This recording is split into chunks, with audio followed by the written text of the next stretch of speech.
People and Politics is up next.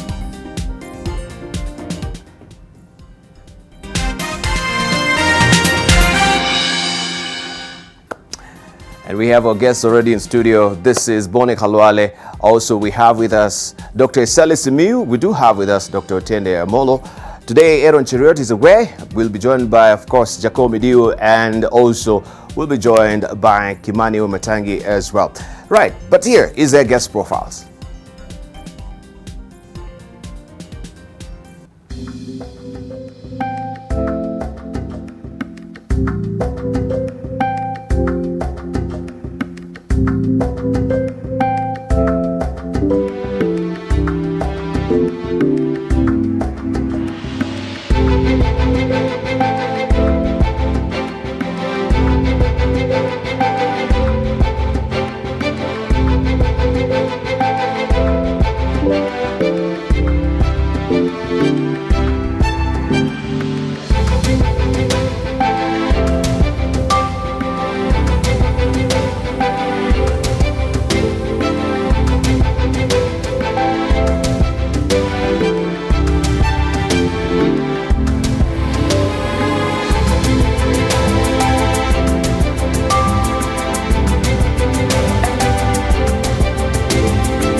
There we are.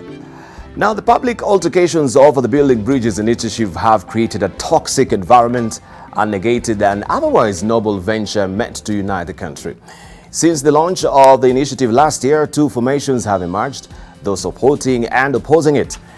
And lacking behind the formation is the presidential transition due in 2022 when President Uhuru Kenyatta's final term expires. Now, the upshot is that the BBI is seen as a platform either to propel some individuals to power or conversely scuttle others' ambitions. BBI is the brainchild of President Kenyatta and opposition leader Raila Odinga.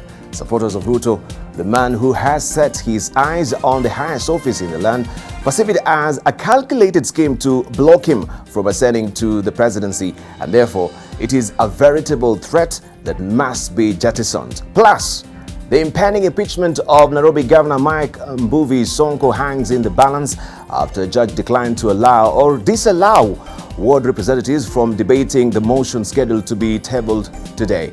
Justice Brian Ongaya of the Employment and Labor Relations Court said the mover of the motion, Mr. Peter Emotok, must comply with the laid down procedures to have it tabled on the floor of the House.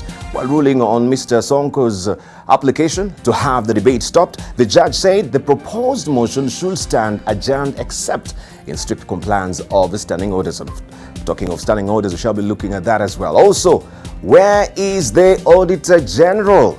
That is the probing question. Though the Capital Markets Authority opened a special window for a listed firm or listed firms to publish their financial results without approval by the Auditor General, the firms cannot hold their AGMs without their accounts signed by the AG. Question is, what is causing the delay?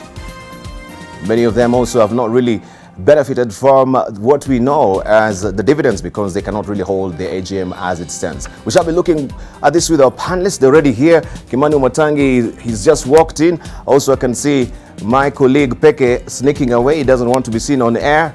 We have Bone Khalwale, and we're eagerly waiting also for Moses Kude to join us, if he will, in the course of the program. So let me just greet them before we get to the business of the day. Good to see you, sir. Good to see you. I can see just fresh from Meru. right? Did you bring some mira for Bone Khalwale? You need some also, maybe Eseli and Otene Amolo.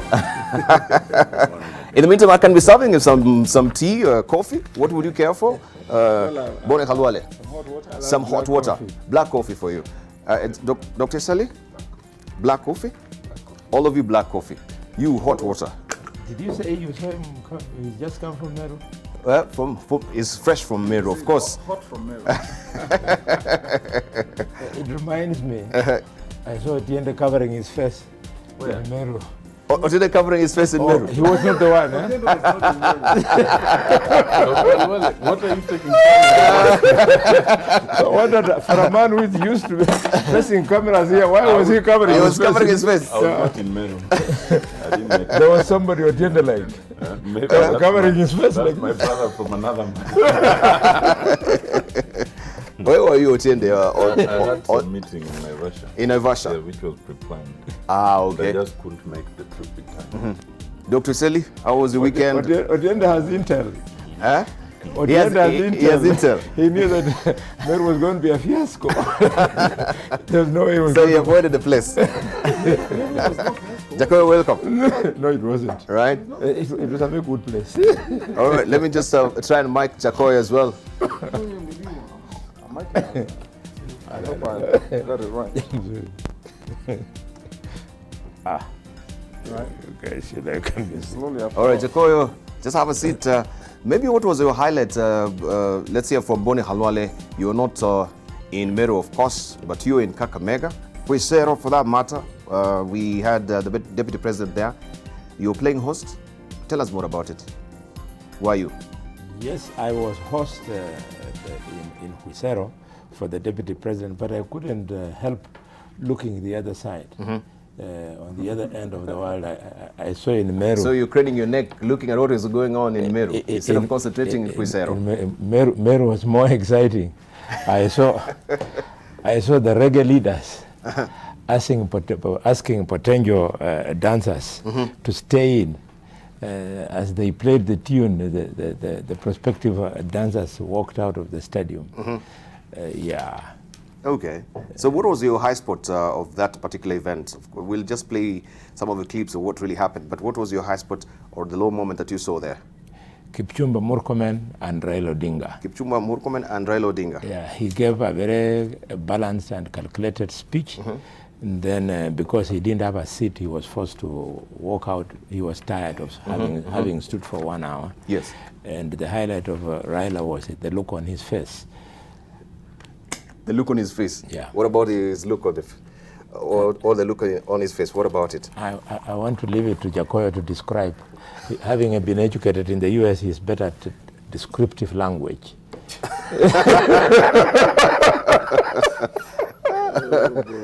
Dr. Eseli, your highlights?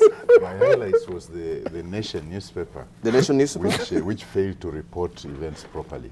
Which failed? Yes. Which particular paper? Because I saw the Huisero team. Which one? Sunday Nation, Saturday Nation, which one? Whichever reported about Huisero, that was yesterday. Yesterday, that is Mondays. When it was stated in Huisero that the reggae people are Wachawi and Bang people. But then the Nation only reported about reggae and Wachawi. They left out the Bang. I don't know why they left out the Bang. Why do you think the Bang is so important? I think it's important. Why? Because somebody was trying to talk about 2 people. But now it was reduced to 1 person. I don't follow. Some sugar on it? Some sugar on it? Dr. Eseli? Yeah, 2. I earlier on requested that let people who know English speak.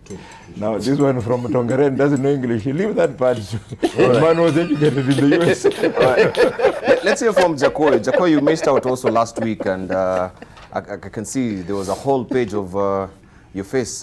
You exonerated in your case with the tourism fund. You can tell us more about it. What was the problem? Briefly, very briefly. No, it wasn't my case. It's just a malicious case. But you know, like a good law-abiding citizen. Yes. When I'm called to court, I go. And you show up. I show up, but they just withdrew the case. I think the media blew it out of proportion. Did we? Yes, In what because sense? there was nothing. I got to court and they said, this is not your case. So, so that should have been the story. Yeah, but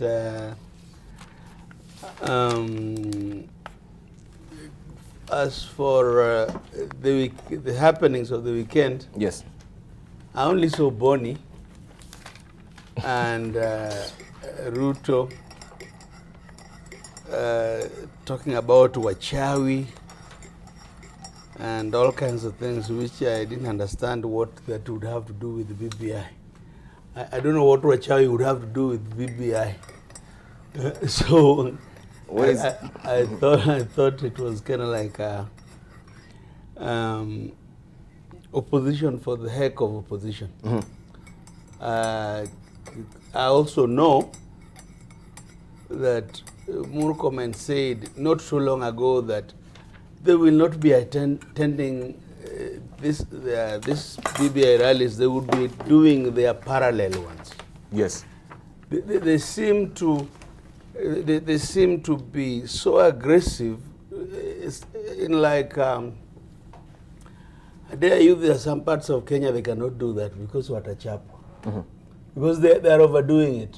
I think it's childish to go somewhere as a politician where obviously it's not the crowd is hostile to you.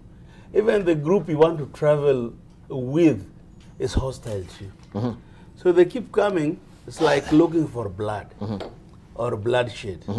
And personally, I think that is childish. That is childish. I think that is childish. Right. Whatever they are doing, if I were them, I would stop it. Okay. Yeah. All right. Of course, we've got a lot to Of look course, forward to. Dibali, Yes. when Boni tried to go to Kibera with those stones, you saw what happened. He should warn them. We should warn them. Yeah. Fantastic. And Boni, you had better look also at today's editorial cartoon. We shall be discussing it much later in the course of the program. But let's see how also politics of the week that has been shaped up to what it was by looking at some of the sentiments that were said, which is on our soapbox this morning, which is up next.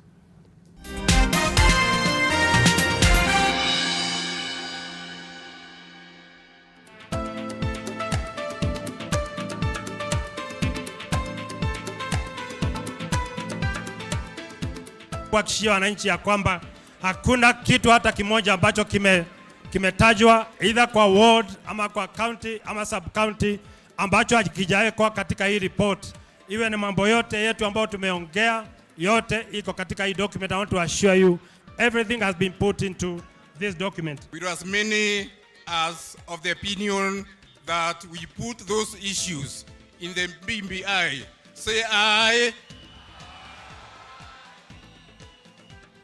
We were as many as of contrary opinion say nay. The ayes have it.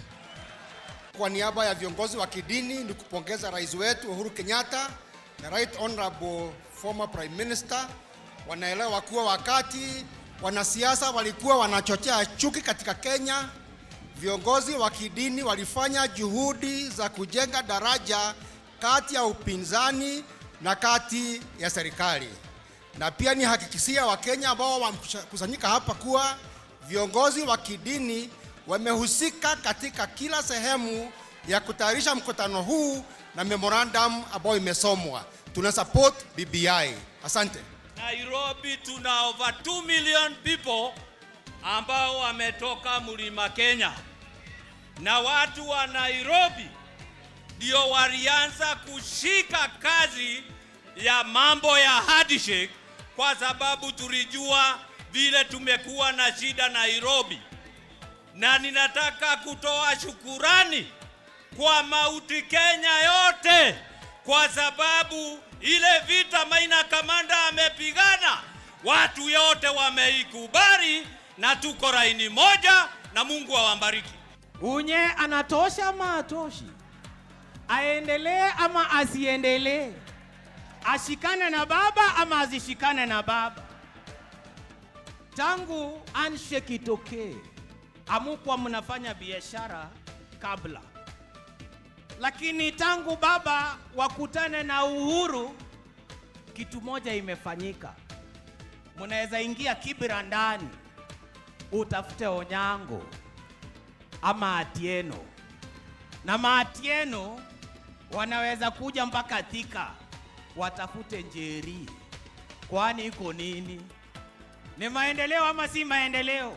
Na wale ambao wanasema kwamba rais atachaguliwa nje ama atachaguliwa kwa bunge, nataka kusema nyinyi ndio mtakuwa na nguvu ya kuchagua rais wenyu. Na sasa tunasema hivi, tukienda pale mbele, tunataka ile opposite gender rule. Kama rais ni baba, deputy yake ni mama. Kama governor ni mama, deputy yake ni baba. Kama majority leader ni mama, deputy yake ni baba. Tunataka tuende namna hii, tushikane pamoja, Kenya iende mbele. Asanteni sana na Mungu awabariki. Parliamentary system, hiyo si kusema ya kwamba sisi hatutaki viongozi ambao hawajachaguliwa. Kwa hivyo mimi naomba hapa Meru tumalize hii kazi, tufanye referendum before July na Rais Uhuru Kenyatta apatiwe heshima na Raila Amolo Odinga. Gavana Kiraitu Murungi atajua na atatambua ya kwamba hiyo vita mimi kama seneta wa Kiambu nilianzisha mwaka wa 2014 kule High Court ya kusema hapa Mlima Kenya tunataka one man, one vote, one shilling. Tuko pamoja, tuko sisi ni wa Kenya, tumekuwa watu wa heshima, watu wa imani. Tukienda tukipata mali yetu, mtu akinunua shamba lake, ujenge mjengo wake kwa kaunti yote hapa kwa Kenya, tunataka kama wewe ni Mkenya, umetoka hapa Mount Kenya, umetoka wapi, inatambuliwa uko na haki, na haki yako haina walakini. Nasema tumpigie makofi akienda. Aende, kama siende, aende. Aende kanate aende.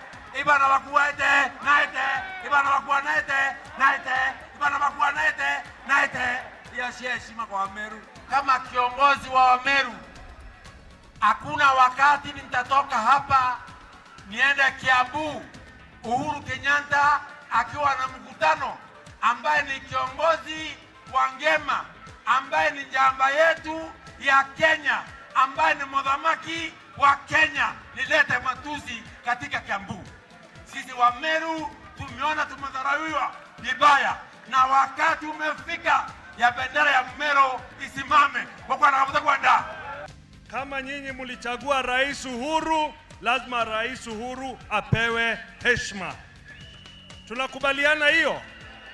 Na kama yeye alipingana na baba, alafu wakashikana wakasalimiana, heshima ni tuwapatie wote wawili nini? Heshima.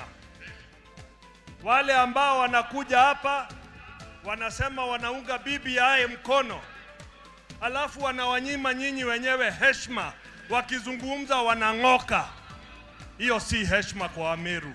Na tumesema kwa kauli moja, tuna kiongozi mmoja katika nchi ya Kenya na katika eneo la Mlima Kenya. Ile mambo ya mtu anashikwa na shetani anaanza kuongea mambo ya kiongozi Uhuru Kenyatta katika eneo la Mount Kenya, kuanzia leo tunasema ikome, turudi kazi, tugojee referendum. Hatutaruhusu tena mtu yeyote ambaye atakuja kutokuwa na heshima kwa rais wetu. Mambo ya BBI si mambo ya kusaidia mtu fulani achukue kiti. Hiyo ni poronjo. Hiyo ni poronjo ya siasa. Usiwe mbali nami. Maitalia ni junabo. Uwe nami. Haki ya Mungu nakupenda. Yale mamba ambayo yalikuwa kwa maji yako hapa kwa hii kiwanja siku ya leo. Na Uhuru ameondoa hiyo mamba. Sasa baba, shika watu wote wa Kenya, na hata sisi wa Mount Kenya tusisahau, sisi sote tufike Canaan. We may not have an immediate opportunity after this to change the constitution again, because our constitution is not changed all the time. Uhuru hata wachia mwizi hii kiti. Mmenielewa? Ama awachie mwizi? Awachie mwizi? Hata wachia mwizi. Muombe sana hiyo ofisi isichukue uongozi wa nchi hii. Wataweka Central Bank ya Kenya kwa mgongo na watakimbia naye. Sio watu wa magazeti mnasema Atwoli ndio huwa anasema. Nani anasema Uhuru haendi pahali popote? Mikono juu. Nobody is indispensable when it comes to the proper conduct of national affairs, when it comes to adherence to the rule of law. Kwa hivyo kama wewe umeiba na umeshikwa, haimaanishi wewe ni president ama deputy president ama speaker ama senator. Of course we must accept for the time being Uhuru Kenyatta is protected, but everybody else is not. Kwa hivyo ili tumairishe utu wetu, national ethos, tunataka watoto wakikua, nikutana na mtoto akakoromone akiona wewe ni mwizi hata kupigia makofi. Uhuru Muigai Kenyatta na Raila Odinga na hawa viongozi ambaye wako hapa, it is a sure bet. Kwa hivyo tumesikia mawazo yenu, na mimi nasema nahusika sana na yale ambayo mnataka. Msimamo wa one man one vote tunaunga. Tunasema tupunguze zile viti ziko chini, tuongeze pale juu, tuunganishe nchi, tuwe na sura ya Kenya. Mimi nataka kuomba wanasiasa wenzangu hapa, tukitaka kuunganisha Kenya, tuwache utapeli, kila mmoja apate nafasi ya kusema ile anataka kusema kwa Kenya. Kwa hivyo, Mheshimiwa Rais Uhuru angeweza kufanya mimi kuwa majority leader kama nyinyi amngechagua yeye kuwa rais. Na wale wanasema tuheshimu rais, heshimu rais na heshimu pia naibu wa rais, heshimu chama chake na uheshimu umoja. Mimi nimefurahi leo ile matusi watu wamekuwa wakitusi naibu wa rais haijaletwa kwa hii mkutano ya hapa. Hiyo ndio inafaa sasa BBI ianze kutoka hapo kwenda mbele. Ya pili nataka kusema namna hii. Watu wa Kenya, sisi viongozi wenye tuko hapa tulichaguliwa 2017 kusuluhisha shida ya Wakenya ya mambo ya majani, mambo ya kahawa, mambo ya maziwa, mambo ya miraa. Sasa tuache uongo ya kuja kuambia raia ati tutashughulikia hiyo kupitia BBI. Tumepewa pesa tutengeneze maendeleo kwa Kenya kwanza. Kama sisi tumepewa jukumu, waziri wa agriculture hako hapa, tusidanganye wananchi ati kwamba tungojee BBI tubadilishe Kenya. Tubadilishe Kenya kwa ile mkataba tulikubaliana, tunataka kubadilisha taifa. Kwa hivyo sisi ni namna hiyo, tunataka kujenga taifa letu kama kitu kimoja, na tunataka kuacha siasa ya utapeli. Tunataka hii nchi iungane, na Mungu awabariki. Asanteni sana.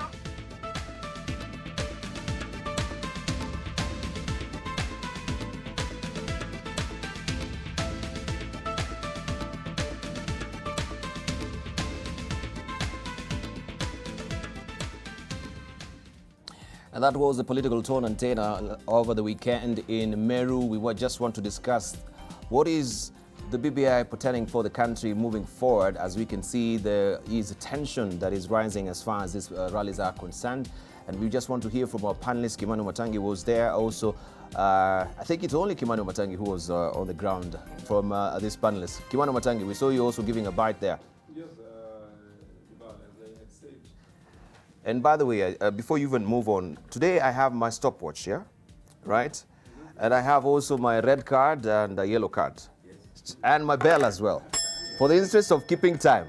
So everyone has a fair share of time in this particular program today. So I'll give each of you 2 minutes, right? Yeah, so beyond 2 minutes, yeah? What are you going to do? What are you going to do about the Kenya model when he leaves The Constitution. The Constitution All right. itself. Obatangi, let me spare you for now. Try and sort out your mic. Yeah. The VAR. You are going to corners. We want the VAR.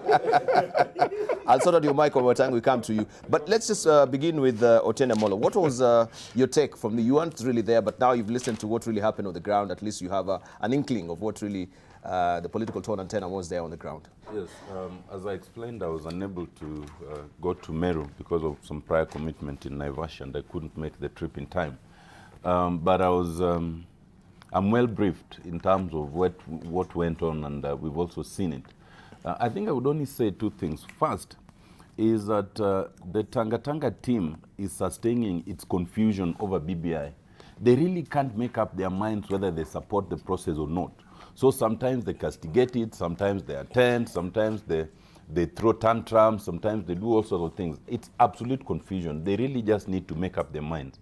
Secondly, I think that what those, my brother Murkomen, you know, Honorable Kuria and others did in Meru, and I think they also did that before, they are acting as agents provocateurs.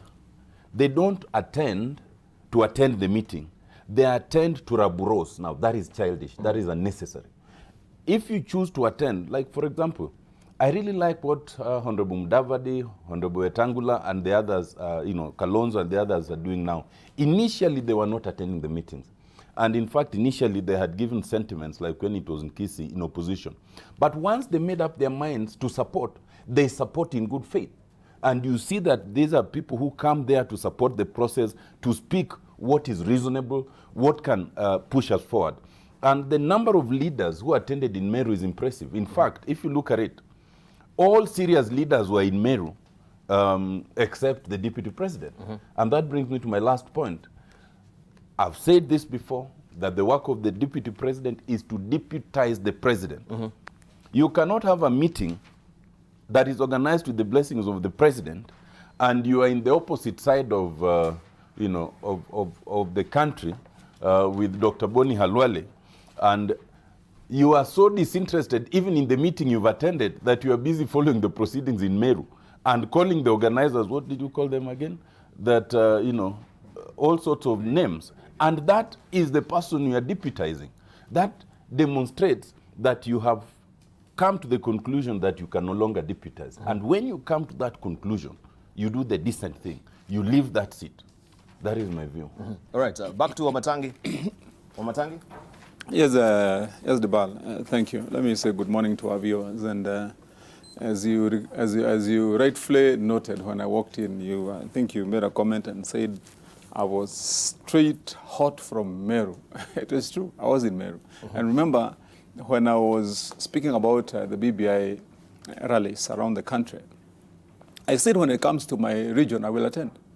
And because I believe when it comes to my region, and as has been clearly stated in the propositions of BBI, your region raises the issues that are pertinent and important to your region. And so on that day, that was the day of the people of Mount Kenya. And indeed, what I said on both days to all visiting leaders was, please leave this day to us, the people of Mount Kenya. We have issues. We have sat down. We have condensed those issues. We want to articulate them. We want to tell our people of Mount Kenya region what we as their leaders have finally come up with as what we should speak about. And if you listen to some of the things, especially what I said myself, is part of what we had agreed as leaders. Remember, we have carried on this campaign for a long, long time. To ensure that we have equality and equity in the distribution and sharing of the resources of this country. And that is a push that personally I have been involved in. And indeed, remember, Debal, I'm the one who started championing this call for one man, one vote, one shilling, including heading to court. So much for that, because that's another discussion. And then remember, just a few weeks before, we had also the debacle in Narok, where and you called Ledama Olekina when we were here. That was the discussion we had. And because our community of Mount Kenya by virtue and nature of how we make a living, and especially as business people and entrepreneurs, we have more often than not, and more than many communities, the tendency to go out there and coexist and invest in other communities. And so those remarks would be very injurious to the interest of our people. And that is why also we articulated that issue, that we want it to be clear. We want it to be unconditional, that as a Kenyan, when you go and invest anywhere, you invest so, and when you're told that you have a right to be there, it is true you have a right to be there unconditionally.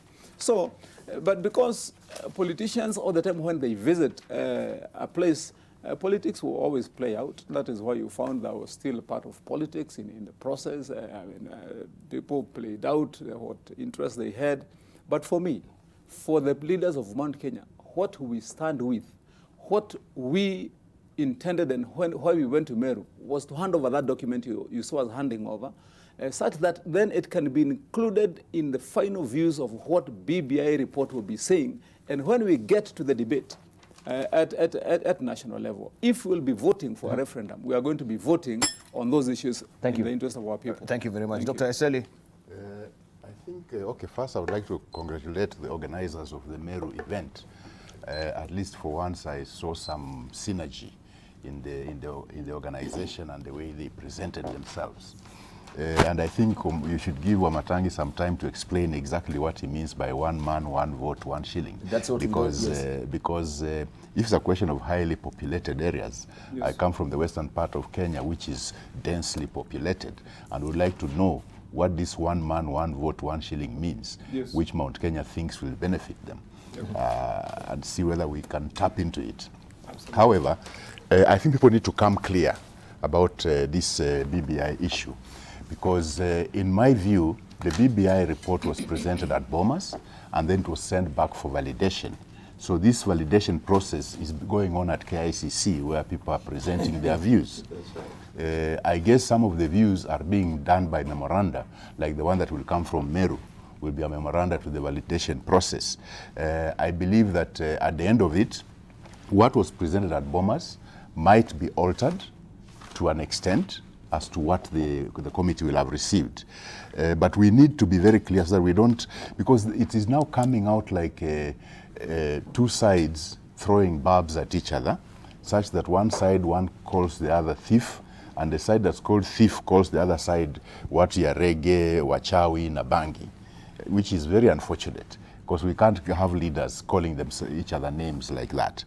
In any case, if you keep on accusing somebody of being a thief, you should realize that the Kikuyu community in this country has faced the brunt of being accused of being thieves. So then they might feel, then the person who is being accused of being a thief might be among friends, those who have also been accused of being thieves. So you might end up actually making him more popular among those people. So I think let's stop this throwing bad words at each other, when indeed the fact is the country is in a bad state. We are not at the right place. We are suffering. The country is suffering. People don't have money. People can't even pay for their house rent. People can't buy food.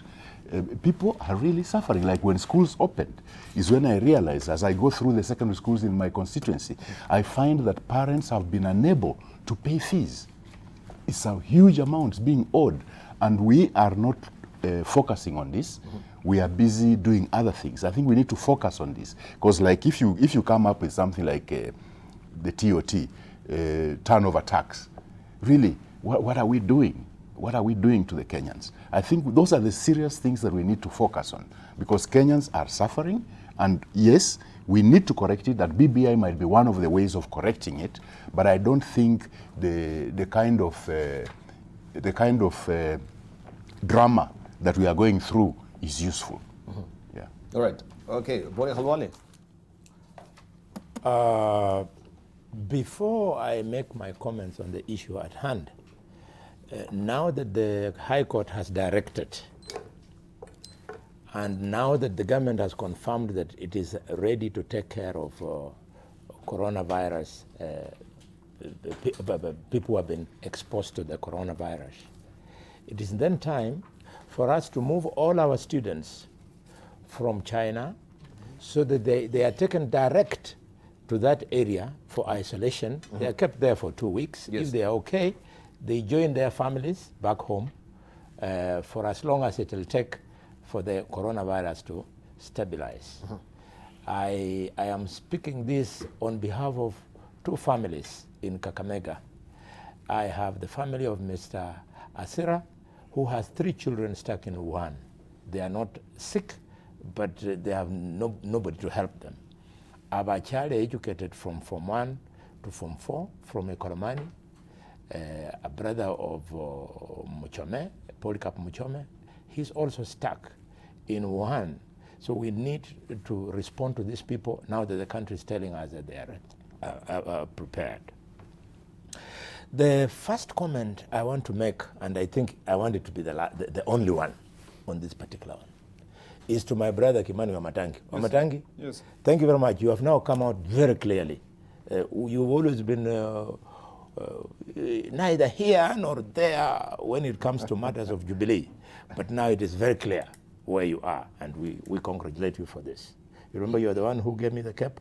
The red cap I always wear, and I see Wamatangi like this. When we decorated here. Yes, as a hero.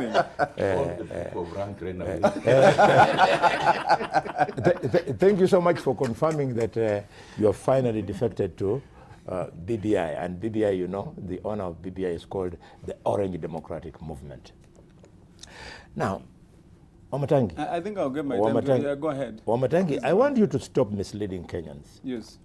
When leaders of Mount Kenya say Yes. you're being treated unfairly, you want the formula for sharing of revenue in this country for devolution to be based on 1 man, 1 vote, 1 shilling, you are speaking the language of many other communities.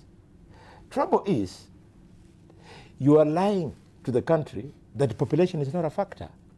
In fact, the most weighted factor in the current CRF formula is population. Population is actually at 45%. So when we look like we hate so much the pastoralists, who for a mistake that is not theirs, they live in part of Kenya which is not agricultural, they have been given only 8%. 8% weighting for land and 45% for population. If the 8% allows people from Northeastern to get something from the shareable revenue, plus the poverty there, let that formula stay. To keep on screaming that the population is not counting, you're misleading the people. That's one. The second one, which you must come out clearly, Wamatangi, is that if we must then hype the issue of 1 man, 1 vote, 1 shilling, then we better use the right population. Because Mount Kenya has been in control of government for a very long time, they have been getting away with a lie that the population of their community is unassailable. Yes.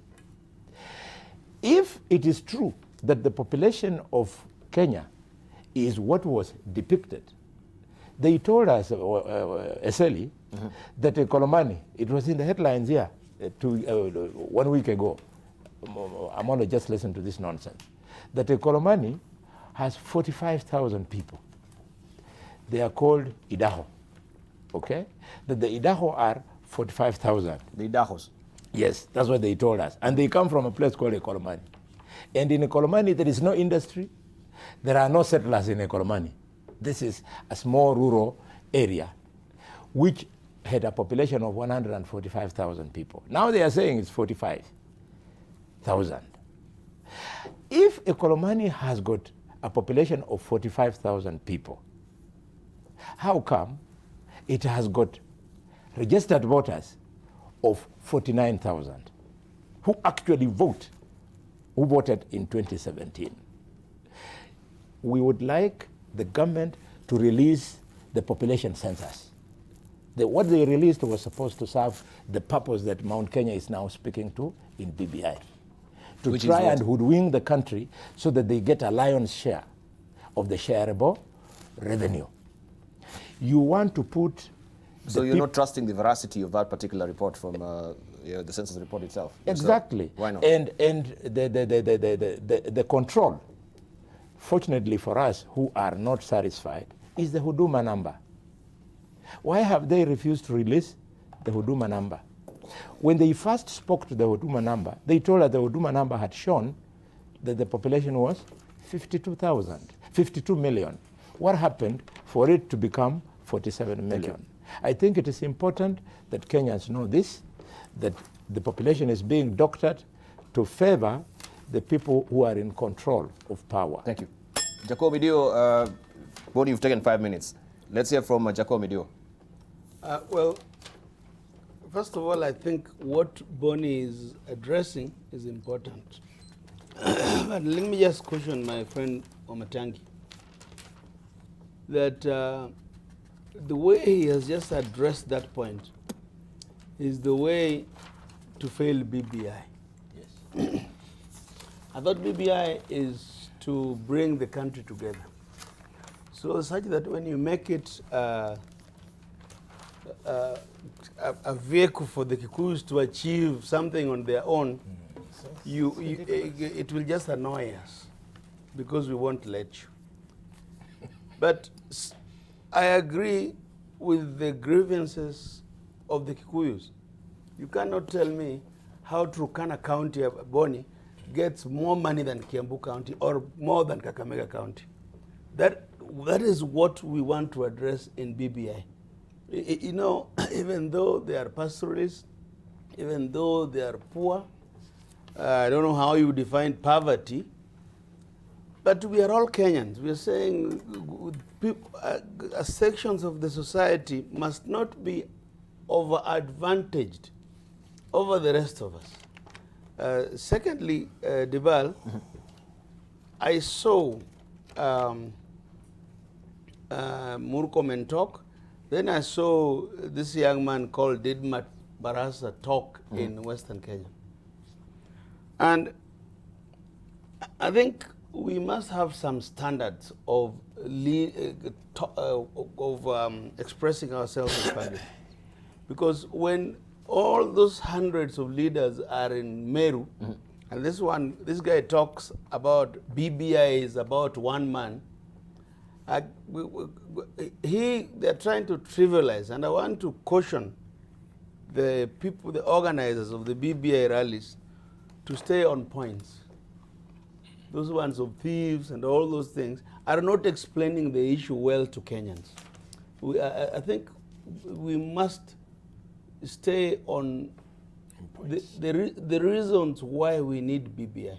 The reasons why is it that in this country it is fashionable to kill each other every 5 years? Why is it? That is a major point in BBI. We want to be like civilized people. Elections must not drive us to our graves. It should basically unite us.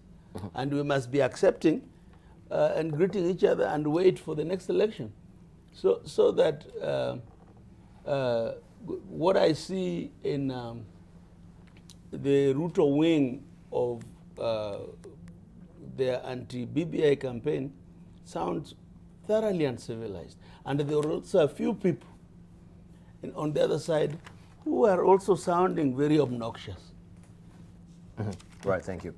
So we had also a deputy president who was in Kakamega saying that if this BBI rally is being led by Raila Odinga, it will lose favor with Kenyans.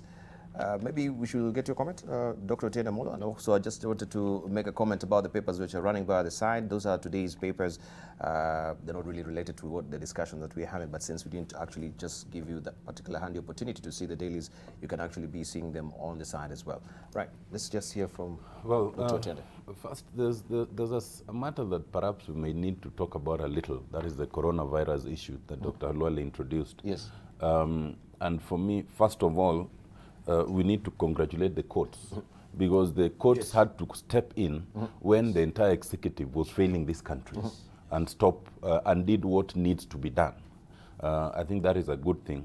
But the question of whether the Kenyan students stuck in Wuhan should be brought in or not, I'm sure is a question that is based on medical facts and medical considerations, and Dr. Halwale and Dr. Eseli might speak to this more. But speaking for myself, I am not sure that it's a good idea, because despite all the assurances by government, I am not sure that we are prepared for the process and handling of any such cases. I even suspect that given our prevarication on this matter, even if that decision was made, the safety of those students from where right now they are uninfected to this country would be in question. And I suspect that they are perhaps much safer in China where they are than trying to move them through all sorts of areas to this country. So I believe that that would be the case. But secondly, about what Senator Matangi and the others said in Meru, about the one man, one vote, 1 shilling. Yes. For me, the most important part of that thing is the one vote. Because all the elections that we've had, we've had situations where one vote translates to 2 or 3. I want a situation where one man has 1 vote, and that one man, which includes women, must be an adult, not those below 18, as we saw in some cases. Or dead ones. If we get that 1 vote right, then we might get a lot of other things right. The rest of it, I take it, as I said here last week, I think some of these BBI, meetings, there are also opportunities to ventilate. It is not that what one says there is what, the team will adopt and what will then have to go to the constitution. Yes. Because the consideration of what to factor in, primarily right now, we have placed it upon the Commission on Revenue Allocation in consultation with Parliament. So whether we adjust it, to what extent we adjust it, and I think recently the CRA made proposal for adjustment, those are things we can debate at a certain other level. I wouldn't worry about them here. But back to what the Deputy President said, it's exactly the point I've been making.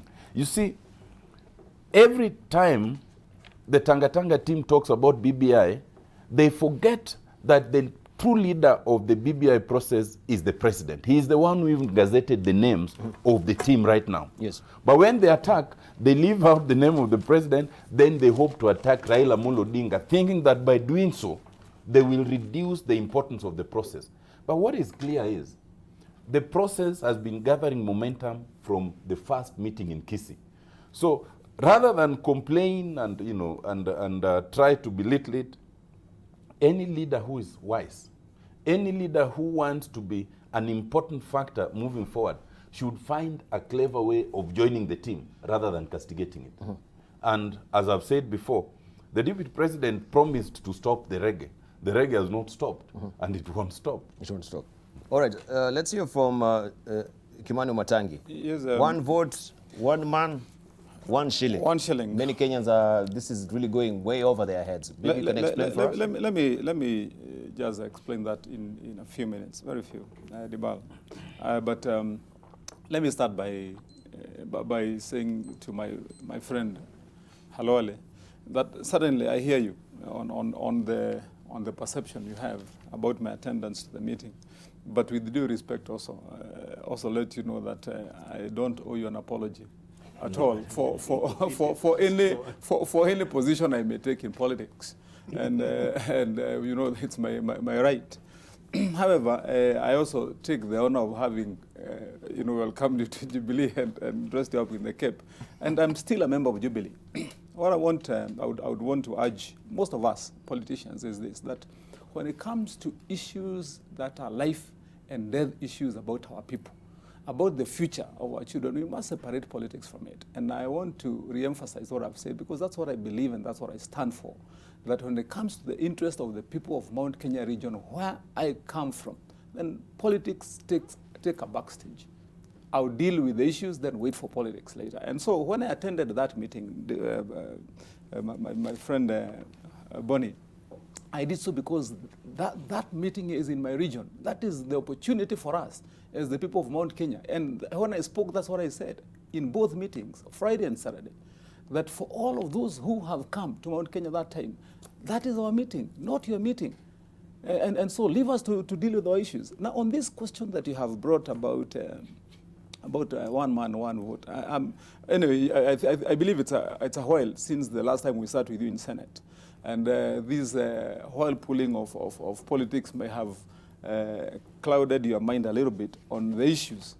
But I start with you as the chair of Public Accounts Committee, Bonnie Halwale. And when we were sitting there, one of the questions we were asking with this gentleman here, and I hope you've not forgotten conveniently, was, for example, how is it, as my brother has said there, that Turkana County, with a population of at most 1 million, has an allocation of almost 15 million, while Nairobi, forget Kiambu, Nairobi, which has a population of, in the night now, more than 8 million, and 5 million in the daytime, gets less by almost 4 billion than Turkana. I mean, and the simple fact that you forget conveniently, Bonnie, I would say so, is this, that we even worked out and we have the data of the per capita allocation, the allocation per person. I want to tell you, in Kiambu, the allocation per person is about 1,700 per person.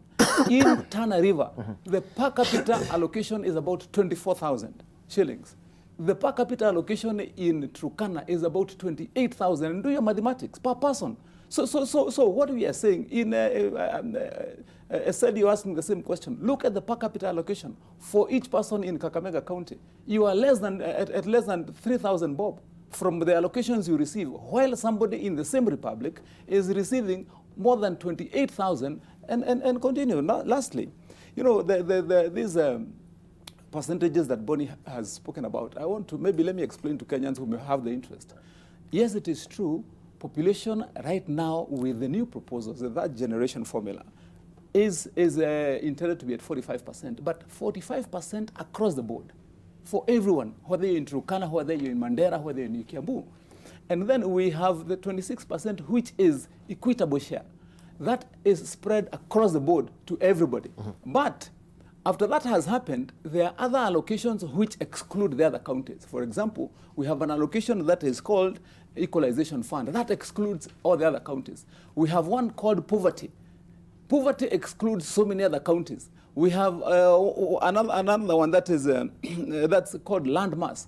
Most of the counties, including Kakamega, including Kiambu, including Nairobi, do not benefit from landmass. Just to give you an example, and I don't want to belabor the point, but I want Kenyans to understand. For example, if you look at some counties like Narok, like Taita Taveta, those Mombasa, but mostly like those other two, you look at some counties that benefit from national government allocations because largely those counties are game reserves. For example, like Taita Taveta, but yet in the formula, they're compensated for land mass at almost 18%. So what you're saying is that after receiving everything with everyone else, then there are extras that they receive. And that is how you find that, for example, that question you're asking Jacoyo, how then a county like Turkana will receive more than Nairobi is because of that they have so many other additionals once they have already shared everything else with everybody equally. And so that last point you made on the true population numbers. Who has not complained about the census of 2009 that was used earlier? And we have new census results, Bonnie Halwale. And then any Kenyan who cares to follow. And those numbers have been given out. Even ourselves in Kiambu, I said it here, we were not satisfied with those numbers. We believe, like myself, I believe that the population of Kiambu right now stands at almost 3 million people. We were given about 2 million, but we have the rest of the numbers. How do you have voters who are in excess of 1.2 million now going to 1.4 with a population of 2 million? We are above that. And the census shows those numbers. So that's an argument we can have for another day. But the one man, one vote, 1 shilling argument is simply about what I said. It is about equality. It is about equity. It is about fairness. It is about ensuring that more resources are allocated to the people of Kenya across the board, other than other factors that do not contribute necessarily to the welfare of the person. Right, thank you. That's the point. Yes. Is it Bonnie? Is it Eseli? It is Eseli, then you. Oh. Yes, Eseli. Oh, I see. I think while some of the things that Wamatangi has said are valid, but I think we need, I said this earlier, we can talk about sharing the national cake among counties and so on. But we are talking about sharing a cake that's collapsing. The economy is collapsing. So why don't we look at this economy first? And one simple thing, very simple thing that we need to do, well, simple but difficult too, we have to stop the politics of patronage. That politics of patronage is actually damaging the economy. So even as we talk about sharing the national cake, let's first of all improve our economy and safeguard it from this misbehavior. Because like if you look at the start, page, is it page 23 or 24? Where it said that whatever the rate of what you'd call Kenya's economic crime, fraud among highest globally. Economic crime and fraud is among the highest globally. Those are the things that are ailing this country. So if we don't step up and stop this misbehavior, we can talk about sharing the national cake, but this cake is shrinking at this rate. So even if we say 1 man, 1 vote, 1 shilling, we are going to get fewer shillings because we are shrinking the economy.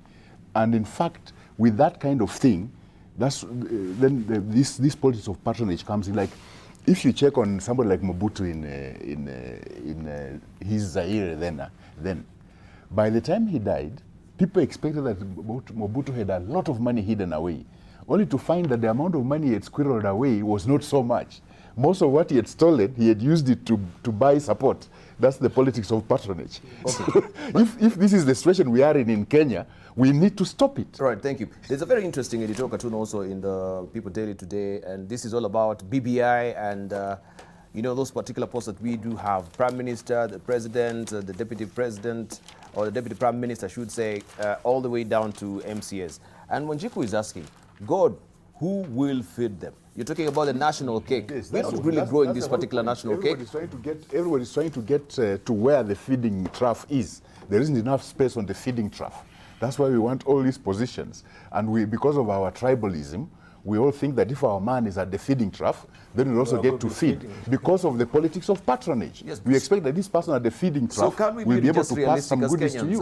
First of all, because the national cake is not really growing, Bwana Khalwale. Eseli is so right.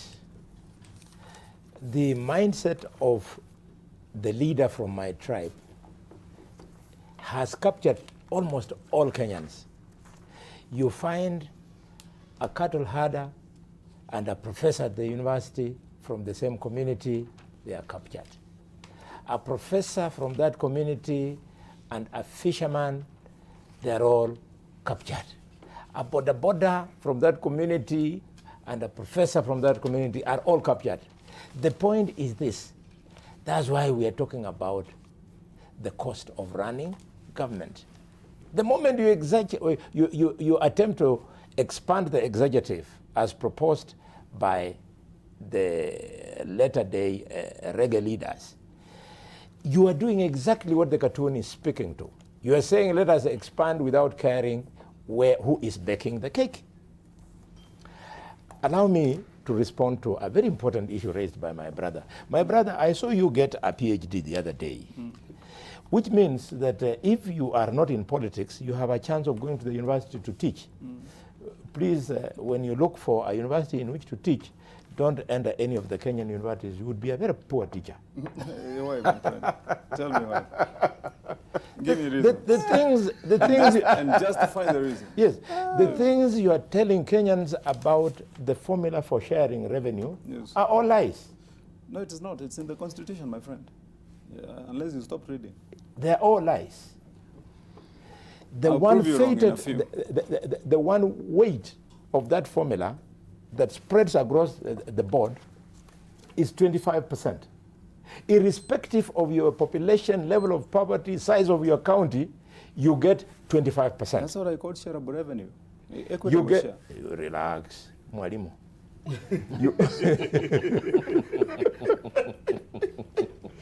You get 25% fixed for all the 47 counties. Yes. Then they start giving you on merit. The first merit is population. The more people you have, the more you get. And what is the factor? 45%. It doesn't change across the board. The second one, Mwalimu, please. The second one is population. Is poverty. The poorer you are, the more you get. The poverty levels have been worked for all the 47 counties, and it is 20%. And then, depending on the size of the constituency, you are given 8%. And then, depending on how physically responsible your county government is, you get 20%. So people with better physical responsibility, out of that 2%, they get more. Now, I want to attempt to request my brother Jakoyo, bear with Turkana. How Turkana ends up with those billions more than everybody else is that A, they benefit from the large size of the county, 8%.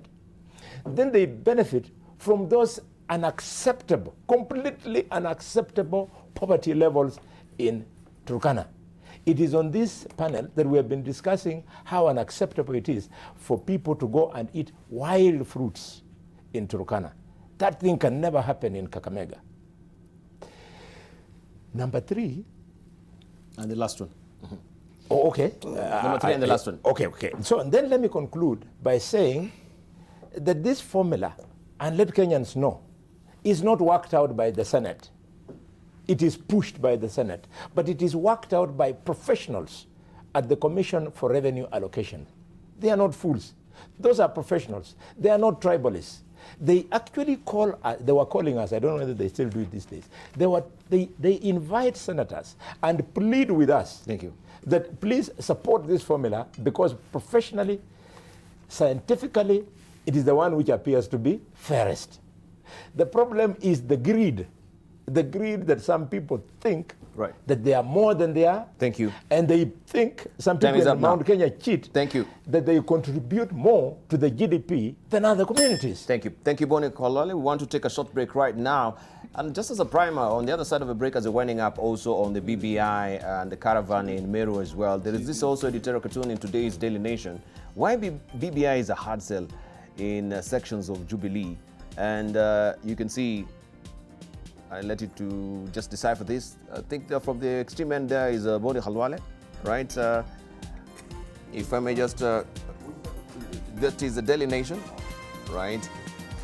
So when we circle back, we continue with more on the BBI, and also we look at what is happening with the Nairobi County as it is, and we do not have an Auditor General until now.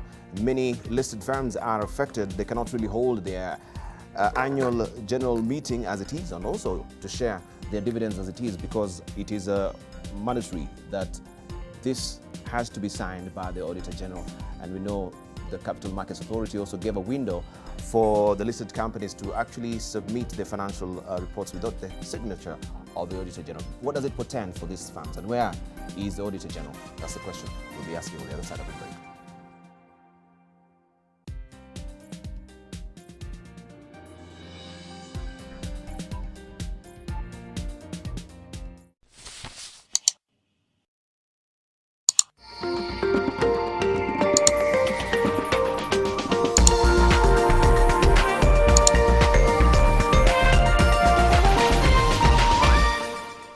Building tips for general construction should be bought from reliable sources, should not get dry before the specific curing time given for best results, must be kept certified. Exactly 50 kilograms guaranteed in each bag. Adding strength to Kenya's landmarks, power for specialized constructions, cementing the nation's future. Simba Cement, the strength and pride of Kenya. Now also produced in Nakuru and Mombasa.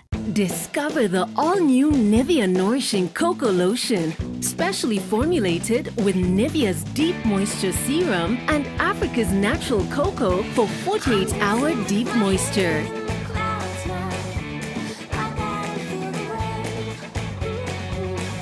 Glowing, radiant skin with Nourishing Cocoa Lotion from Nivea. Get 48-hour deep moisture from the new range of Nivea body lotions. March the 3rd is World Wildlife Day, and to celebrate, the Kenya Wildlife Service will launch the Rowan Antelope Recovery Plan at the Ruma National Park in Homa Bay County. The event will be presided by Tourism and Wildlife Cabinet Secretary Honorable Najib Balala. You can catch it live right here on NTV, 10:30 a.m. The theme is Sustaining All Life on Earth. World Wildlife Day on March the 3rd. The waves have begun. It started. Coordinated attacks on metropolitan areas. The first wave knocked out all the power. Then the second wave hit. An earthquake strong enough to shake the entire planet. Cassie! Okay, I got you. With the third wave, disease spread across the world. By the fourth wave, they were among us. How are we supposed to fight them if we don't even know what they are? What are you? They took everything from me. My sister's coming. Sam! This is our world. Imagine a cab that's always on time. Imagine experiencing luxury and class at no extra cost. Introducing the new Prepare Taxi hailing app. Download the app today and experience love at first ride. Just make sure that none of you dare tell her where I'm staying, or so help me, all of you are going to regret it. Just don't tell anyone about it. We'll figure out what's written in it. Get down! Greg!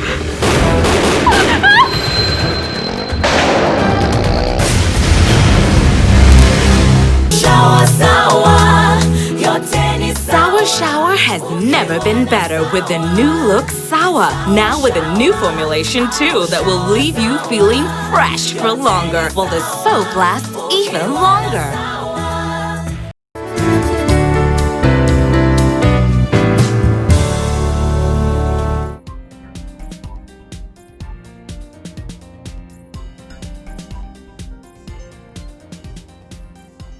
Welcome back. You're watching People and Politics here on AM Live.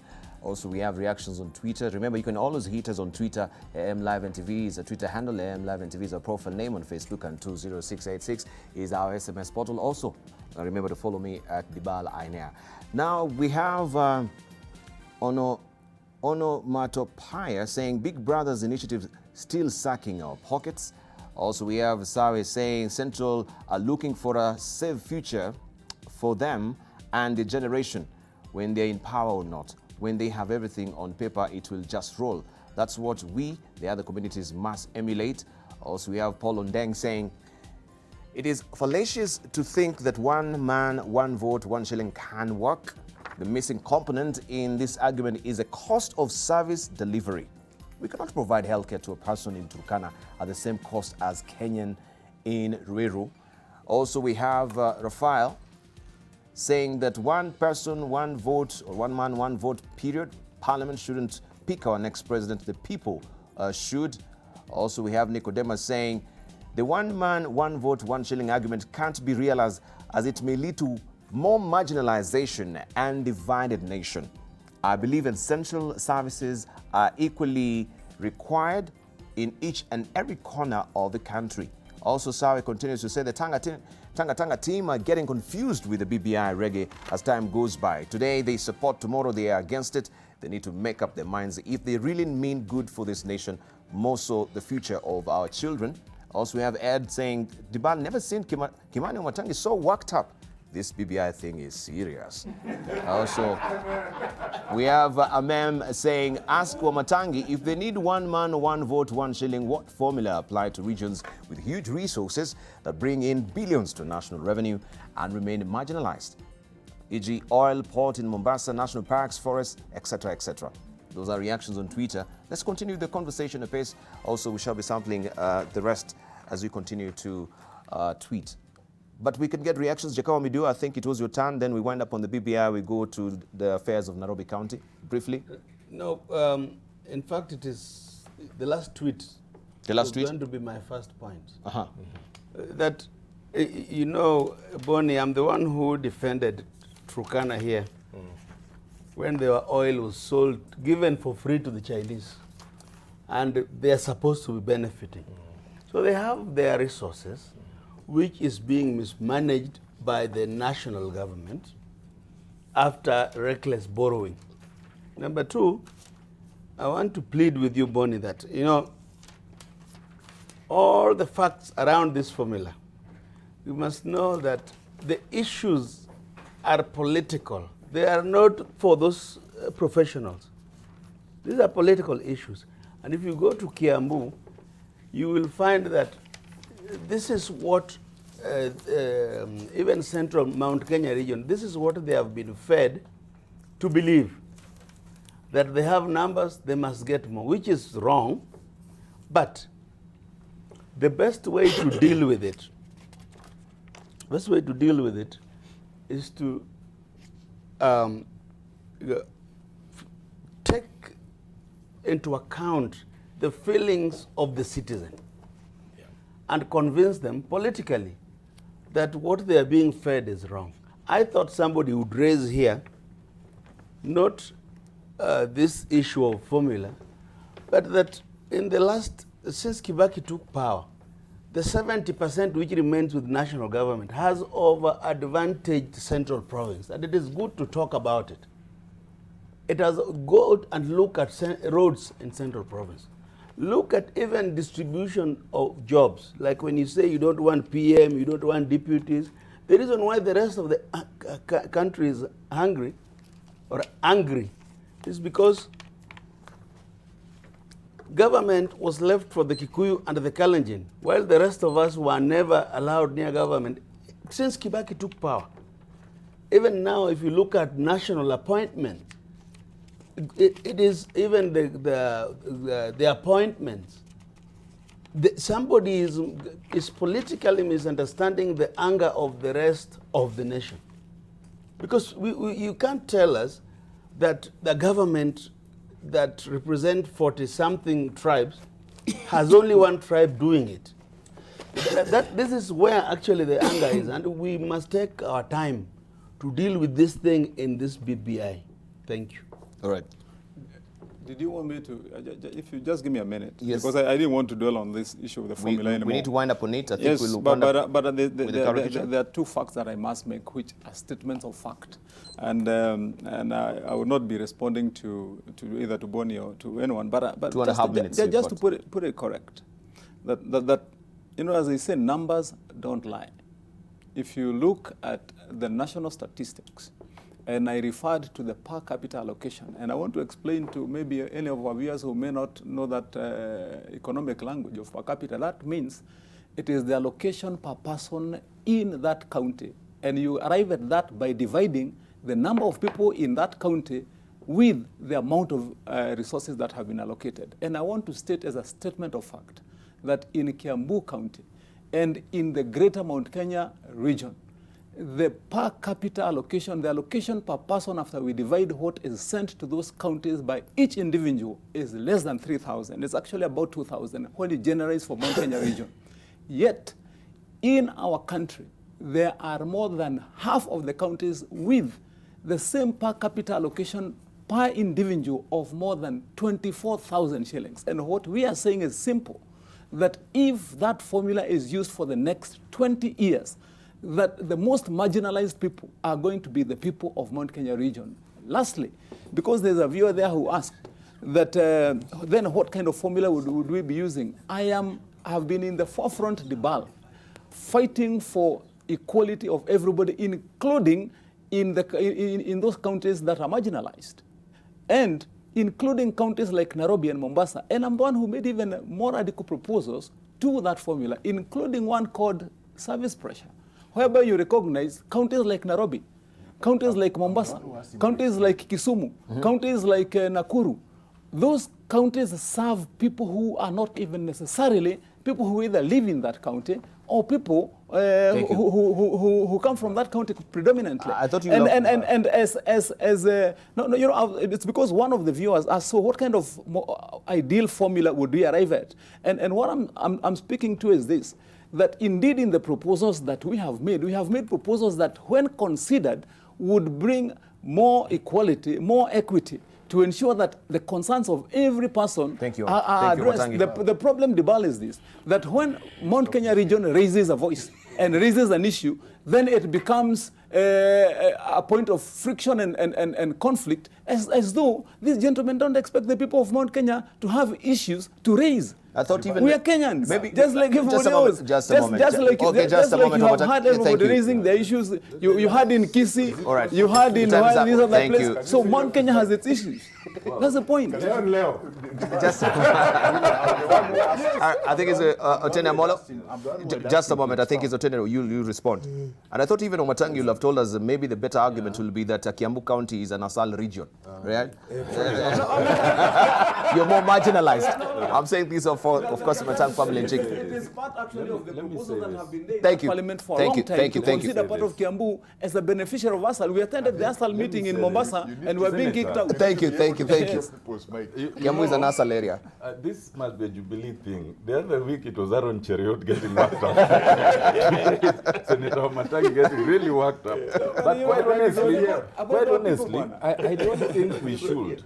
First of all, the truth is, no matter how much we get worked up, no matter how much we agree or disagree on the formula by itself will not be written in the Constitution. The Constitution will remain, and Dr. Halwale was right on this, that the Commission on Revenue Allocation will have the authority to primarily determine that formula and then bring it to Parliament. And every 5 to 10 years it will change. What the Constitution will have, which it has now, are the basic principles. The exact percentages and the exact formula will always be flexible. So we don't need to work ourselves up too much, at least on account of the BBI. Secondly, I think when we're having this conversation, it should not be made to look like the only region with high number of people is Central Kenya. I think there are other regions. So when we say one man, one vote, we should not localize it to Central Kenya. We should just, because there are many regions, the Western region, there are many places with very high numbers. Thank you. The Kisii region. But I want to leave that. I want to come to your original question. You know, you've showed us 2 cartoons which you were to comment on. Yes, and we've not commented on them. Yes, I want us to wind up on that particular BBI. I am happy to come to it. Let me start with the first one of the People Daily that you showed us. The People Daily?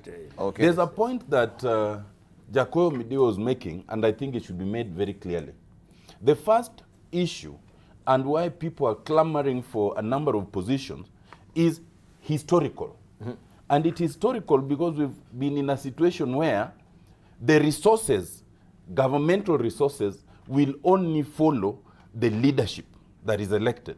And therefore it has led people to wrongly believe that if you want any development, then you must either have the presidency or the deputy or the prime minister or the deputy prime minister, so that the more you distribute this, the more, at least to that extent, you will have the resources distributed. Now, that is something that ought to be noted, that what we need to focus on is equity and equitability. But secondly, I think the cost of running government is also exaggerated. You know, the truth is, we have only had a president and a deputy for the last 8 or so years. But how much have we lost in terms of corruption, in truth? At the county level, at the national level? I think, and if you cost the overall cost of running government in terms of salaries, you will find it's a very small percentage. But if you try to look at the money that moves through the crevices through corruption, it's almost 50 times that cost. So our focus, sometimes people misunderstand and think that, oh, because all this money is going to their salaries. Most of these people in government don't even get to use their salaries. They get to use the monies that they acquire corruptly, because their salaries would not sustain the kind of things they do or their lifestyle. So we need to tighten the things around the Constitution. Thank you. That enable that to happen. Now, on this one, in the nation, it's a bit difficult to understand, but first I see things that look like combs. All right. And only 2 things about it. One is they have refused to allow my brother Boni Halwale to rest. Because nowadays, they only depict Boni with stones. They should now leave Kibera alone and leave. I think you should start carrying the Bible, Boni Halwale. They might now start depicting you more positively. But I think the problem here is that there are comps, but everyone who's supporting Tanga Tanga doesn't have hair. I think that's why it's difficult to sell. Dr. Boni Halwale, the deputy president, that's why it's a hard sell. Boni, you want to respond to the editorial cartoon, please, Jackie? I needed to respond to something because I'm the one who had asked for Matangi about what he meant by one man, one vote, 1 shilling. And he has responded to it. I would like to tell him that the direction he's taking, that is the direction of further marginalizing certain parts of this country. If it's strictly like that, you have to temper it with the issues of poverty index and matters like that. If you don't tamper it with that, then that will just lead to further marginalization of those areas. Remember those areas like Turkana, West Pokot, and so on. I think the Kikuyu leadership of the country are against Turkana and Kapengure because that's where Jomo Kenyatta was imprisoned. That's very wrong. But we need to wind up on this. You can't butt in. Let me finish. Yes, please. Allow me to. I think what you need to do is, what you are saying has some value, but that value will be lost because you will further marginalize those areas. Thank you. You need to actually tamper it with how you are going to help these people catch up with the rest. Thank you. No, Matangi. Otherwise, if you don't do that, I don't want to take it beyond that. But I just want to explain to Estelle and to Kenyans who are following that the proposals by Mount Kenya region is not at all either to remove or to do away with any of the proposals that support any other region. What we are saying is enhance what matters in that's population. But all the others that are useful to the other communities, leave them. We are not saying that people are not poor. People are poor, including in Mount Thank you, Matangi. You've made your point. Marginalization is there even in those other areas. It is essential to retain those formulas. Yes, absolutely, yes. So retain those ones, but enhance where it is necessary. Thank you. That's our argument. Right. We need to wind up with the editorial cartoon. I give Boni Halwale the editorial cartoon that... this particular cartoon, I want to thank whoever thought about it. They have said why BBI is a hard sell in sections of Jubilee. And they have identified 3 sections where the BBI is a hard sell. In Rift Valley, depicted by Senator Kipchumba Murkomen. In Central Province, depicted by Member of Parliament for Katundu, Honorable Kuria. And in former Western Province, depicted by myself. Why it is a hard sell? It is because in those 3 very populous areas, their idea of BBI is how they can sort out their economic problems that have led to poverty. But in the other areas where it is not Jubilee friendly, their problem is struggling to get some old men an opportunity to have a job. And that's the whole difference. If you go to Western and you tell the people of Western that their problem is helping some old men in Nairobi, who include some of their sons, to get jobs, they don't listen. Their problem is their economy. Zoya Sugar Company, Mumias Sugar Company, Pan Paper Mills, Kitinda Mills, Malakisi Ginari, name it. That is their problem. Same applies to Central and Rift Valley. So this is a good cartoon. It is good food for thought.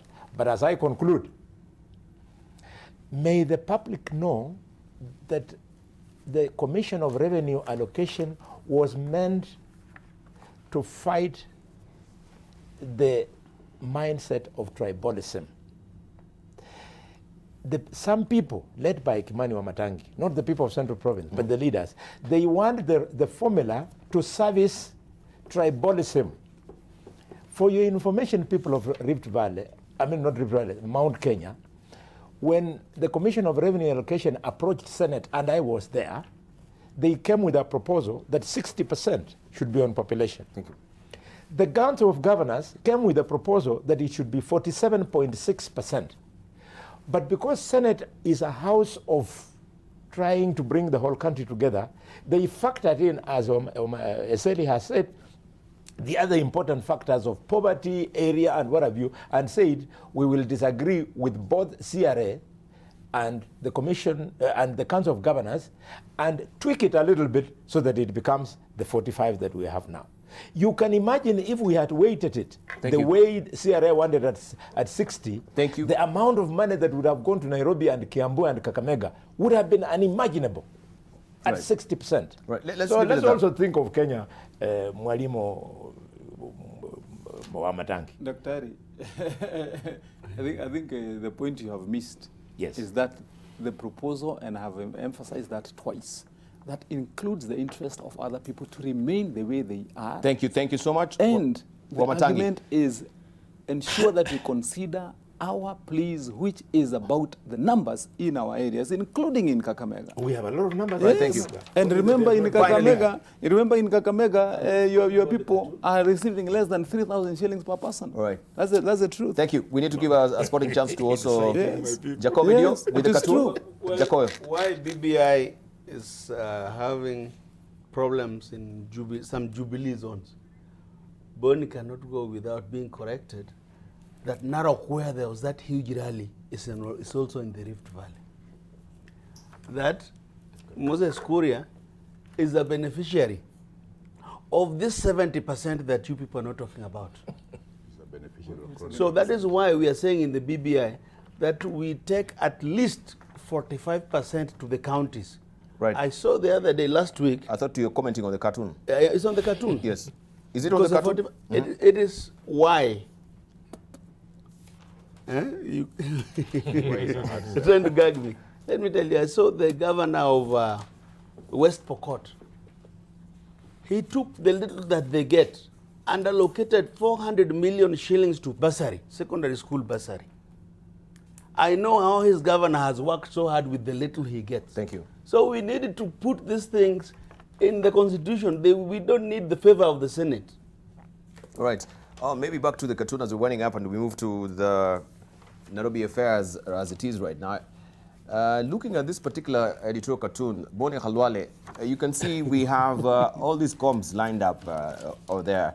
Maybe it's a hard sell because all of you, you have a shining pit. You cannot. So is Murukomen, so are you, and so is the people Why don't you allow say to confirm that present or absence of hair at our age has nothing to do with BBI. It is actually a scientific fact, and it's a fact of nature that the people who are more masculine, they produce more testosterone. They end up not having hair. So when you see when you see guys with a huge group of hair, it is what is that is the reverse. The opposite is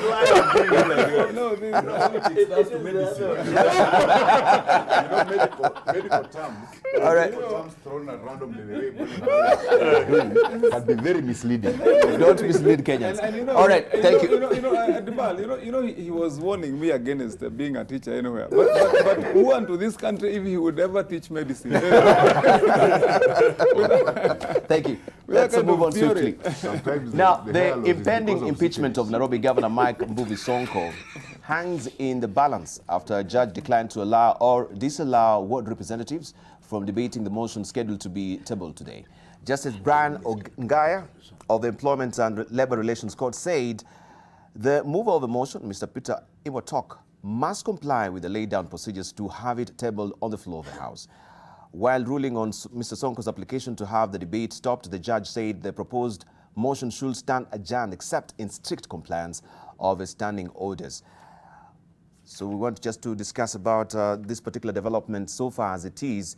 And there was a very interesting picture as well when we were talking about standing orders where we saw Uhuru Kenyatta meeting with the MCAs. I stand to be corrected, but with the standing orders, and if you have a motion, this is a picture, and if you have a motion on the floor of the House where we know, as it stands, it was the impeachment motion which is on the floor of the House, are you supposed to meet members of assembly outside of the assembly, in this case the State House, or are you supposed also to be seen to be interfering with the process that is in motion, right? Like we do understand right now, the impeachment on the floor of the House. So I wanted just to get an understanding from the point of view of the standing orders, because I think also here the issue of standing orders is coming to bear. Let's just begin with you, Otieno Molo. I was hoping you'll start with the Jubilee stalwarts, because they might have more inside information. So we begin with the Boni Halwale.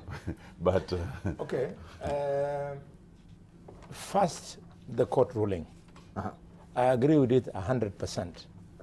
That if impeachment motions, or any motion for that matter, must find its way on the order paper and therefore the floor of any of our houses, it must be strictly in accordance with the standing orders. In fact, that judge was helping the MCAs of Nairobi County Assembly, because if it had proceeded to the Senate and it had not been done according to the standing order, that would have been one primary reason why their impeachment proposal would have failed at the Senate. So the court is helping them. In fact, if the matter of Waititu had gone before a high court on how standing orders were disrespected in Kiambu, principally by the number of people who were in the House when they were deciding on Waititu's case, the fate would have been the same. So I want to laud the ruling by the High Court.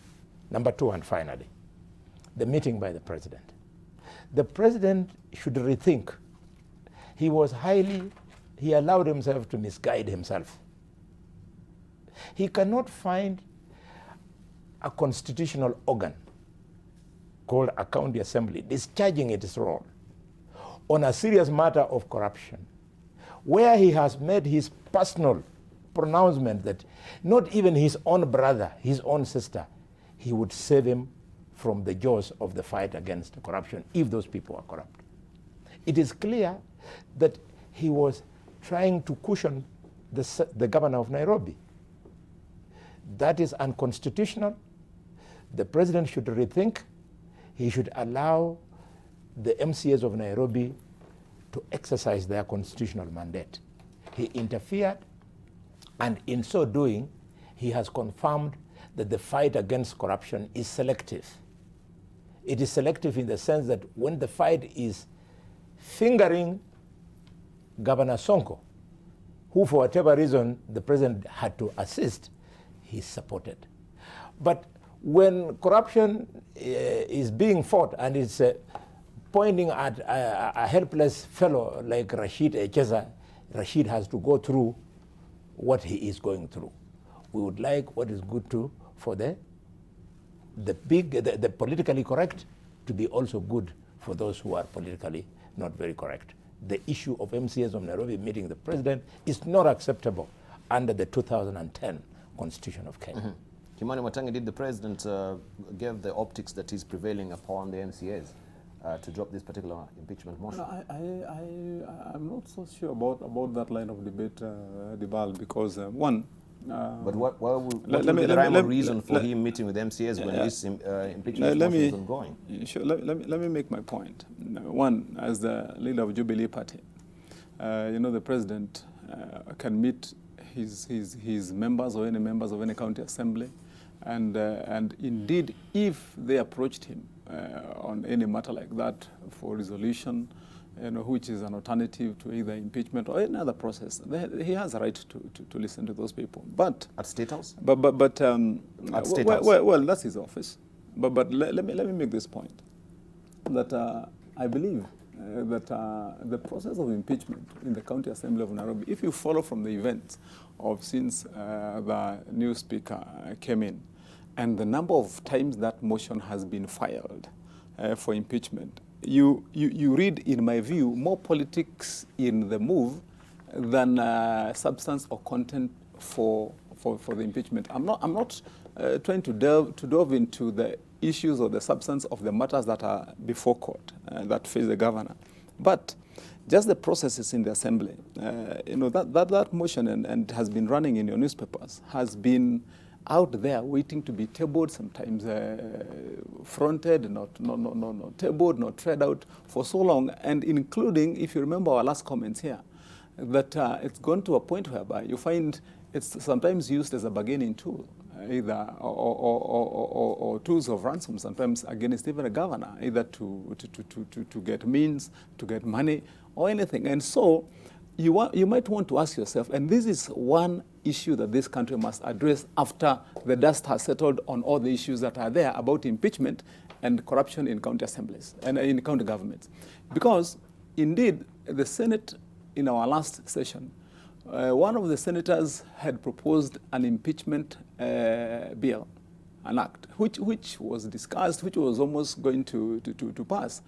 So that one, we can make this process neat and clean, to deal with matters of threshold, to deal with matters of substance, to deal with matters of procedure, such that when it has been made clear, after, which is, by the way, the role of the county assembly anyway, after it has become evident that a governor must face that action, then it has got to be done neatly, clearly, with precision and accurateness.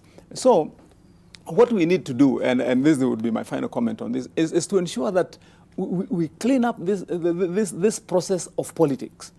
Then you find it would be meaningful that when you hear a governor was brought before the Senate because they were impeached, then you will know that this is a man who is facing real charges at their county. So it would be very difficult actually to ask any man on the streets right now, with all that has been going on in Nairobi, why don't you have this process on the table? What should be the way forward? Politics has already marred it. I believe it is time to clean up this thing and ensure that impeachments happen because they have to happen and because governors are corrupt. Right. But was the takeover still an illegality, as it is as far as the Constitution is concerned? Because I think also a majority leader had raised that particular query regarding how it was done. There was no public participation according to Article 10 of the Constitution. So if we focus on Article 10 of the Constitution, was this process an illegality which is bound to be challenged in the court? I think we are facing two things here. We are facing legality and politics. You know, politics and legality, sometimes when you live in a patronage system like ours, it gets blurred. The difference gets blurred. You can't quite get the difference. But that should not be the case. It should not be the case. Yeah, but I'm saying because we live in a patronage system. So abide by the Constitution, holding it. I was going to expound further. What happened, you know, Sonko is a very unconventional populist kind of politician. And he has always known how to play the carrot and stick kind of politics. So to deal with Sonko, you cannot just use legality alone. You have to have some other means. So what happened here was, he was told, you are not handling the county well, so you'll be impeached or give up some functions.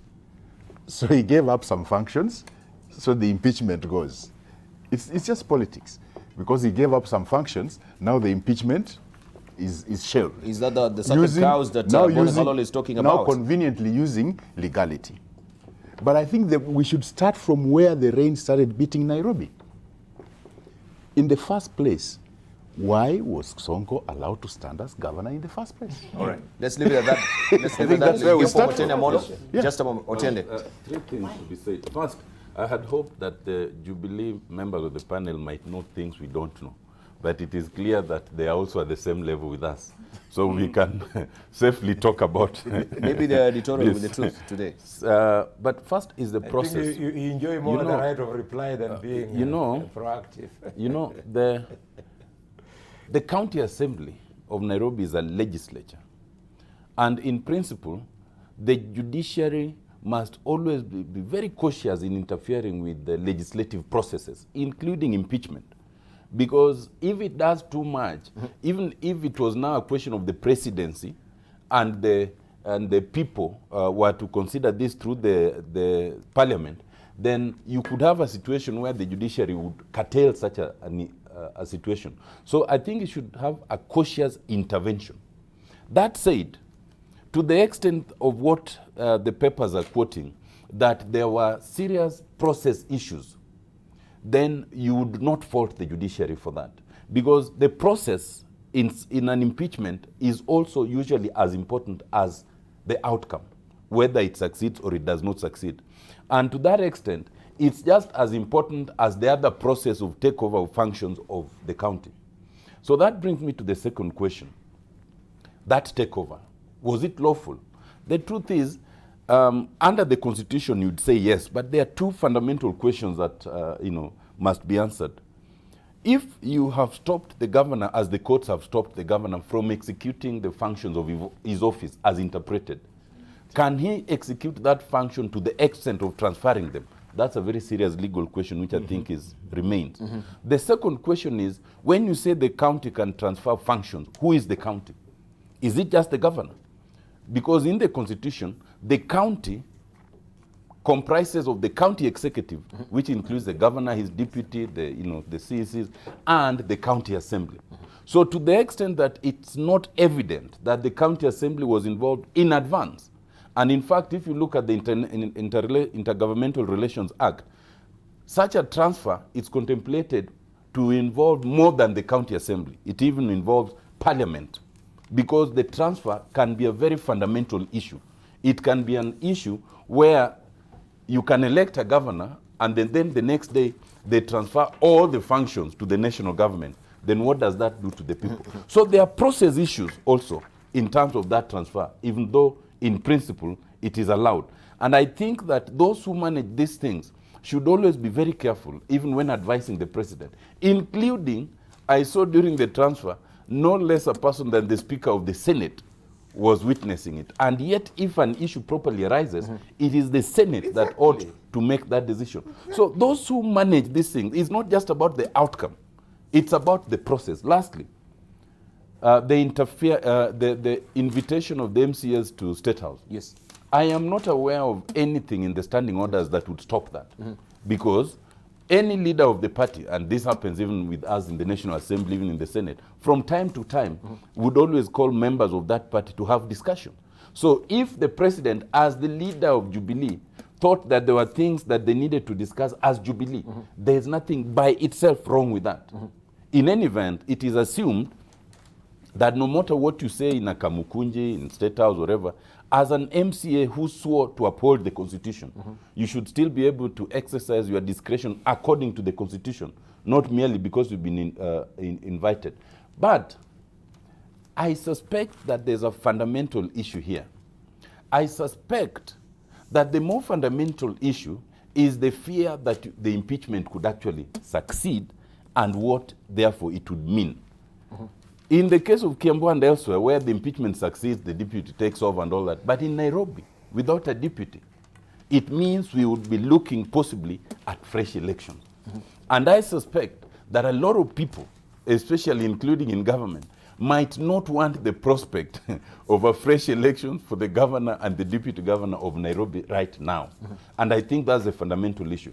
However, I think that at the end of the day, depending on handling the process properly, depending on handling the questions properly, the County Assembly of Nairobi still ought to be allowed eventually to exercise its discretion whether the impeachment fails or not, but it should fail or succeed on the floor of the County Assembly, not outside. So we have a check on the Intergovernmental Relations Act. We have a check also on Article 187 of the Constitution. What about the check on the Article 10 of the Constitution? That, of course, is, you had already mentioned that, and a lot of people mentioned that in terms of public participation. Because the people who voted in Nairobi voted a governor, and they voted that they would have a county government. When you are now transferring some of those functions, especially the fundamental ones, they ought to have at least some say. I think most people probably think that it was a good thing, but they ought to have the opportunity to say it first before it's done, not after it is done. So question about Governor Sonko as a governor himself, and him now representing the county as it is, and there is a court case, and he's been barred to actually act in office. He raises very serious questions about the credibility of the whole process as it is right now. I don't know how will you chime in. I think it's Jacoy. It's Jacoy, then it's Jacoy video. Yeah, Debal, of all these people, I'm the one who has been a whip. I'm the one who has been a deputy minority leader. There is nothing wrong Uhuru did. by calling MCAs. That is what people are supposed to do when you are on top, just like Otiende has said it. Remember recently we were facing Trump impeachment. Did you see Republicans, maybe with the exception of Mitt Romney, say anything wrong? In fact, he kept quiet because the whip had spoken.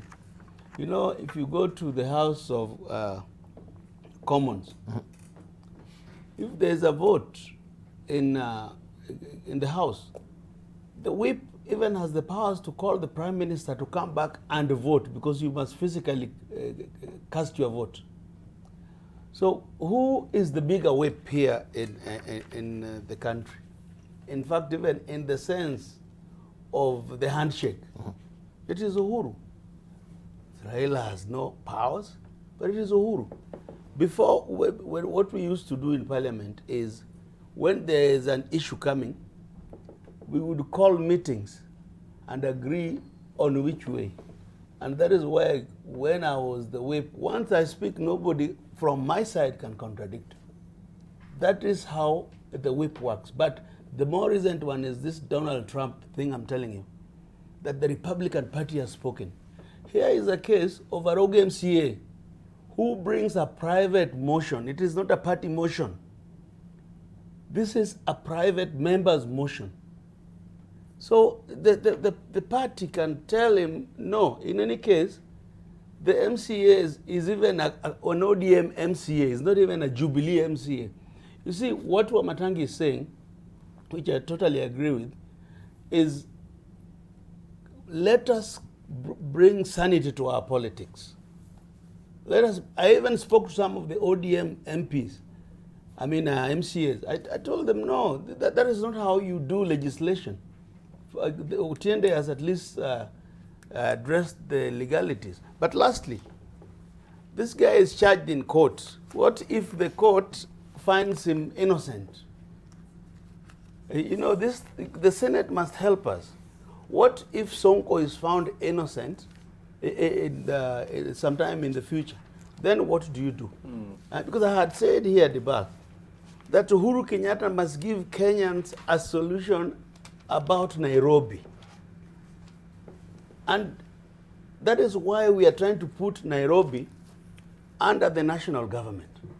But you cannot have a Nairobi where Sonko refused to appoint a deputy, where the MCAs want to kick him out. Then what are you left with? What are you left with? I shouted here many times that the president must give us a solution. And I knew the constitution existed. But after he gives a solution, we can only criticize the solution. But when you say it's wrong, and we now do have a solution, let us deal with the solution as it were. At least Nairobi has avoided some vacuum. But you can't say the assembly, parliament, must do its work. No, they are not above the law. Everything is done within the existence of some supreme leader. And I can tell you, I've followed this Trump thing so carefully. And everybody knew the result before. Everybody knew the result. And I have spoken to some of these people. They don't even know what is before them. They don't even know that there will be such a big vacuum in Nairobi. So we are dealing with the first, and the Kiambu one was easier because Nyoro was there. But this one, there's nothing. Thank you. Yeah. Right. We need to be winding up. Kimani Matangi. Adibal, just maybe a comment or two on that last question you asked. So where are we? What would be the way forward? And I believe, drawing from what Jacoyo said, that the Senate needs to help us. I think the judiciary should help us more also, because given the fact that if you remember now, arising from all those bail conditions that have been imposed on the accused governors, and then the confusion that has ensued, if you reflect, and maybe you can find it in your if you go online, and you look at the Supreme Court's opinion on after the Governor Wambora case during his impeachment, the Supreme Court made some observations which are very interesting, even to remember now. They said that in the process of impeachment, courts must be very reluctant to interfere, because it is deemed that the impeachment process is a political punishment process. It is the way you punish politicians for not living true to the expectations, having risen to those positions through politics. And so you find that division is there. Then remember again the recent ruling that was made when the governor for Kiambu, during his impeachment process, when he appealed to the appellate court, and they said that though he had come to court seeking relief, the magistrate in his original ruling did not seek to remove him from office. And so even at that point, he was still the governor of Kiambu. At that point, that he was still having all the privileges, including receiving all his salaries, and by implication, and maybe that's one of the areas one would want to wade into and find out. For example, is it the reason why, even when Governor Sonko's appointment of a deputy was challenged in court, is it why the court kind of gave an ambiguous ruling and approach to this, such that they would not determine precisely that he has made a mistake by appointing a deputy? So what I'm saying, I was trying to respond to what Jacob was saying, is I believe the judiciary can help us more. Such that we don't have this ambiguous and a cocktail of a scenario whereby we as citizens want to obey court orders, but then the process itself and the court orders and rulings and opinions seem so contradictory to the process and opposing to each other, such that you don't know what is right to do when a governor is facing such charges. At the point of imposing bail, the courts must be very clear by saying that these are the bail terms, but this does not remove you from a governor, so you can do this, but you cannot do that. And if the idea is to protect witnesses, they would have to specify all witnesses, for example, who are either material or useful to this case. Because the fundamental question is, and I heard it being asked by a lawyer sometimes, when you tell a governor that you should not access your office, does that ruling mean that the boundaries of the office have expanded to be the boundaries of the county? Such that if you find the governor of Nairobi carrying out some duties in Dandora, that you say he has contradicted the bill terms, and what the ruling was, the bill terms were that he should not access his office. Do the boundaries of his office equal to the boundaries of the county? I think these are issues that the courts must help us to resolve. Yeah. Thank you. Halwale? Functionally, much as the president might try to save Sonko through whatever he's trying to do, functionally, the county government of Nairobi is as good as dissolved. I think Kenyans must know that the functions that are now remaining with Sonko, even as they try to save him, are as follows. It is liquor licensing, ECD education, air pollution, and pornography. That's all. That's all I'm telling you. Pornography control. Yes, control of pornography. Yeah, it's important to mention that. Control of pornography. So unless Sonko was elected as the governor of Koinange Street, he might as well do the honorable thing, i.e., actually resign as the governor of Nairobi. They have taken away all the functions. All right. I want to conclude by lauding my brother Otiende for what he said about what it means. It is true that the national values and the principle of governance of this country, they bind all state organs and all state officers. Yes. So when the deed of transfer is signed between the county government of Nairobi and the national government, the constitution was contemplating the two governments to sign. What we witnessed was not the two governments signing that deed. the deed was signed without consultation of either within the national government or consultations within the county government, and it was signed by the Minister for Devolution and the Governor of Nairobi in the presence of the President, the Attorney General of Kenya, and the Speaker. I can assure you, and I don't think I'm wrong, if this matter will be taken to the High Court for determination, they're going to find that the deed of transfer was signed by the wrong people.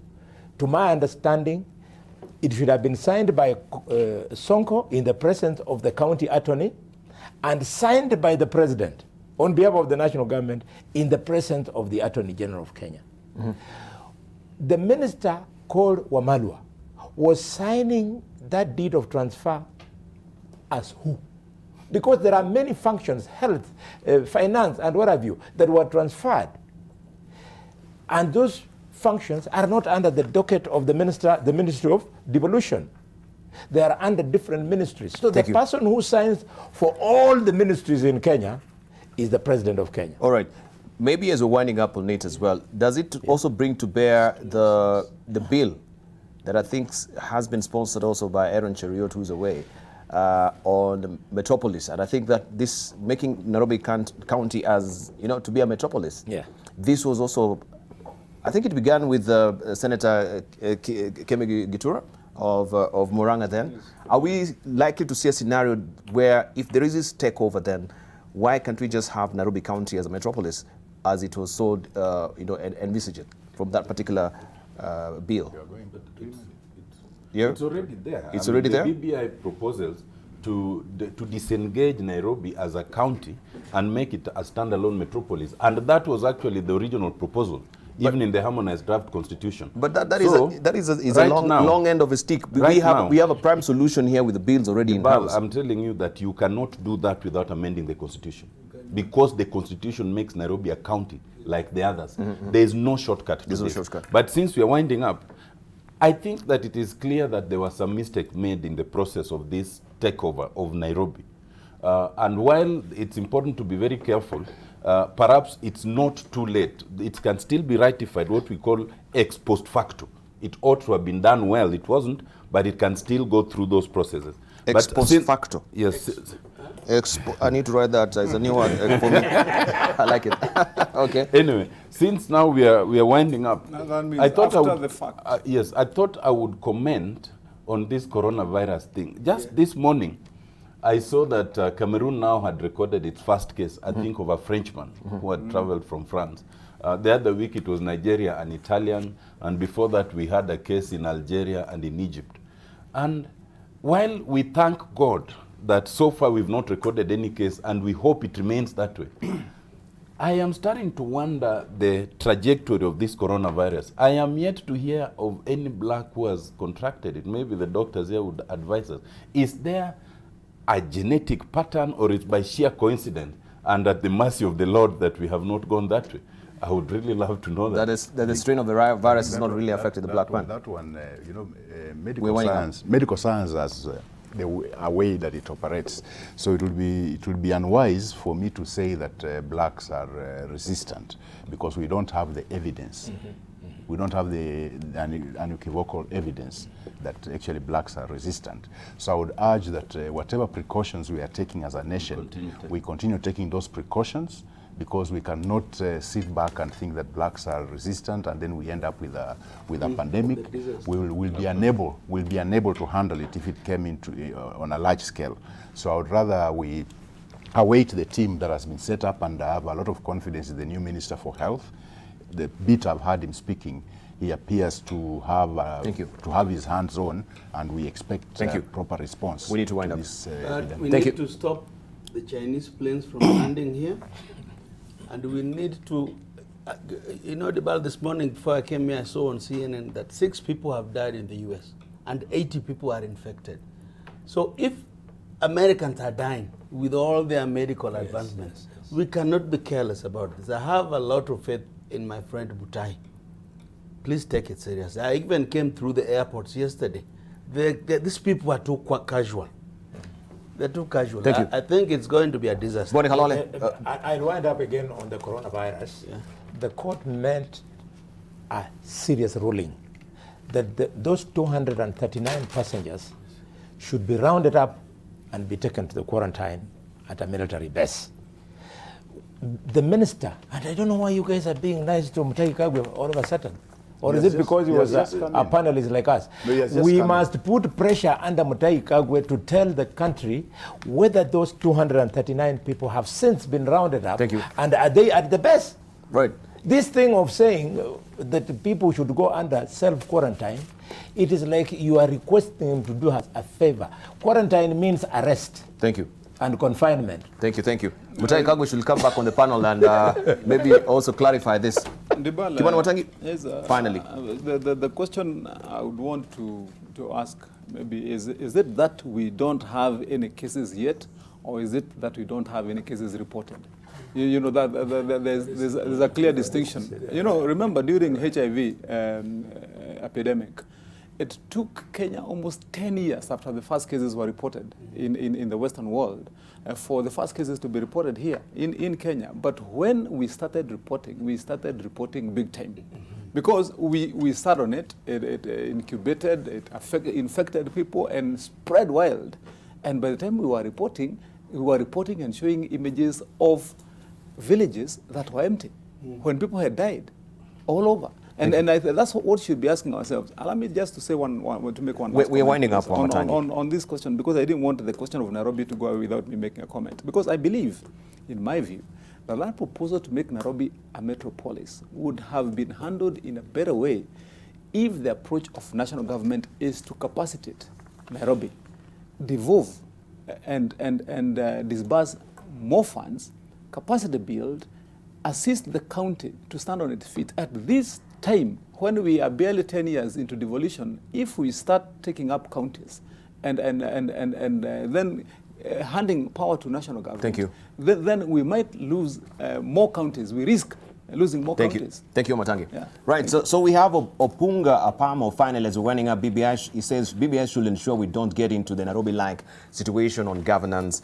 Gubernatorial candidates should be interviewed first before clearance to run for office. Also, we have Oduho saying a pure democracy is inherently flawed, where the majority have their way and the minority have their say. This is the inherent flaw. In the US, we find wisdom in electoral college. We in Africa need and should implement this. Also, we have Tanga Tanga 2022 saying the right leadership will ascend to power, corruption will die, leaders will be accountable and honorable, the economy will grow, we will be in Canaan.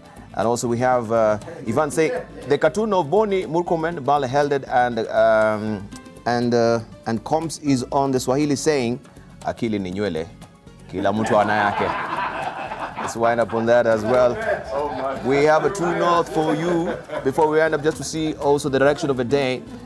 Today, Octagon Africa and Alexander Forbes to make an official business announcement following the strategic transaction last year. Also, Emirates Kenya will hold a media roundtable with regional manager for East Africa. This is Hendrik Du Priest and Saeed Abdullah, who manages cargo. Of course, this in light of coronavirus as well. Kenya will join the world in marking the One Life Day, which is used to raise awareness of a multitude of benefits of conservation. And the Committee on Health will today meet with Ministry of Health, Ministry of Transport and Ministry of Interior regarding the country's readiness and response plan on the coronavirus disease. Quote of the day, just to give you a post giver, we'll leave you with these words of wisdom from Nelson Mandela, who says that if you want to make peace with your enemy, you have to work with your enemy. Then he becomes your partner. Thank you very much for your valued company. You've been watching People and Politics. And also thank our panelists as well. We'll go for breakfast right now.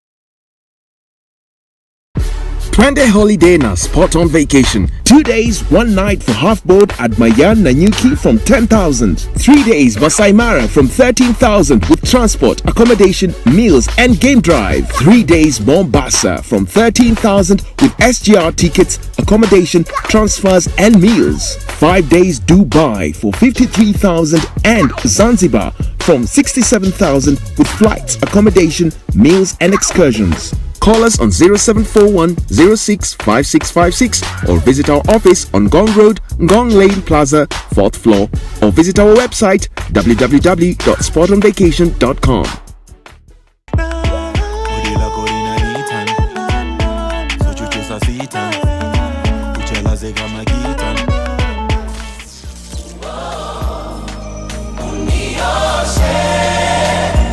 I've been a sinner, hata maji niliombwa nikasema sina.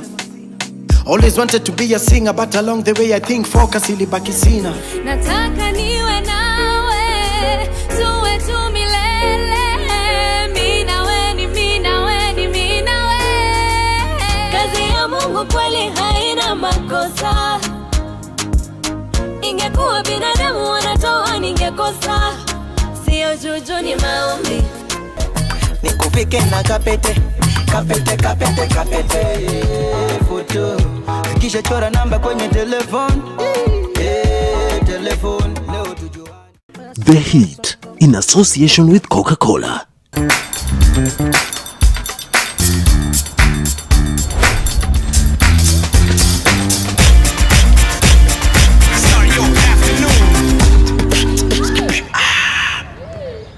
It's delicious.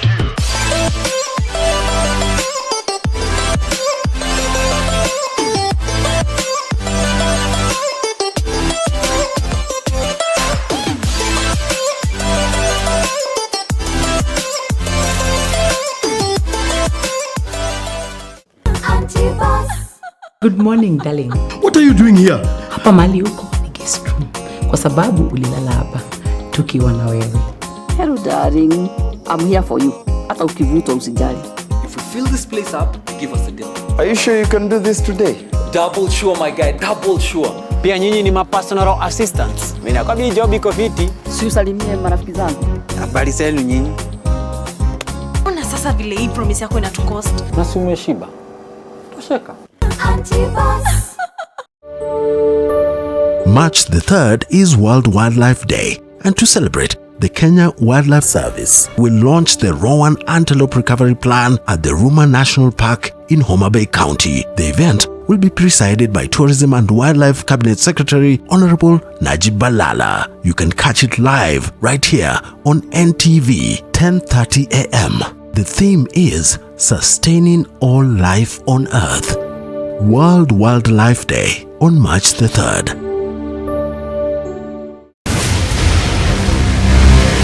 Just make sure that none of you dare tell her where I'm staying, or so help me, all of you are going to regret it. Just don't tell anyone about it. We'll figure out what's written in it. Get down! Greg!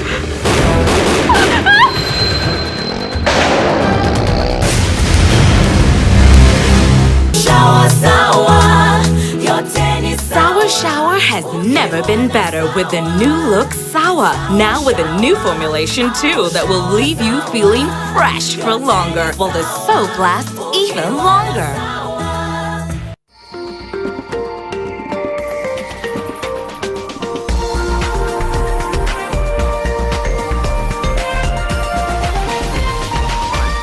This is NTV.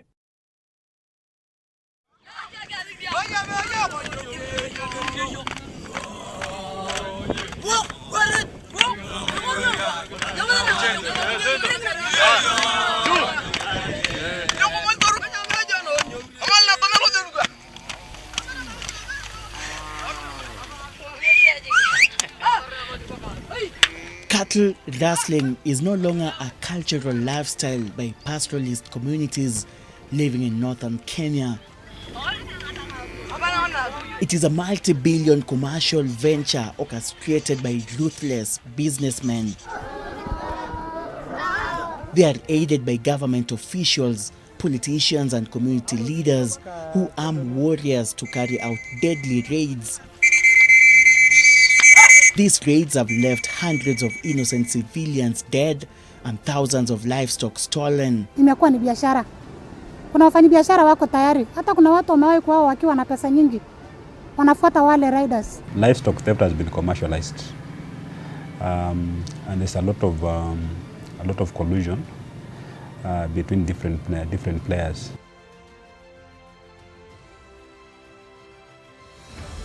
To get a clear view of how the heinous activities perpetrated under the very watchful eyes of security agencies in the country, we set out to the axis of cattle rustling that is rampant in 5 counties: Turkana, Samburu, Baringo, West Pokot and Elgeyo Marakwet. In Turkana, we head to Kibish, located 968 kilometers from Nairobi, a fertile contested area in northern Turkana that borders Ethiopia, Uganda and South Sudan, where we come face to face with the heavily armed Turkana child warriors. Unakuja kwa ng'ombe yetu hii. Tunatupigana.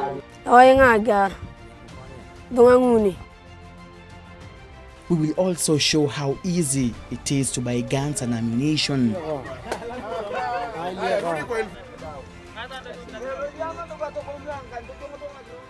Next, we head southeast and traverse across Baringo, where we get first-hand confession from a reformed Pokot cattle rustler. Mimi ni wa kwanza kuenda kule kuchukua wanyama kwa msee anaitwa Stanley Lomkut, na hizo mbuzi nilizileta, serikali wakaanza kunifuata.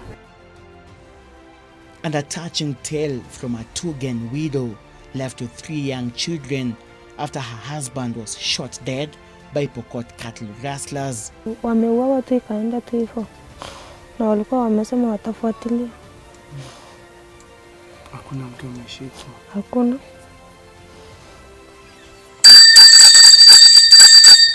Still in Baringo, we will reveal how 67 pupils in Kapindasum Primary School are under 24-hour police protection due to persistent attacks from cattle rustlers. Tunasikia wameingia wanafamia upande ule. Sasa tukiwa kwa shule, nazo tunakuwa na wasiwasi. Hali ya usalama wetu sio garanti kabisa. At Ngenyang, which is Kenya's second largest animal market, we interact with traders who have fallen victim to cattle rustling. Hiyo mbuzi tumekosa hivyo mpaka tumeenda kotini, tumeenda wapi, tumeshinda, tumewacha. Kama za mfugo ya mtu imepotea, imeibiwa kwa nyumbani na imepatikana kwa soko, sisi huwa tunafuatilia kwa mwenye amenunua, tupate mwenye amenunua, atueleze amenunua kwa nani. We then move east to Elgeyo Marakwet to highlight one of the major access routes used to transport stolen cattle destined for urban markets, both locally and internationally. From the vast Kerio Valley, we travel further east to Suguta Valley in Baragoi, Samburu, where 42 security officers were killed in 2012. At the community gravesite in Baragoi, 2 more bodies are being laid to rest as a result of bandit attack. Haijapatikana suluhisho hata moja ya kujua kwa nini watu wanapigana hii Baragoi. From Samburu, we move to West Pokot, Turkana hotly contested border at Kainuk, where River Takwel is a source of livelihood, as well as deadly confrontation between the Pokot and Turkana. Nilipigwa hapa hivi, ikatokea hapa.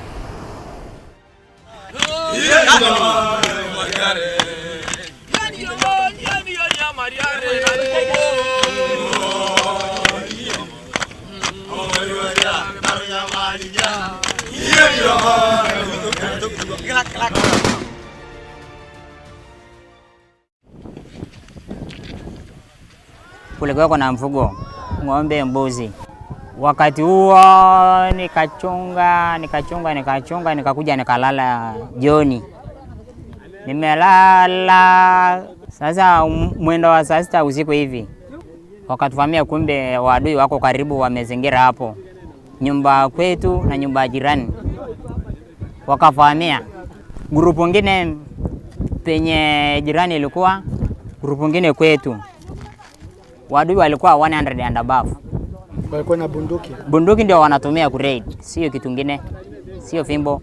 Kutoka hapo walichukua ng'ombe ya jirani wakapitisha penye nimelala hapa. Ilikuwa tu nusu mvu, kifo katikati na wai. 36-year-old Richard Dakale, now a father of 6, was only 7 years old when the massacre occurred in 1992. Na wanachinja watu. Juzi wamepiga kijana mwingine hapa risasi. Juzi mwezi wa Septemba wamepiga risasi huyu kijana. Kwa hii mwenye anapaka hii ya hii mlima hii. Alikufa. Walipata tu katikati ya ng'ombe. Wakaua kijana, walipeleka ng'ombe karibu 40. Unajua mambo ya raid hapa ni mingi ambaye uncountable. In every month inafanyika karibu 4 times. Kuua mtu na kuchukua mfugo. Saa zingine wanaua binadamu, sana wakipata mwanaume. Sasa kitambo bunduki ichukuliwe, wanaume wote wataisha. Wale wa kufuga wataisha. Watakuja tu kupiga tu risasi one by one.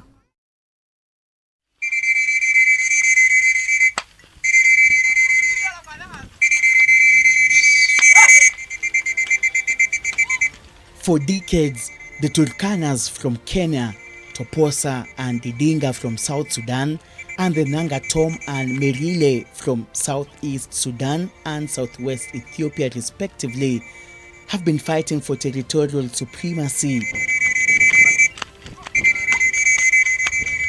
The borders of the 3 neighboring countries, placing North Turkana at the center in a place called Kibish, forms what is known as the Ilemi Triangle.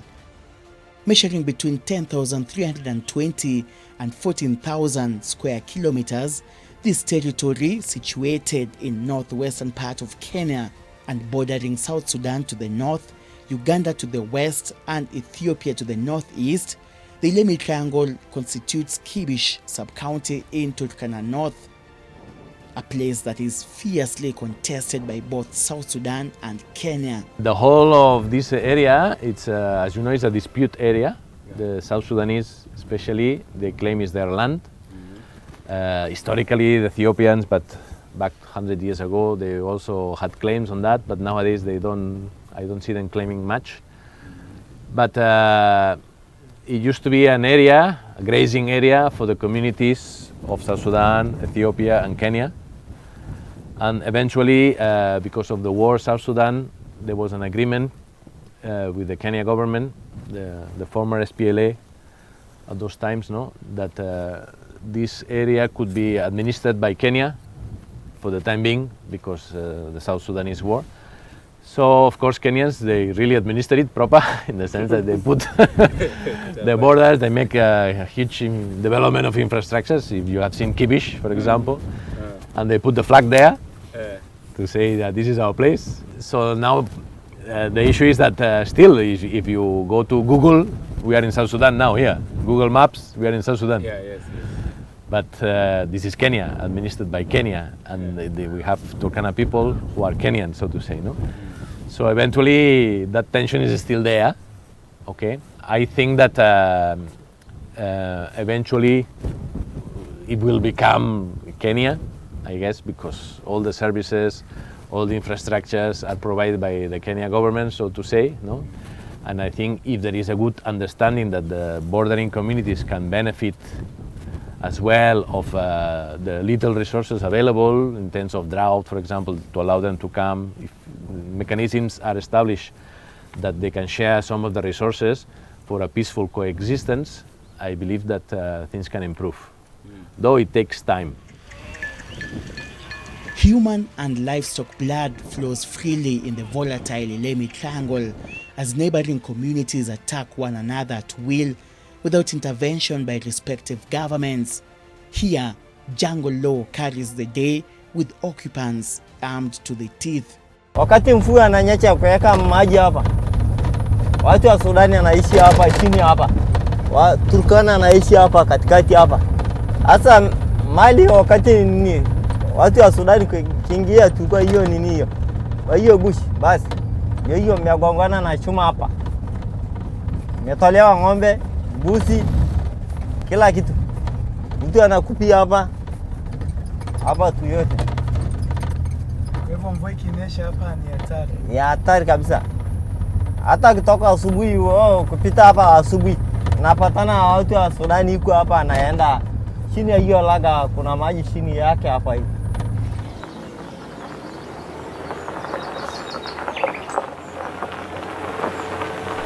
Unapigana mara 10. Hapa tu hapa hii manyata hii.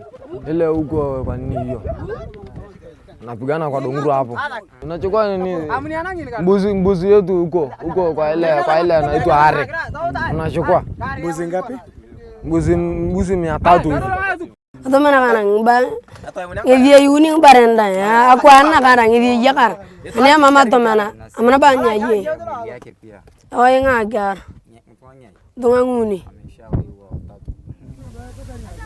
Communities living here in Kibish use this firearm as their only means of protection. Scarce resources such as water and pasture have remained to be contentious here in Kibish area, but is being disputed because of its enormous grazing land. The government has deliberately said that we are not going to disarm the NPRs that are in sub-counties that are along our border until we have an agreement, a disarmament agreement with our neighboring countries. So for now, I think the Turkanas along that border are going to remain with those firearms because we don't want again to expose them to attacks from people from across the country. But anybody else within Turkana, any other person, is going to be. In fact, the only people that are not going to disarm in Turkana along that border are the NPRs. But any other person with a firearm is going to be disarmed. But it's not just the National or Kenya Police Reservists who are armed, as the regional commander says. We found children as young as 10 years and who should be in school but have turned into warriors. They spend most of their time in the bush using high-caliber firearm to protect their community and livestock from possible attacks. So volatile is the situation in this region that, on the very day we toured the area, unknown bandits attacked the Kibish police station, firing 5 shots at the station before crossing over the Omo River into Ethiopia. Moments before the police station attack, we had witnessed a herder armed with an AK-47 grazing his goats just outside the gate of Kibish Police Divisional Headquarters before heading past a beacon that indicates the border between Kenya and Ethiopia.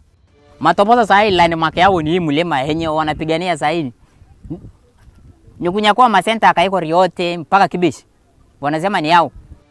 Insecurity in this region has been worsened by the influx of guns and ammunition, mainly from South Sudan.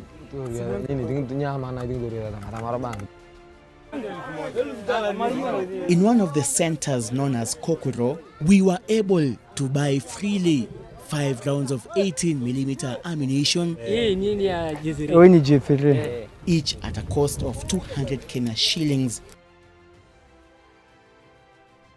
An AK-47 rifle like the one I am being offered here goes for 80,000 Kenya shillings, or an equivalent of 2 to 4 cows depending on the sizes.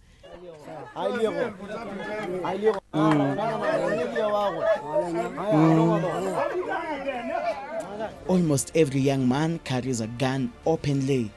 Bullets are sold in kiosks alongside groceries and preserved milk. We're now going to be shown where the guns and ammunition are kept. According to locals here, they have to be armed in order to counter any threat.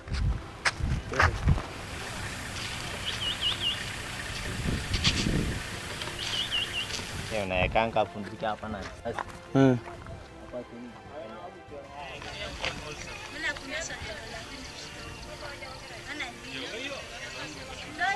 Inaitwa K47.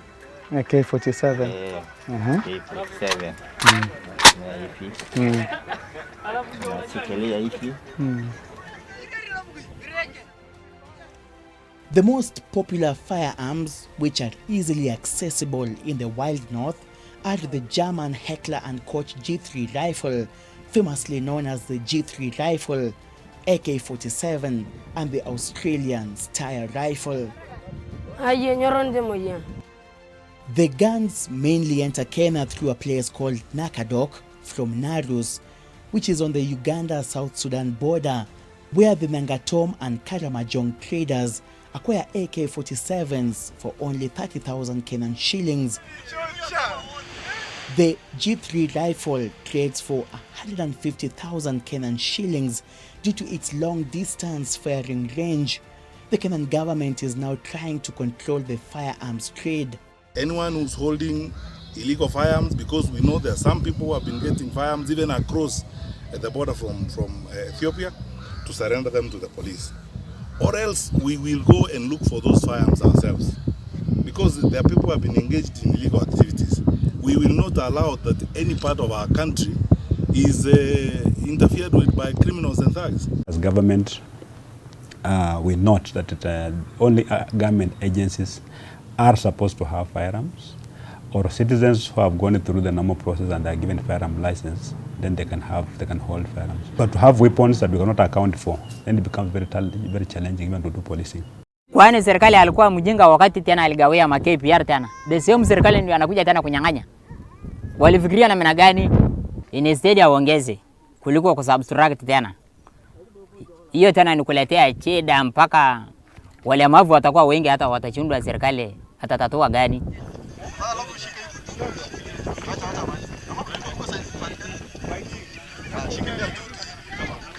Mambo ya kuchukua bunduki kwa KPR imeleta usalama, kwa sababu sisi tukiwa wakaji ya Kainuku, watu wa town tuliajiriwa, unapeana makaratasi yako uajiriwe.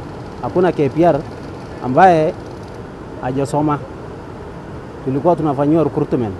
Iko kwa sheria kwamba kwa hiyo National Police Service bunge ilipitisha na Uhuru akasign kwamba KPR wawe na bunduki, wawe train, wawe na uniform na wawe na allowance, na wawe mbele ya ng'ombe. Ilipitishwa last parliament 2015. So hata kuchukua hiyo bunduki ni kinyume ya sheria. Go and read section 100 up to 104 of the National Police Service Act. It is there in black and white. We're not going to return those firearms to NPRs. Not now, not ever. Reason being very simple.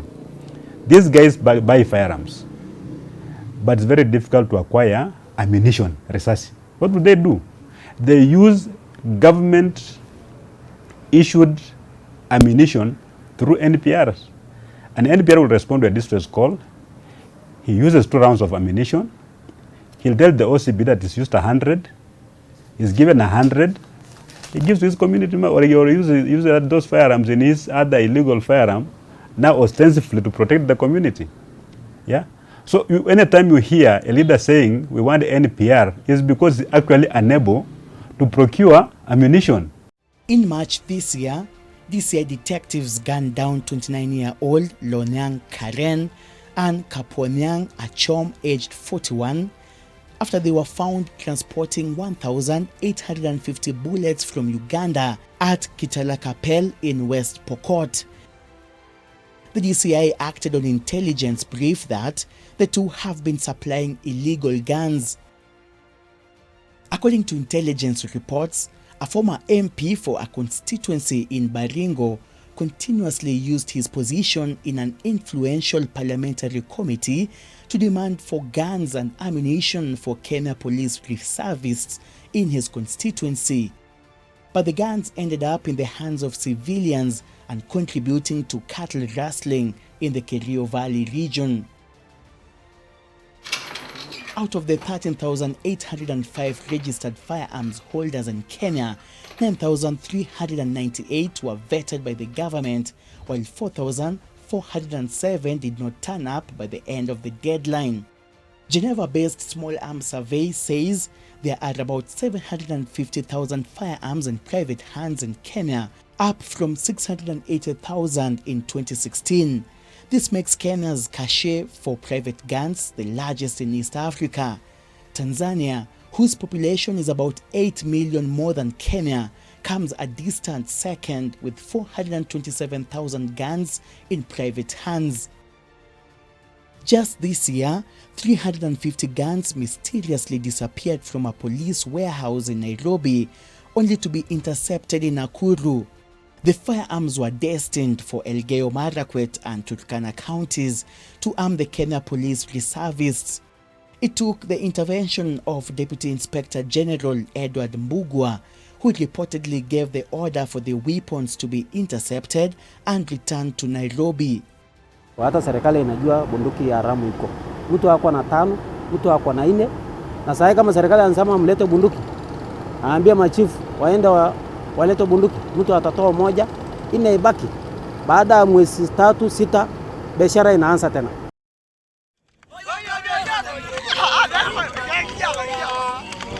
But the endless conflict in Ilemi Triangle is no longer an isolated territorial dispute among Kenya's Turkana, South Sudan Toposa and Nangatom, or Ethiopia's Merile tribe.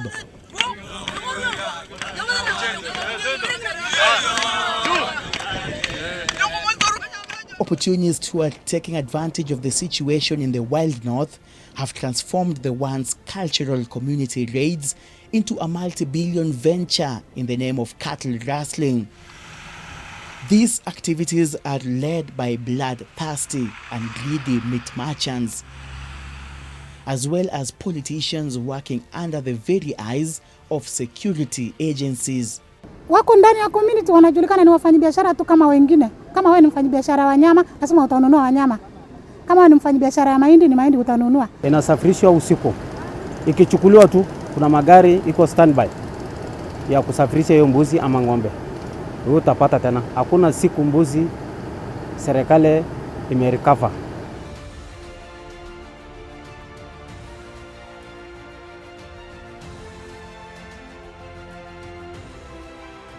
Wakati walinipiga risasi 2 kaanguka chini. Hiyo mwingine akakuja akafikia nimekufa. Na nilikuwa na bunduki ya serikali. Wakati hiyo mwenye alikuwa anataka kuja kuchukua bunduki nikamlime yeye. Mlime kichwa. Na akakufa hapo hapo. Na mimi nikasonga nikaingia ndani ya msituni. Baadaye hiyo KPR mwenzangu alishindwa nguvu na akatoroka.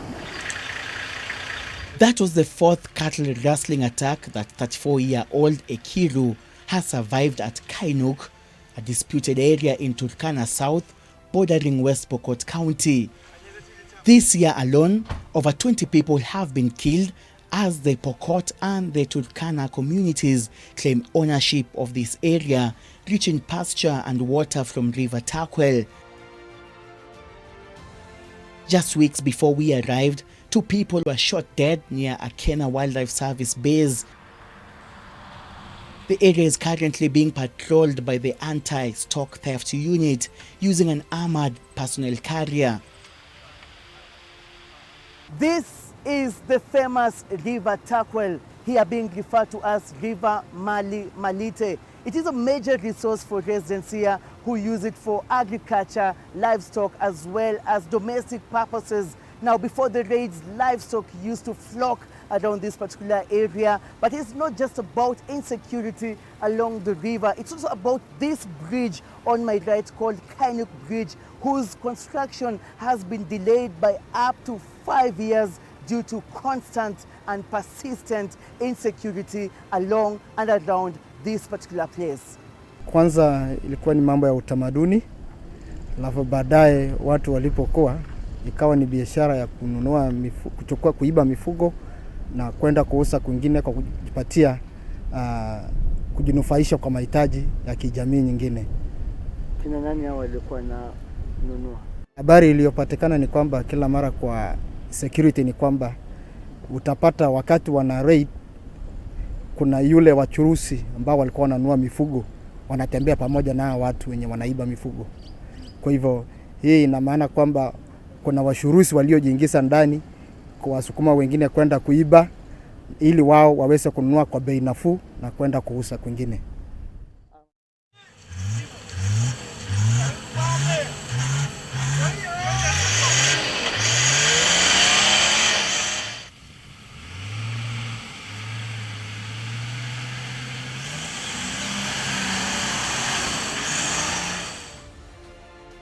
From Turkana, we head to Baringo County via Kerio Valley in Elgeyo Marakwet County.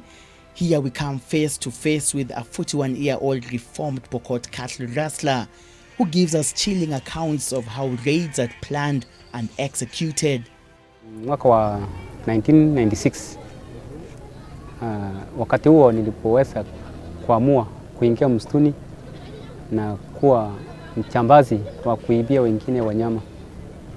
Hasa vita ambayo inaendelea katika Baringo Central hapa Rukus, mimi ni wa kwanza kuenda kule kuchukua wanyama kwa msee anaitwa Stanley Lomput, na hizo mbuzi nilizileta, serikali wakaanza kunifuata na kunitambua, na wakati huo sikuweza kuwa na amani kwa sababu hata kuishi kwangu nyumbani ilikuwa ni wasiwasi, na serikali walikuwa nataka kuniua na kunichukulia bunduki.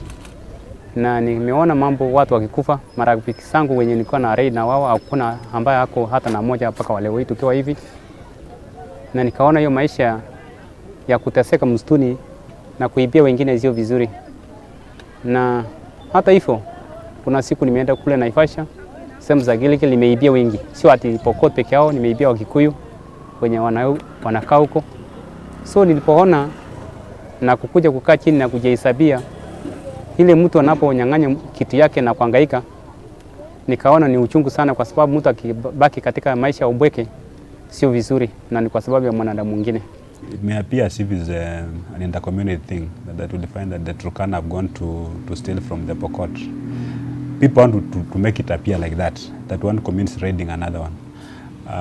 But the true position is that the thieves from the Turkana community are in constant touch with the thieves in the Pokot community, and they talk.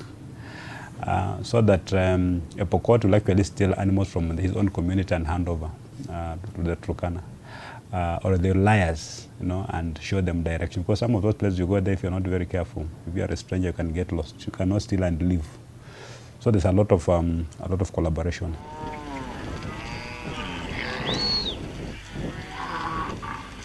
In 2017 kuna huyu majirani walipofahamiana wa hapa North Baringo, kuna watu hawakuwa wameenda raid na mali zao zikachukuliwa bila hatia, lakini yule mwizi ambaye aliibia hakupatikana.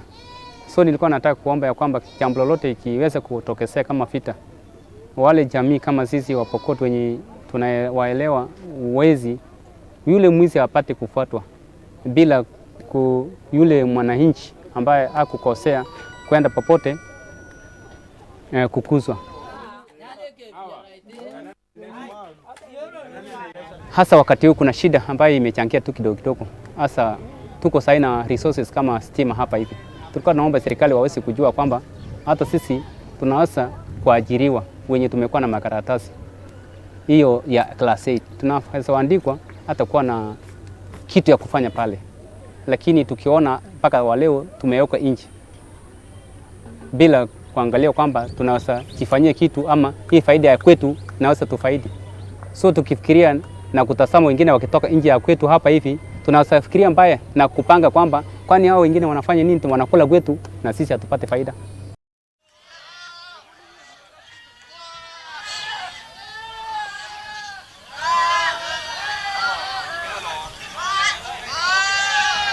Katika hiyo hali ya kuleta mifuko, kuiba na kuleta, hii watu hawana mali pengine wapeleka soko. Soko yote ni hapa.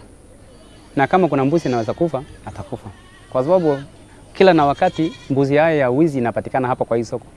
Ikishikwa tunafanya hiyo kesi, tunatatua, inaenda police station, tunaanza kuchunguza hiyo tu katika hiyo transaction. Alafu mwenyezi aliuza, tunaenda kukaa chini na leaders kama chief wa hiyo area, assistant chief committee, tuone vile tutasuluhisha, tujue kijana alitoka kwa boma ya nani. Kwa sasa kwa sheria yetu ya Pokot, sasa kama mtu kuna sheria kama mtu uliiba ng'ombe wanapea faini, ijulikane italipwa kiasi gani, double ya hiyo. 38-year-old Warku Dalacha, a goat trader from Kiamaiko slaughterhouse in Nairobi, was caught up in the trade of stolen livestock from unscrupulous brokers. 2-3 years ago, iko mbuzi ameshukishwa Margat, ametunyang'anya. Mtu mmoja anashika mbuzi, hiyo mbuzi hatujui nani nauzia sisi siku hiyo, ndio tumekosa hiyo mbuzi hivyo. Wakati hiyo bande na bande ile iko watu wanazozana. Sasa mtu anapanda gari na shika, ikishika watu wananchi wengine na kuja kuvamia sasa gari. Si kwa sababu mimi ni Mturkana, Turkana wakienda wanaweka. Hata Pokot wako wao wanasema Turkana ni wazuri, si kama Marakwet. Marakwet watakatakata miguu. Lakini Turkana wanaenda wanaweka, Pokot wanaweka kwa gari, wanauza, wamejua ni kitu kizuri, ni biashara. Lakini Waturkana bado wako nyuma. Wanaiba wanapeleka tu ya Pokot, wanaenda wanafuga. Si kwamba waibi, wanaiba kama na wengine. Pokot wanaiba wanauza, Turkana wanaiba wanaenda wanaweka. Pokot wakikuja wanachukua. Hivyo ndio vile Pokot wanapenda Waturkana, wanawawekea. Ni ile merry-go-round. On a market day such as Monday, up to 2,000 goats and 150 cattle are sold, which in turn brings a revenue to the county government of about 180 to 200,000 shillings. Cattle rustling targeting markets in Nairobi or Nakuru prefer Nginyang market because of its proximity to the urban centers and affordability. For instance, a fully grown goat at Nginyang market costs as low as 3,000 shillings, which is sold in urban towns such as Nairobi from 6,000 Kenya shillings or 450 shillings a kilo, earning the trader over 100% in profit. Before it gets to Nginyang market, the stolen herd is normally driven from Katile to Kapedo, then Chemolingot, and finally arrives at Nginyang. The Nginyang, Loruk, Marigat, Nakuru route is also another option for bandits and brokers to deliver stolen livestock to targeted urban markets. Koloa Road is among key routes used by cattle rustlers to transport cattle from this particular place all the way to Eldoret via West Pokot. To my right is the volatile Kerio Valley that has been a center of battle between neighboring Pokot and Marakwet communities.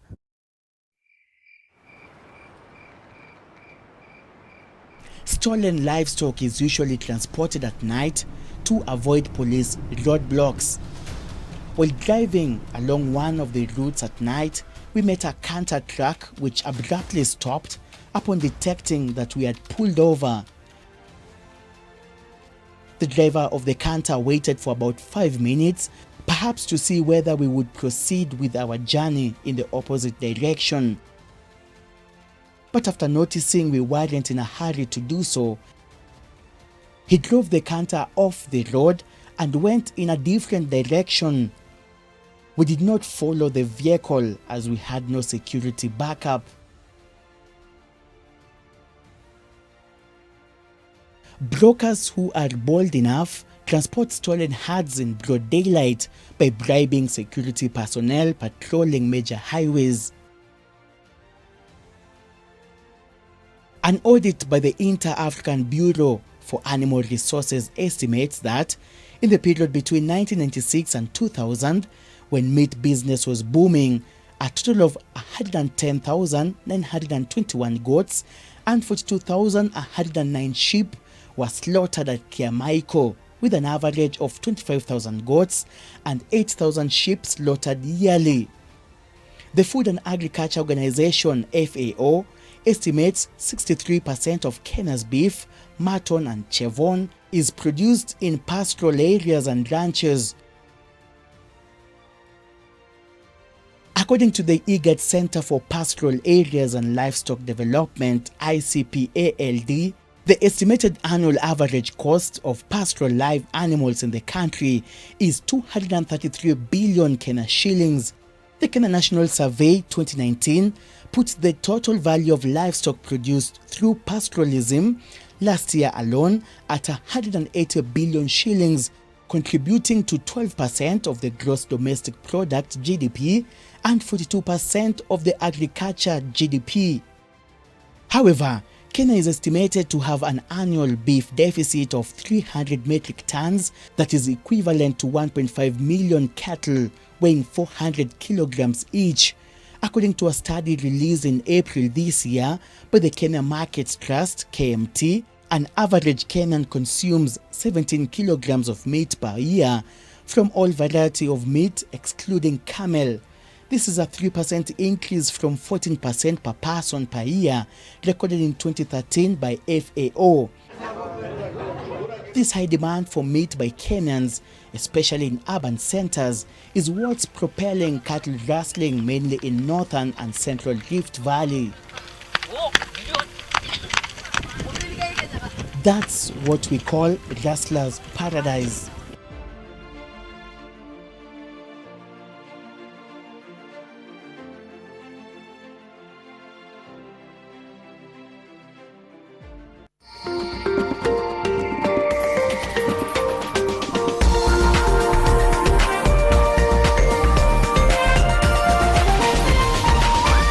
This is NTV.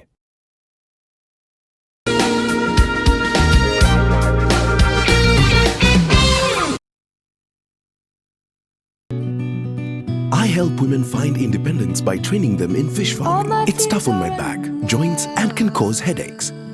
Panadol Extra relieves multiple types of pain. If symptoms persist, seek medical advice.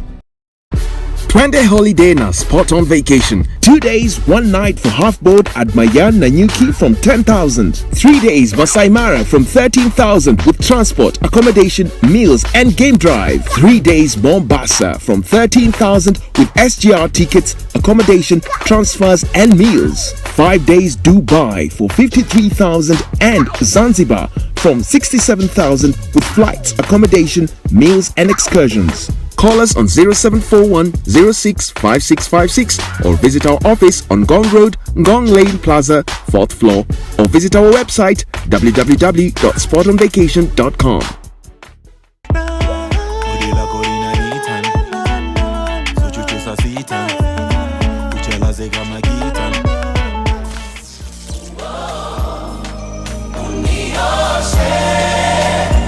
I've been a sinner, hata maji niliombwa nikasema sina.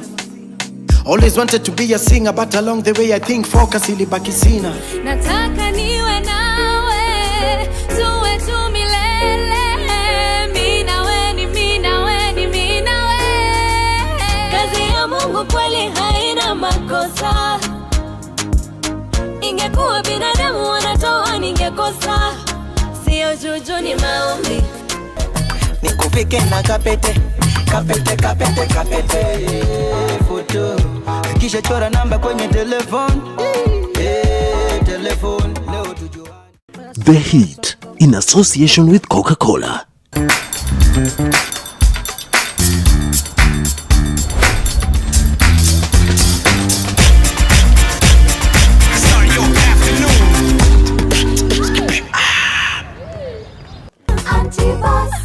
Good morning, darling. What are you doing here? Hapa mali huko ni guest room. Kwa sababu ulilala hapa tukiwa na wewe. Hello darling, I'm here for you. Hata ukivuta usijali. If we fill this place up, give us a deal. Are you sure you can do this today? Double sure my guy, double sure. Pia nyinyi ni personal assistants. Mimi nakwambia job iko fiti. Si usalimie marafiki zangu. Habari zenu nyinyi? Ona sasa vile hii promise yako inatukost. Na si umeshiba. Tosheka. March the 3rd is World Wildlife Day, and to celebrate, the Kenya Wildlife Service will launch the Rowan Antelope Recovery Plan at the Ruma National Park in Homa Bay County. The event will be presided by Tourism and Wildlife Cabinet Secretary Honorable Najib Balala. You can catch it live right here on NTV, 10:30 a.m. The theme is Sustaining All Life on Earth. World Wildlife Day on March the 3rd.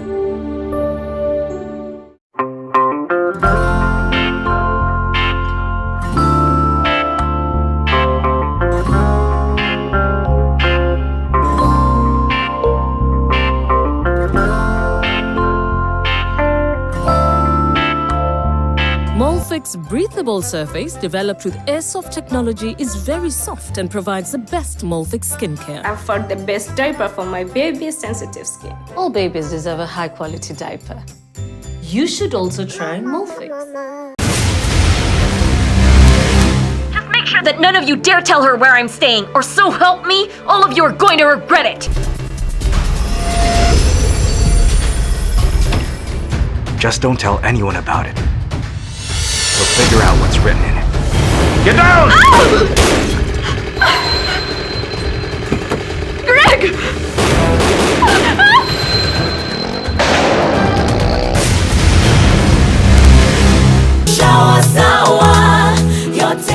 Sour Shower has never been better with the new look Sour. Now with a new formulation too that will leave you feeling fresh for longer, while the soap lasts even longer.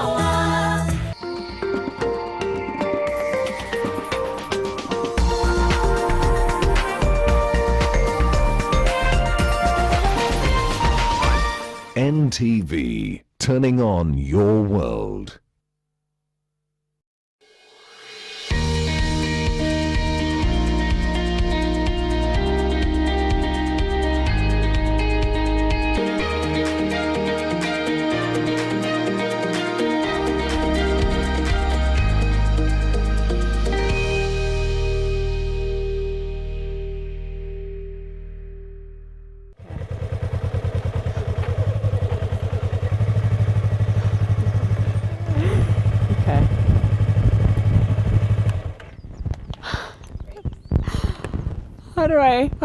Okay.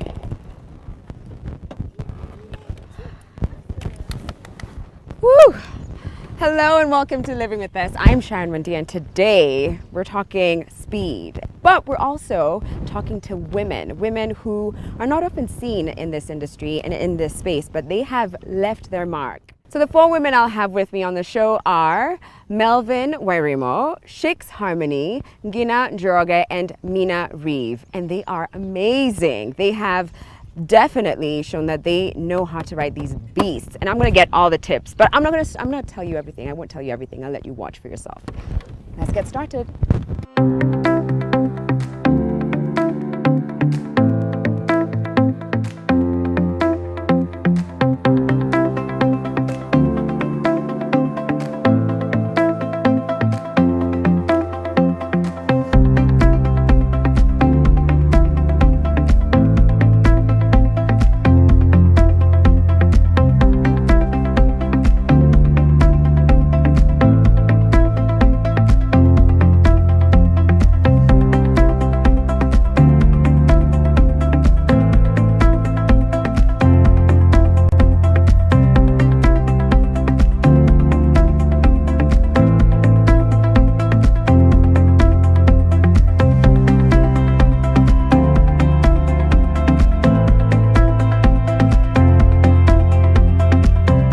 So I've just had my first experience on a bike, and I have to say it's one of those things that I don't think I'd ever forget, just kind of feeling the sheer weight of it, the power of hearing like the engine and just knowing what it's capable of. And I have to ask, do you remember the first time you were on a bike, and what was that? And not just any bike, not the do-these that we jump on when we want to get somewhere really quick, but like a super bike like this. Do you remember your first experience? Maybe we could start with you, Mel. So my first, I think I was too excited to really recall, but I know I was really excited about it. And were you on it by yourself, or were you on with someone? The first training you're given an Apache to train with, which is somehow almost similar. Yeah. So you already get the experience, the feel of it, and then now when you finally get to buy, I think the point is now having your own. Now the excitement comes there. Oh, okay. And now the speed and everything, and having to now go to the road on your own, it is so wow. And did you start on a super bike? This is my first bike. So yeah, oh gosh, that's just it. Yes. What was your experience, Mina? Wow, mine was a bit more spontaneous. Okay. I was at a nightclub with a really, really good friend of mine, and he asked me if I'd ever been on a super bike. Yeah. And I said, no. It's like, go on one. Yeah. It's like, yeah, okay. I really think he was trying to score some points with me. Okay. So, you know, I sort of said, yeah, okay, fine. So I got onto the back. I was in this tiny little dress, and I held on for dear life. Yeah. We were in Westland, so we went round the roundabout in town, to Hoo roundabout, and came back. Yeah. And wow, the speed was just fantastic. Yeah, So that just, you know, that started it for me, and I couldn't stop thinking about the speed. I wanted to go on again and again and again, and that kept happening. And I said, okay, now I need to get my own bike. Okay. And I did eventually. I mean, I had to save up for it, but Yeah. I definitely got it. So you got your first bike in 2018, is that correct? Yes. Yeah.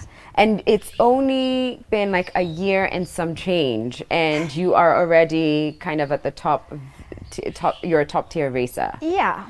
No big deal. Just a casual, let me jump on this thing and show you guys how it works. Yeah. And when did you start, Amel? When were you? Yeah, mine was 2017. Yeah. My main aim was also to join racing. So immediately I had the bike, I started training as well. Okay. So yeah. So when you kind of started to immerse yourself in the industry, did you see a lot of female racers in the spaces that you were in? And if so, did that kind of challenge you or kind of intimidate you? How did you take that? I think it was only one lady who was there. Wow. And now I took up the challenge. I wanted more ladies to join in. Yeah. Plus I have the zeal, I want to race. So men did not intimidate me in any way. Yeah. So yes, I wanted to get in there and show them we can actually do it. And have more women Yes. also. Yeah. Was Yes. that the same for you? I mean, likewise. So when I started riding and racing and Yeah. competing, it was Mel on the track and one other lady, Shix. And, you know, they welcomed me, they introduced me into this whole thing as well. And, you know, it was cool. And I was like, oh, wow, there's only 3 of us now. And all these men. Yeah, just to give it some context, it was like how many men versus women? So 12 times 3 different races, that's 36. 36 men. So about 40 Yeah. other races who compete. And only 3 Yes. Yeah. women in the entire It's a very competition. male-dominated sport. Yes. But Yeah. yeah, at first it's a bit intimidating. They're very aggressive. They come really close to your bike, Oh, especially do if they? you're a newbie Wait, rider. are they trying to like kind of like edge you out? Like what? That's you not know? that's not their real intention, but Yeah. it actually happens. Yeah. So the bike is just close to you and you're like panicking. It's a competition. Yeah. And because we can't have our mirrors on when we're racing on the track. So okay. we cannot see behind us. So we just hear these bikes coming at all these speeds. And it's like, okay, do I move out of the way? Do I stay where I am? Yeah. I'm the slower rider. I've so you done kind that of- severally yeah. actually. I've actually told them just move. Oh, really? And Just I've be done like, that. fine, Yeah, take just take it. So, but then how do you kind of earn your space in you know, in a very fiercely competitive, kind of dangerous, like fast-paced sport? Have you found yourself kind of also, you know, being a little bit more bold, maybe going a little closer to them, or do you not try challenge the men when you're on the racetrack? Well, my first race, I was sort of still getting used to everything. My first situation in that space. So I would let the faster riders go past me. I would move over to the side. Yeah. So I was just having fun with it. Yeah. But since then, I was told this one thing, and I would never forget it. It's, oh, why are we riding with such slow racers? They're like obstacles for us. And that just blew my mind. I was like, wait, hold up. Mina, think about this. I cannot be told such a thing. Yeah. So I trained harder and I became more confident, and I have a very, very good mentor. Yeah. And, you know, so the next race, everyone was just so surprised at how much I had improved. Right. And now I would not let guys pass me. You know, I would stick to my race line. And I said, you know what, if you guys want to pass me, figure it out. You know, I'm not moving for you. Right, yeah. So that started the competition a little bit Yeah. more. And then, yeah. you know, I started earning a bit more respect. Yeah. And there's this one pivotal moment for me that everybody was just like, whoa. And it's when I crashed, right? Uh-oh. Yeah. Okay. So, I mean, have you crashed Yeah. on this track? Yeah, I have. And I want but us to get into that, because that was like, even when I was on the bike, I was like, so on a scale of 1 to 10, if this thing falls on me, how badly is it smashing my knee? But so tell me about the moment you crashed. Right, so there's been a few incidents I've had on this track. People say you buy a plot Yeah. every time you crash because you own that piece of land that you crashed into. It's sort of a bikers joke that we Okay. have going on. Okay. So I've got like 5 plots around this track. Too many crashes. But it's fine because you're fully protected and you're fully geared up. Okay. So I wouldn't normally wear my knee guards on here. It's a full racing suit. Okay. Similar to what she's got on. Yeah. Helmet, everything. So the memorable one for me was when I crashed on one of the corners. And I was going round and my brakes actually failed. And I'm trying to pump them and they just wouldn't stop the bike. They wouldn't Yeah. slow down. So I'm Yeah. already going fast into a corner and then I just slid off. I belly flopped into the tarmac. Oh, God. Yeah, so I was bleeding from my chin, my lip, and that's through a helmet. My race suit was sort of scraped. My gloves were completely wrecked. And I could see my bones where they attach on here. So Oh, the gosh. joints. Okay. So, I mean, I was okay. I was a bit shook. I managed to get up. Somebody came and took my bike off. Oyaya Racing Customs came and, wheeled it off for us. Well, for me. Yeah. And then I went to the ambulance and they had to peel off my race suit. What are you talking about? Oh, God. Yeah, it was all So I was bleeding on my fingers and everything. So they put like Betadine and it was so painful. Yeah. Oh my goodness. So all that happened. They wrapped me up and everything, and I asked the medics to clear me because I wanted to get back on. Wow. And they said, no, you can't go back on. I was in a lot of pain. Yeah. I was like, no, just clear me. I'll take painkillers. I had a lot of adrenaline in my system. Yeah. I borrowed some race gloves from Shik's, actually, who gave me ones that fit over my bandages. Right. I got Oyaya Racing Customs to come and clear my bike because it has to go through another scrutineering because of safety, of course. Safety is so paramount. Yeah. And they cleared everything. So I was told if you go back on, it is at your own risk. Because Yeah. if you fall again, who knows what's going to happen. Right. And I said, it's okay, I want to go back on. And I went back on and I beat quite a lot of my competitors. So we were 12 races. I managed to finish 5th in the second race. Yeah. And that's starting from all the way at the back of the grid. That is insane. It was fantastic. That's how I earned my stripes. And Oh that's my why a lot of goodness. people respect me because I don't let such things get me down. I fall, I get back up. I still want to Right. keep going and I Yeah. still give it my all. Yeah, I mean, when we use that phrase, usually it's metaphorically. It's not with like, I see my bones and I kind of just have them bandage it up and I get back on the bike. Yeah. So how do you, what kind of safety precautions do you have to take? Because the more you're speaking, the more it seems like a very dangerous sport. But I also know that there are several things that you do, whether it's, even before you get on the bike, nutrition-wise, physically, and just making sure your physicality is up to par. So what are those things that probably people may not anticipate or expect that becomes part of your regimen as a superbike racer? Yeah. Now, are there certain things you do, Mel? I'd say basically, first of all, passion is, for me, I think it's a safe measure because many times you'll fall down and you will tell yourself, I love this sport, I'll still go back. So that is, yes, that passion is a really important feature to consider. Then, of course, you have to have your dressing to be proper, your gear to be proper, wear a nice proper riding gear. So is this a riding gear, the Yes. ideal riding gear? Yes. Can I just feel how thick? Because what I'm trying to say is like, do I bounce onto pushiness? Okay, so you've got like your there. Oh, even the back? Yeah. So what does this do? Like if you? Yes, for the spine, it has to protect when you fall down. Your bike can actually even fall on you, so this is a safe. Yeah. And you've got the Yeah. knees, Yes, and even your yes. shoes. There are Even the special shoes. type of shoes. Yeah. They have Clearly, to. I didn't get that memo. Okay, so your gear and of course your helmet, head to toe, which I have to say that is the cutest helmet I have ever seen with the purple braid. So you're all geared up. Yeah, I know you talked about a nutritionist and kind of like a workout regimen that you have to be on top of. So these bikes are quite heavy. Yeah, do you want to say how heavy are we talking? Well, mine's about 170 kilos. The bigger bikes are a lot heavier. So you have to be able to manage it on the track. You need to be able to balance it. And a lot of the power, really, when you're riding, comes from your legs. Okay. So your legs need to just hold onto the bike because you steer. Okay, well, you don't really steer because Yeah. you sort of lean. Right, so you have to kind of hold yourself. Yeah, in. exactly. So when you're leaning one way, you've got to make sure your legs are powerful enough to keep you on the bike because you sort of like counter steer as well. Yeah. So one of the biggest things that we do with GoGo Racing Team especially is that we have our team fitness coach, an advisor, and he takes us through all these gym workouts and sessions.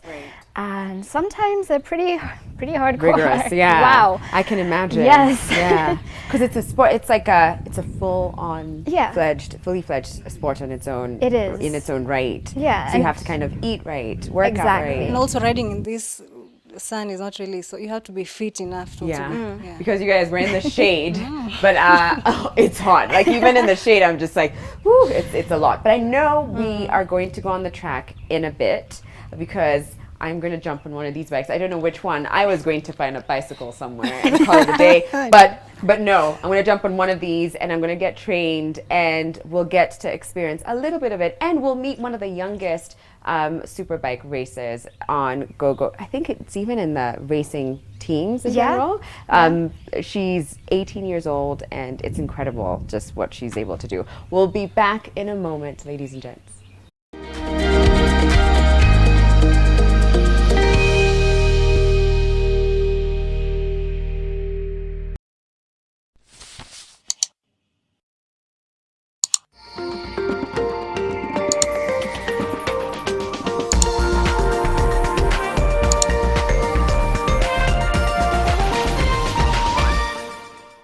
Waves have begun.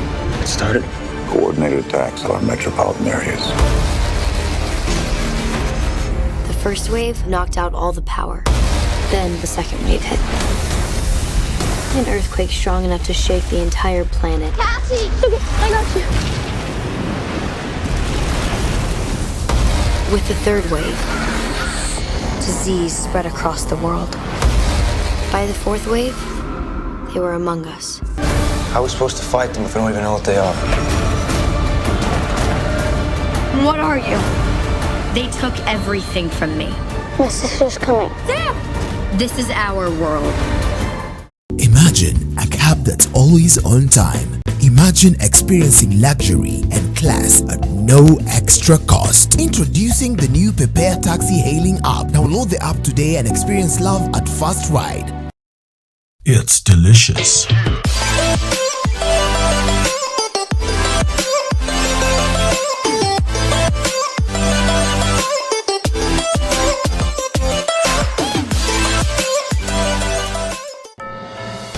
Have been on the forefront for corruption. And that's a good place to begin. A lot of this corruption happens because private sector and government are in bed together. We've had this talk many times. How drastic should the measures be taken? Because we can't keep on talking. We don't see any action. The president has the ability to actually fire people. I'd like to ask a direct question for direct answers. The heart of humanity, how do you still have it when you're such a hardened soldier? This is not about you, it's not about your life. It's about the country that I serve. This is where the real conversation happens.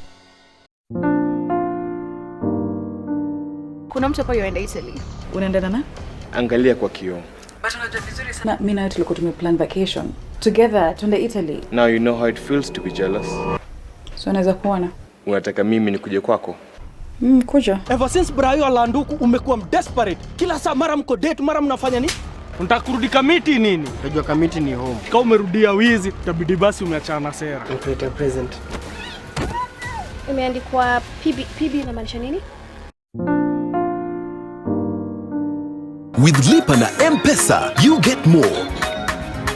Lipa na M-Pesa. Every 100 shillings spent on Lipa na M-Pesa earns you an entry into the draw. Do more with Lipa na M-Pesa.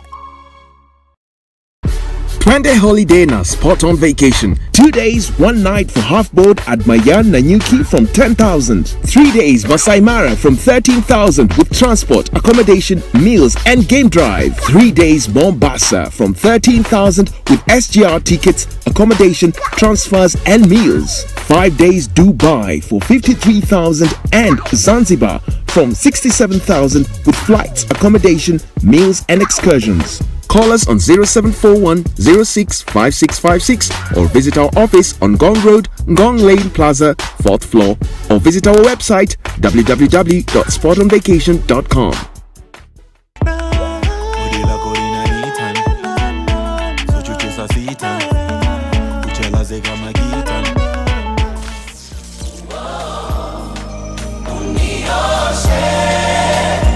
I've been a sinner hata maji niliombwa nikasema sina. Always wanted to be a singer, but along the way I think focus ilibaki sina. Nataka niwe nawe, tuwe tu milele.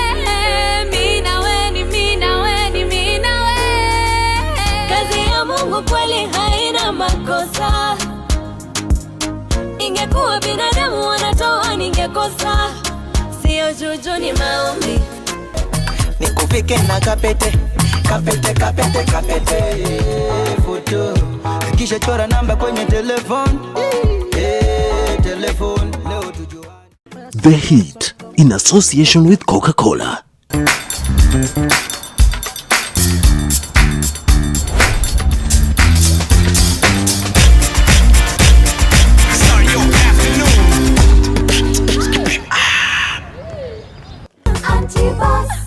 Good morning, darling.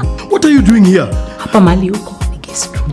Kwa sababu ulilala hapa tukiwa na wewe.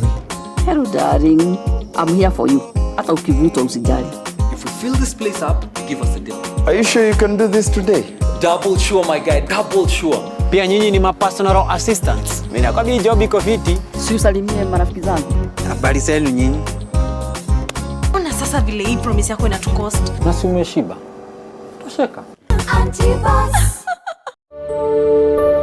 March the 3rd is World Wildlife Day, and to celebrate, the Kenya Wildlife Service will launch the Rowan Antelope Recovery Plan at the Ruma National Park in Homa Bay County. The event will be presided by Tourism and Wildlife Cabinet Secretary Honorable Najib Balala. You can catch it live right here on NTV, 10:30 a.m.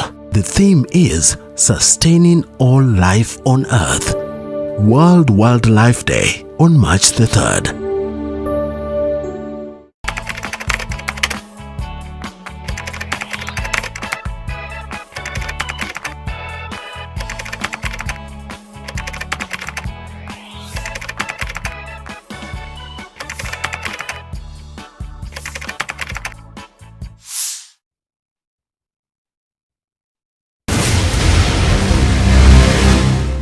That none of you dare tell her where I'm staying, or so help me, all of you are going to regret it. Just don't tell anyone about it. We'll figure out what's written in it. Get down! Greg!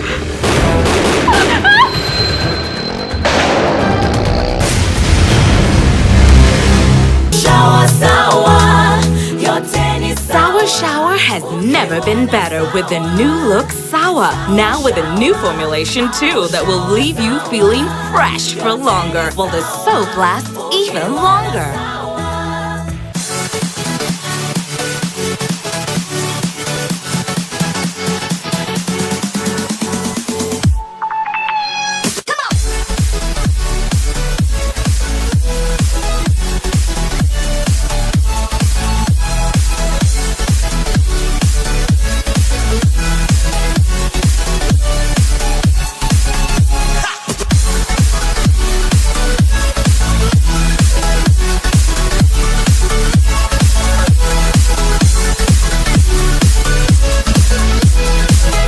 Rib-cracking comedy.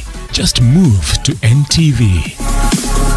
In your paper this week, the coronavirus trade heat.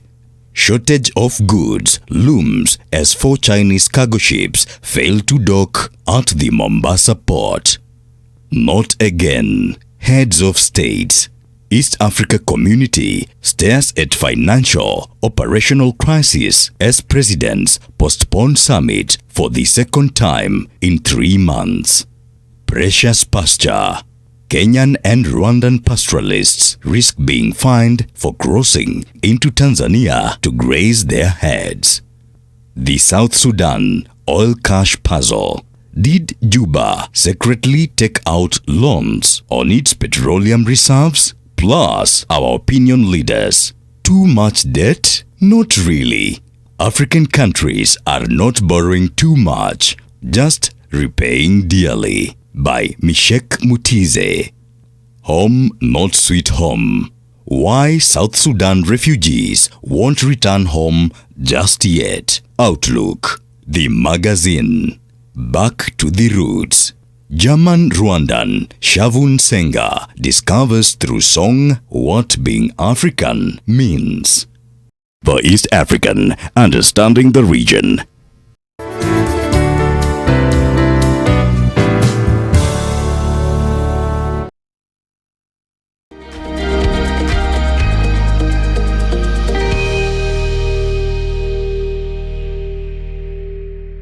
Welcome back, everybody. We are in Athi River's Whistling Morans, and we're talking super bikes. I've got three incredible women here with me. If you're just joining us, you missed an insane story of how one of them basically went back onto the track with, like, you know, just flesh hanging out and bones.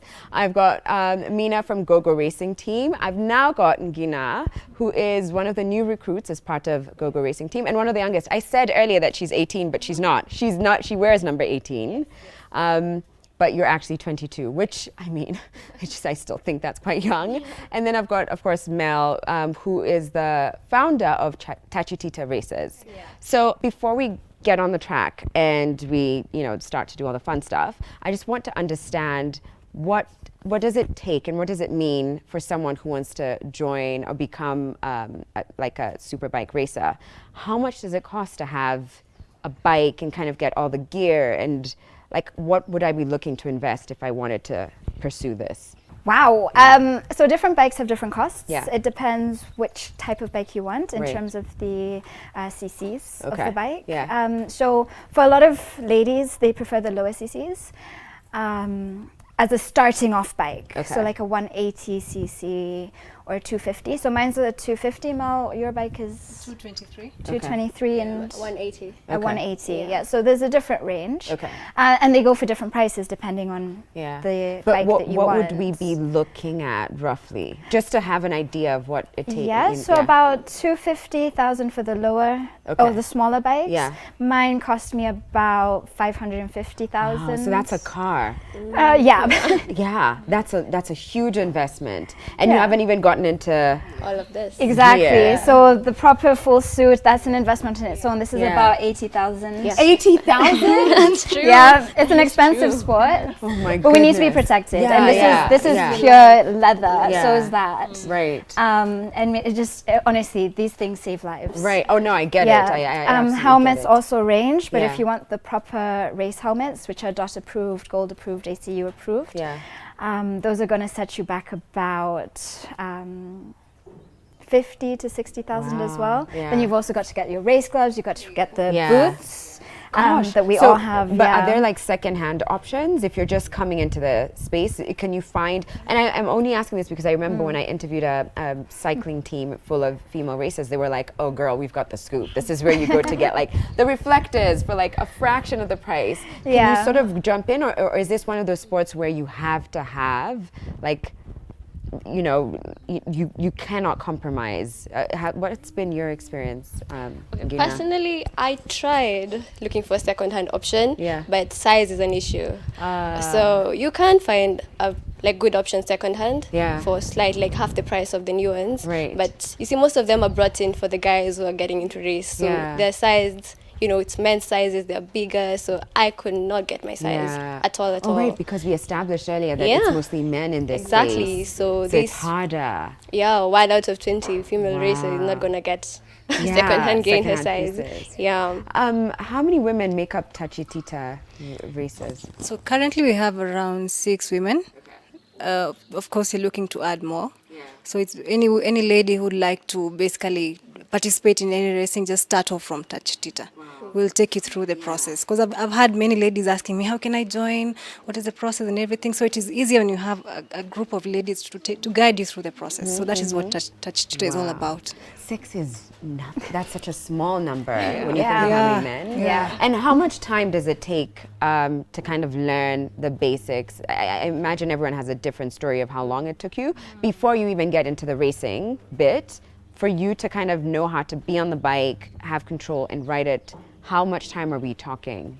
For me, I'd say maximum 2 weeks. If you're serious, you set time. Yeah. Maximum 2 weeks, you're good. As long as basically, as long as you know how to ride a bicycle, that's really easy because it's more about balance. Okay. Then the rest is just, especially for men, I know like 3 days for them it would be good Right. to go. And why is that? I know men are more, let me use, yes. Okay. Exactly. Okay. So maximum 2 weeks. If you're serious, if you put everything aside Yeah. and you focus with your trainer to actually do this, maximum 2 weeks, you're good to go. Okay. Yeah. So you guys have 10 minutes with me. So let's go. You can teach me how to ride one of these bad boys. Shall we go to the track now? Let's do this. Okay, let's go. Okay.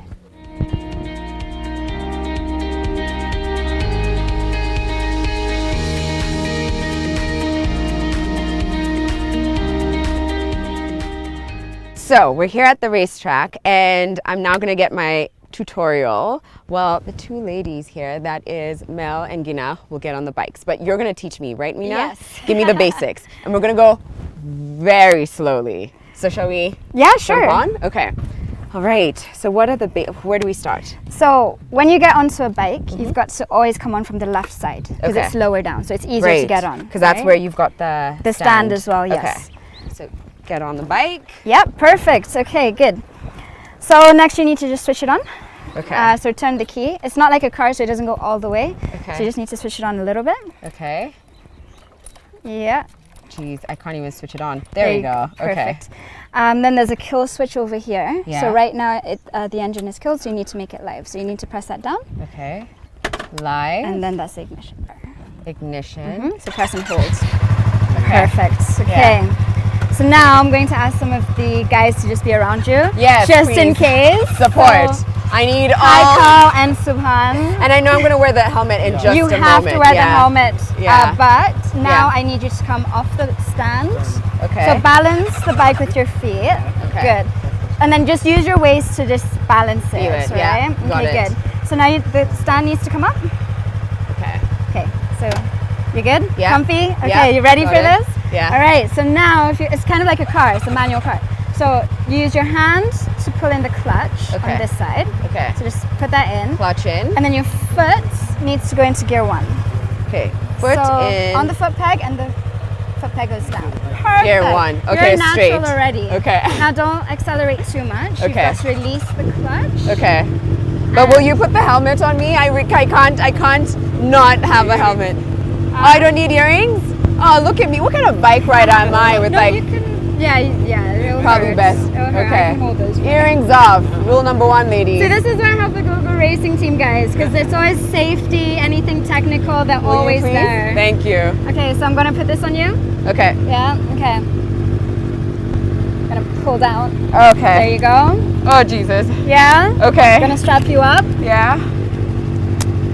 There you go. Comfy? I think so. Oh, when you're ready, it's like you're walking, okay? Okay. So release the clutch slowly. Yeah. And then just feel that braking point. And then once you get there, you can accelerate a bit. Yeah. Ladies, are you ready? Woo. Are you ready? You guys can go because I'll probably be here a while, but okay. You've got this and they'll be right next to you, okay? All right. Okay, let's do this. Do this. Okay. Oh my God. There you go. Good. Woo! Yes! Okay. Oh God.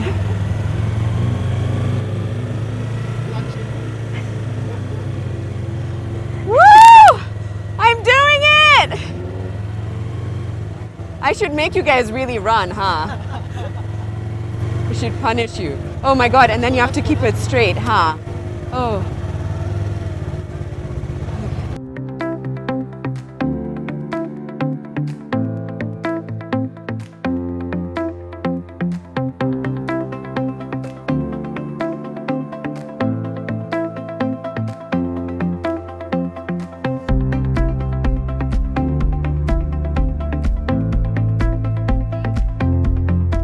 Good job, ladies. Can I just say I was the winner there quite clearly? You are so good. Thank you. Wow, I'm for joking. first timer. You both were. Oh gosh, this thing just wiped off all my makeup. This is not a place where you try and come look cute, huh? Wow. Like all my foundation is in this. Oh, sorry, but that was amazing. I would sacrifice all of this for the speed.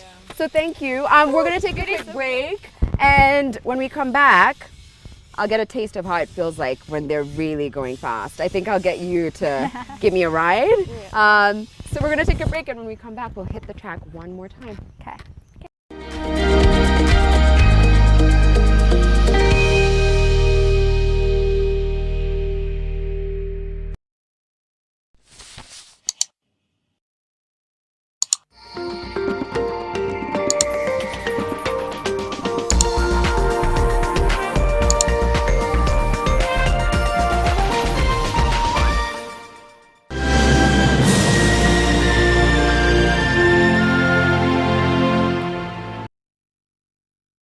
Eldora Technical Training Institute (ETTI) prides itself as a student-centered institution committed to nurturing and growing careers. Enrollment for May and September intakes is ongoing. Apply now.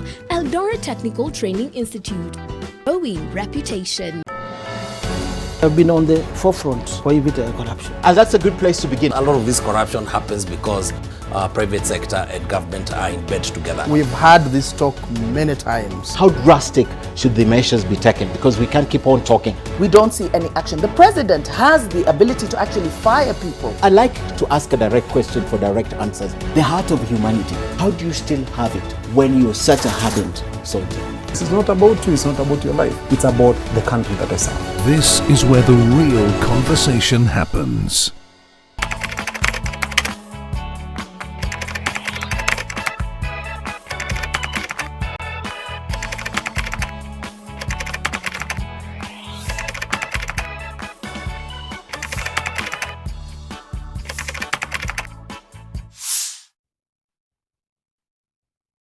The waves have begun. It started. Coordinated attacks on metropolitan areas. The first wave knocked out all the power. Then the second wave hit. An earthquake strong enough to shake the entire planet. Cassie! Okay, I got you. With the third wave, disease spread across the world. By the fourth wave, they were among us. How are we supposed to fight them if we don't even know what they are?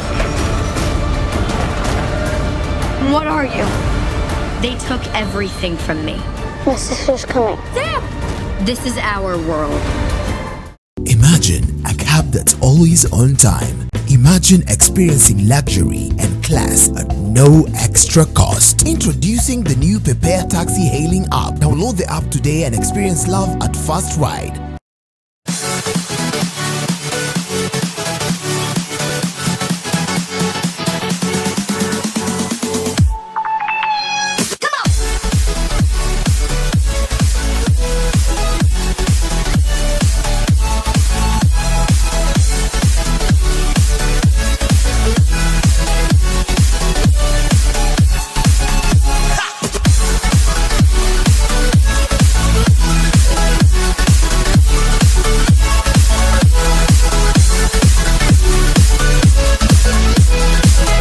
Rib-cracking comedy. Just move to NTV. Kuna mtu hapa yuenda Italy. Unaenda na? Angalia kwa kioo.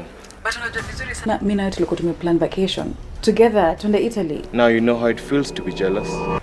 So unaweza kuona. Unataka mimi nikuje kwako?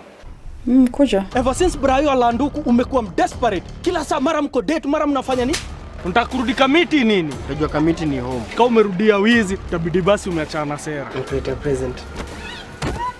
Imeandikwa PB inamaanisha nini? With Lipa na M-Pesa, you get more. Lipa na M-Pesa. Every 100 shillings spent on Lipa na M-Pesa earns you an entry into the draw.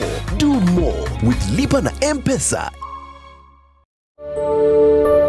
March the 3rd is World Wildlife Day, and to celebrate, the Kenya Wildlife Service will launch the Rowan Antelope Recovery Plan at the Ruma National Park in Homa Bay County. The event will be presided by Tourism and Wildlife Cabinet Secretary Honorable Najib Balala. You can catch it live right here on NTV, 10:30 a.m.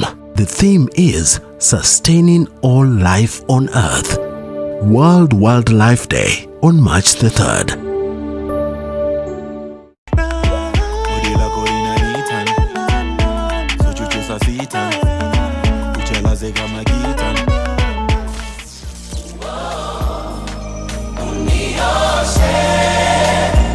I've been a sinner, hata maji niliombwa nikasema sina. Always wanted to be a singer, but along the way I think focus ilibaki sina. Nataka niwe nawe, tuwe tu milele. Mimi nawe ni mimi nawe ni mimi nawe. Kazi ya Mungu kweli haina makosa. Ingekuwa binadamu wanatoa ningekosa. Sio juju ni maombi. Nikufike na kapete, kapete, kapete, kapete.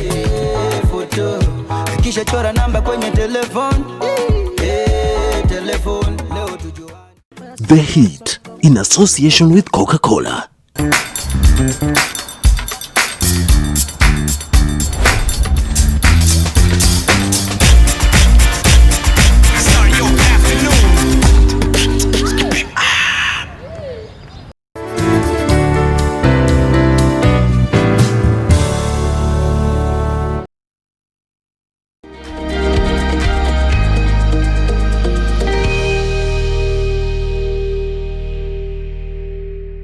Welcome back, everybody. We are at Whistling Moran's home of Go-Go Racing Team, and today's show has been all about the need for speed. We're talking superbikes, racing, and now I'm about to get on the track with the ladies who know everything about it. I'm just the one talking, I don't know. But I'm about to jump on the back of Mina's bike.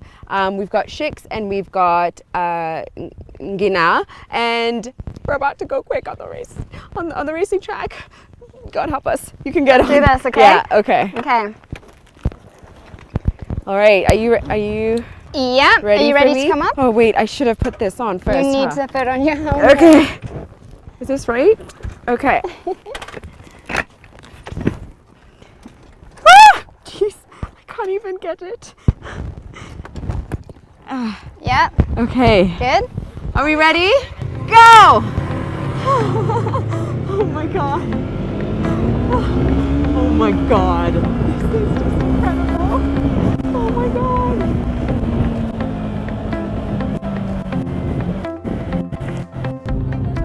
Okay.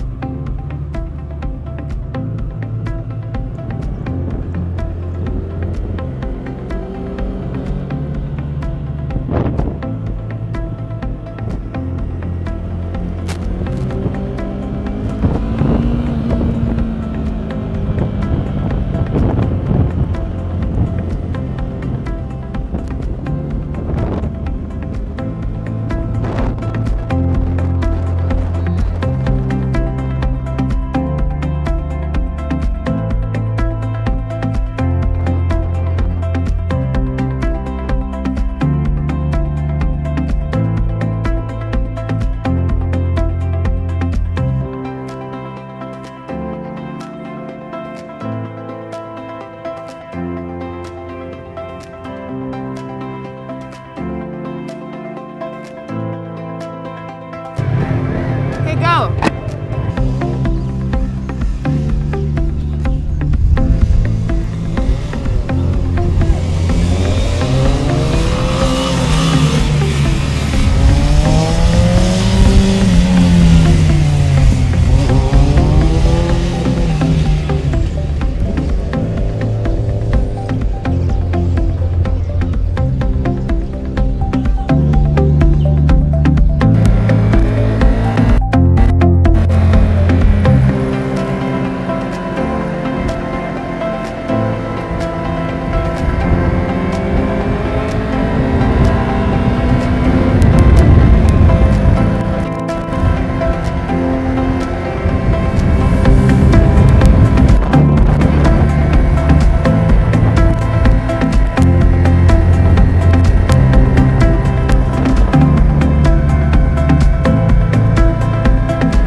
I've been on the back of bikes, do these. I don't think they count. I don't know.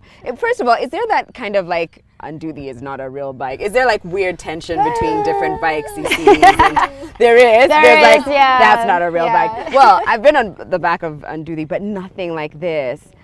Also, I have to introduce Shix85, who's been riding for 8 years, racing for 4. I think you've got like an incredible sheet list of the accomplishments. Like, you know, I think you just first female winner in the East African races. Is that? So I have to say, well, first I want to know from you ladies, what is it about racing, you know, or being at the back of a speed bike like this, that a super bike makes? What is it about it that you love so much? Why do you love it? I like the thrill. I like being in control. I like the power. It's just, it feels good, especially like with all the guys around and knowing that I can beat most of them. Yeah. It's just an amazing feeling. Right. Yeah. Is this what you all, I imagine you all share that same sentiment, or is there something else about it that you like? Well, you know, I'm starting because from the moment I started riding, I knew I wanted to race. I came to the track and saw what was going on, and I wanted to be part of it. And I wanted to battle it out with the guys and, you know, just show what I can do. Right. Yeah. Yeah. Is this what you all do full time? It's not, right? No, it's no. not. This is a hobby for all of us. Yeah. We still have actual jobs that we do. Full-time jobs. Yeah. Like, I know you're an educator. Yeah, I'm a teacher. I also have my own PR firm, Naomi Africa. Right. And of course, Google Racing Team. Yeah. Yeah. And what do the rest of you do? For me, I'm a breast cancer ambassador. Yeah. And I'm a businesswoman. Yeah. So basically that's what I do. And for me, racing is a therapy. So I started like 4 years ago when Mom was battling with cancer, so I had too much in my head. So since I've been riding, and I love the theory behind the bike, so it was a therapy for me. So basically, when I'm racing, I feel the track and the bike, they are the only things which can understand me. So for me, it's a hobby. I would take it full time if I get serious sponsors, but mostly it's a therapy. Yeah, and it's a cathartic experience. Like you get to just release. What do you? Yeah, actually, Mel. Yeah, Mel, you've been quiet. So for me, I'm a banker. Oh wow. Yeah. So it is more of it's therapy. Right. Yeah. So I like the challenge. So I take the challenge, and personally, I feel like it makes me grow in other aspects also, mentally. As she mentioned, physically as well. Right. So yeah, for me, it's a big challenge that I actually enjoy. Yeah. And Gina, what do you do? I'm in the Kenya School of Law. You're a student, okay. Starting to be an advocate at the moment. Wow. I'm also a software developer. Yeah. So yeah, but for me, it's a passion. Right. It's a lifestyle. It's just what I wake up and I think about it. So, yeah. And I think the reason I even was curious to hear what you do outside of racing is because it demonstrates that you all are not just like, I don't know, like have all this money to spare and just have all this time to spare and you just do this for fun, but you also lead lives that for, you know, many women, if they saw you in your day-to-day, whether it's in school, in your business, or, you know, at the bank, they would never think that behind that is a woman who knows how to hit like... I mean, there's women who are mothers who still race. Yeah. There's so many different professions of people. We have surgeons, we have doctors, we've got real estate people. Right. You know, we've just got a whole wide of professions, and then this is the one thing that brings us together. That's so beautiful. But I also know that you're looking to have more women be a part of this space, right? Is there a competition? I mean, I know we touched on, you know, that if they wanted to be part of it, they can join Tachi Tita, but there's also a rigorous, you have to prove that you are actually, or demonstrate that you're passionate about this. But what else can people be a part of? Is there something coming up that you want to mention? Yeah, so the Superbike Association are hosting the first event, the East Africa Superbike Championship, EASBC, the first round, on the 15th of March. Okay. So we'll all be racing in that. Gina's, it's her debut. Oh, is it? Yes. Yeah. Oh, Gina! With Mel, she's making a comeback. Oh, good, Mel. Because you took a break last year, is that right? Okay. First, Shix and I, we're veterans now, so we raced all of last season. We're coming back again this season. Wow. And it's open for everybody. You know, even these Dudi guys, you know, the bodas, they can come here and race as well. Like, it's not just for these kind of bikes. Yeah. Anybody can come. But they'll have their own category, I imagine. Yes, they will have their own category, and it depends on the CC bike that you have. Okay. So the Superbike Association are hosting the event, and they're running it. And then it's also part of the National Superbike Championship, which is licensed by the Motorsport Federation of Kenya, who are under FIM Africa, which is Federation Intercycle de Motorcyclism, which is the global body that handles motorcycle racing. So it's a really, really huge deal that we're under all of that, because now if you've got a race license under the MSFK, thanks to the Superbike Association, it means that you can race anywhere in the world as long as it's run by FIM. You can do it globally. Oh wow. Yeah. Look at you. So beautiful to see more ladies on board. When I started 4 years, I was the only chick. She came, then she was on and off, but I'm happy she's back. Then Mina came, then we have the newbie, our baby, but we gotta take care of her. So I'm encouraging more ladies on the track. That's good. So that we can even get our own category in the near future. So we need to show these guys we are serious about this. And ladies, come on board. You don't have to have a bike. You can partner with someone. Like for me, I don't have a bike.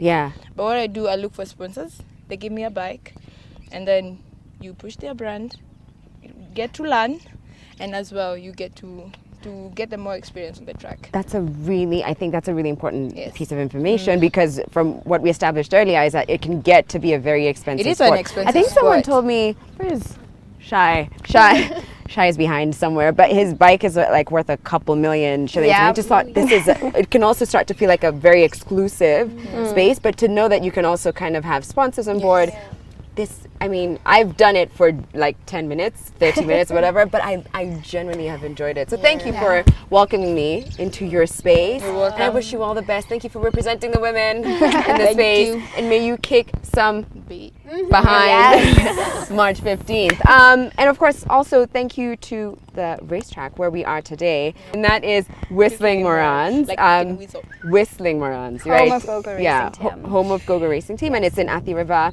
It is hot, okay? I will warn you, it is hotter than Nairobi, but it's a great experience. I mean, I don't know if I've ever seen, are there many tracks like these? I've never seen. No, this is the biggest one in Eastern Africa at the moment. It's about 1.4 kilometers. There you go. And that's impressive. Thank you, ladies. Right. I wish I could just outro this at the, just like zoom off, but you're going to join us here soon as well. Very soon.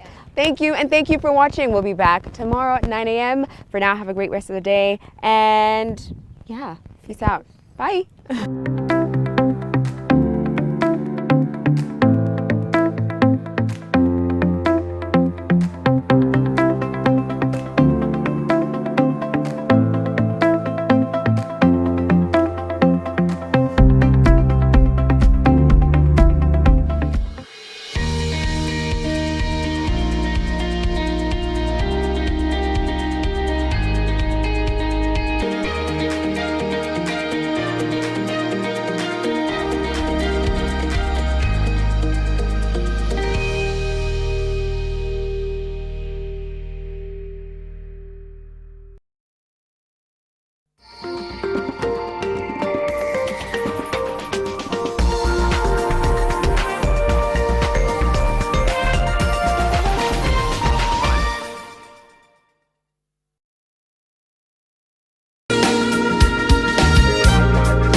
I help women find independence by training them in fish farming. It's tough on my back, joints, and can cause headaches. Panadol Extra relieves multiple types of pain. If symptoms persist, seek medical advice.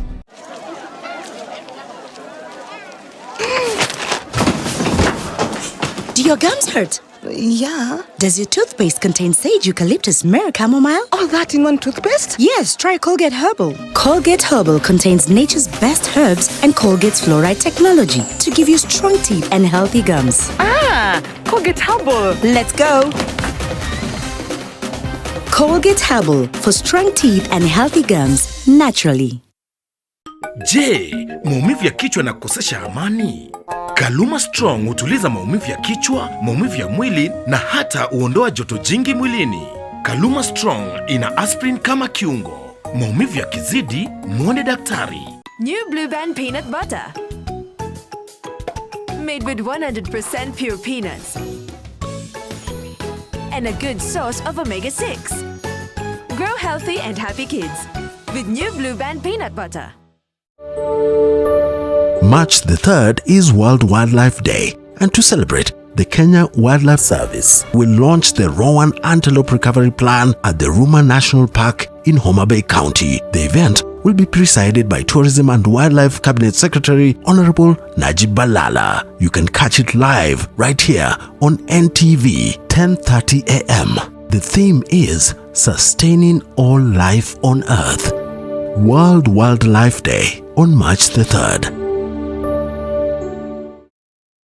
Twende holiday na spot on vacation. 2 days, 1 night for half board at Mayan Nanyuki from 10,000. 3 days Masai Mara from 13,000 with transport, accommodation, meals and game drive. 3 days Mombasa from 13,000 with SGR tickets, accommodation, transfers and meals. 5 days Dubai for 53,000 and Zanzibar from 67,000 with flights, accommodation, meals and excursions. Call us on 0741 06 5656 or visit our office on Gong Road, Ngong Lane Plaza, 4th floor, or visit our website www.spotonvacation.com.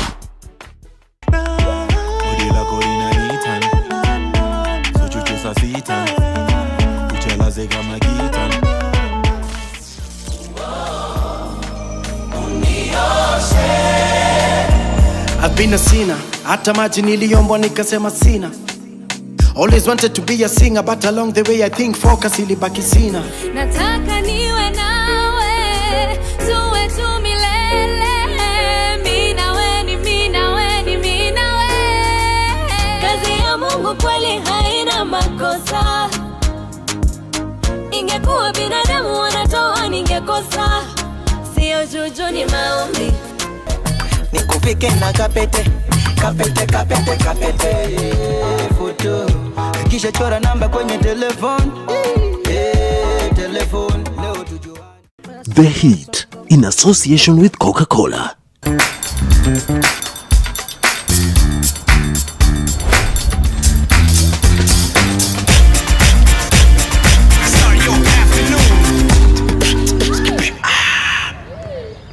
It's delicious.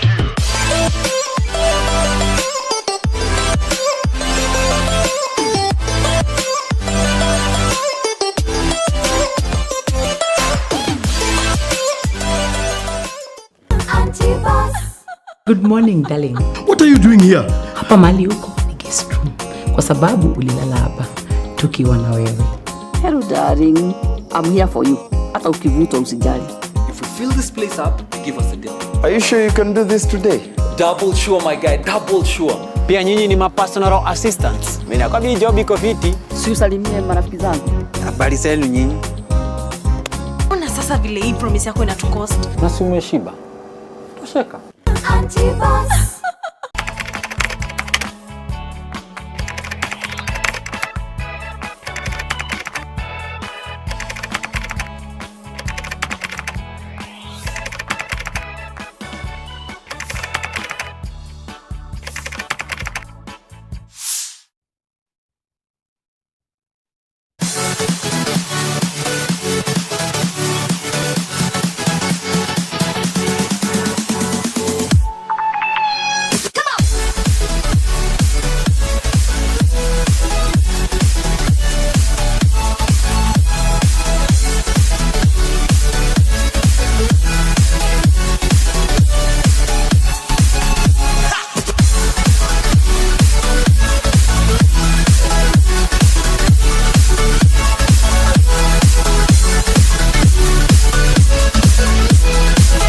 Rib-cracking comedy. Just move to NTV.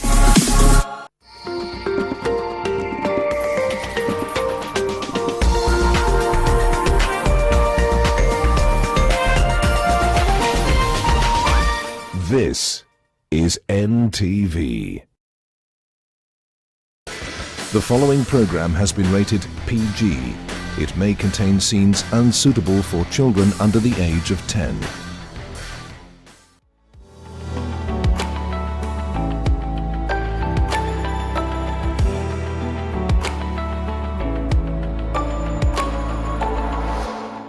Now Now, today's show reminds us of the importance of self-love, for we cannot give what we do not have. So I urge you, wherever you are, listen with an open heart. I hope our guest today will inspire you. On that same note, with me here is Nivea's new Nourishing Cocoa Cream that leaves your skin feeling so soft, supple, and glowing all day, because self-care is very important. Let's begin.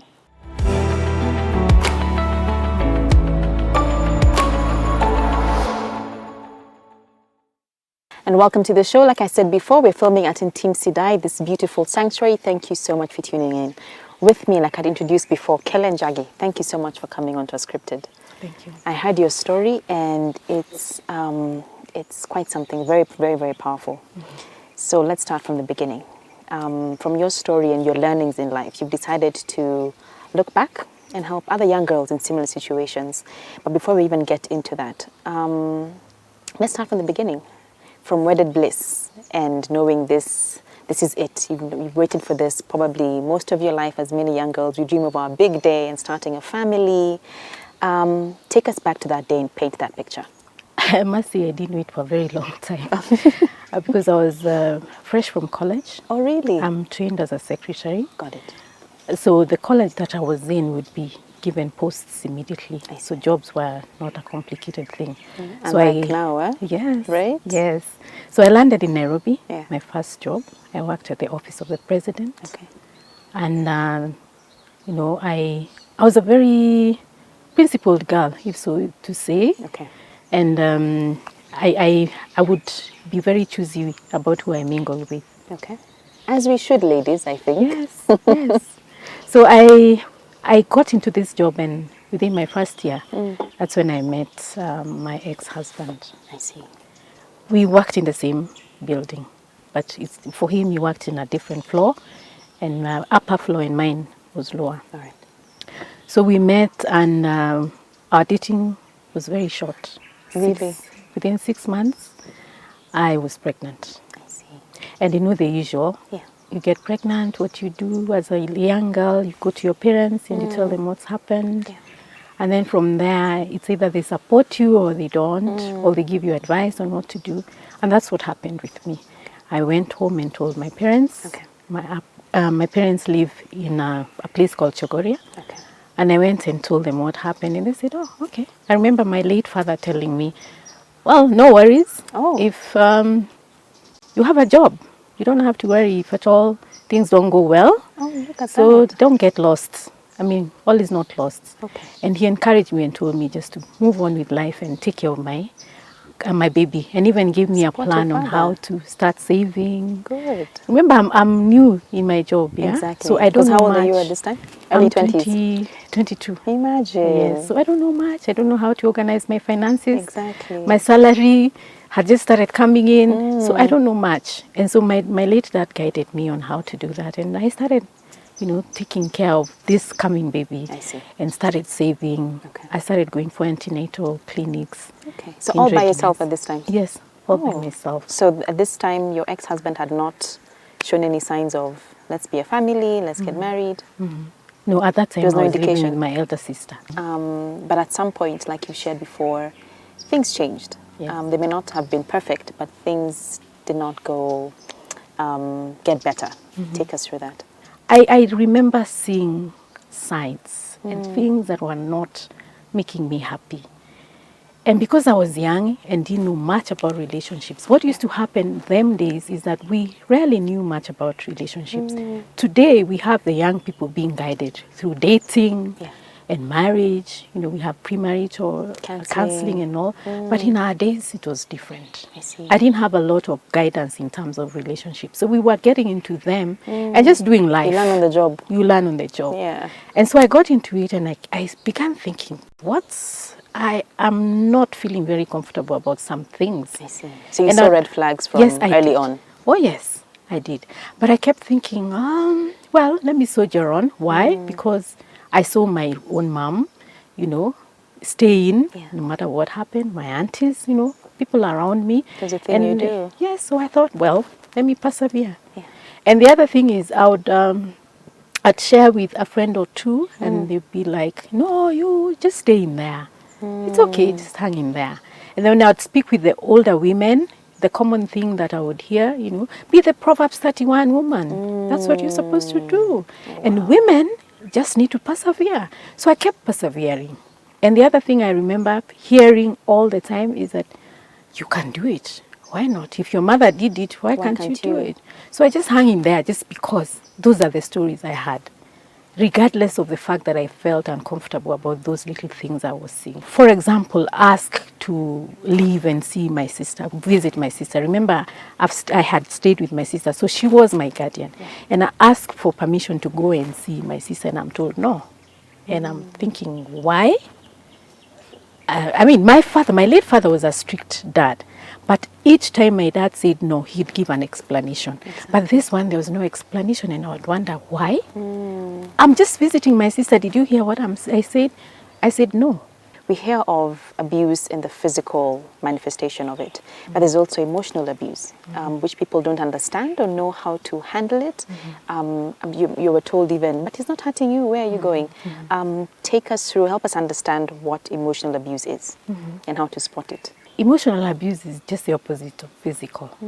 Okay, even when you look at physical, yes, of course, there's an emotional bit because obviously the emotions get hurt. Yeah. But this one has no physical at all. So it's just words that are spoken to you that are negative, stuff that is done to you that is very negative and hurtful, and never physical at all. And it's a very confusing kind of thing to go through because you're wondering, what's all this? Why? And you're trying to understand why somebody would stop you from doing what you need to do, and yet you're a grown-up.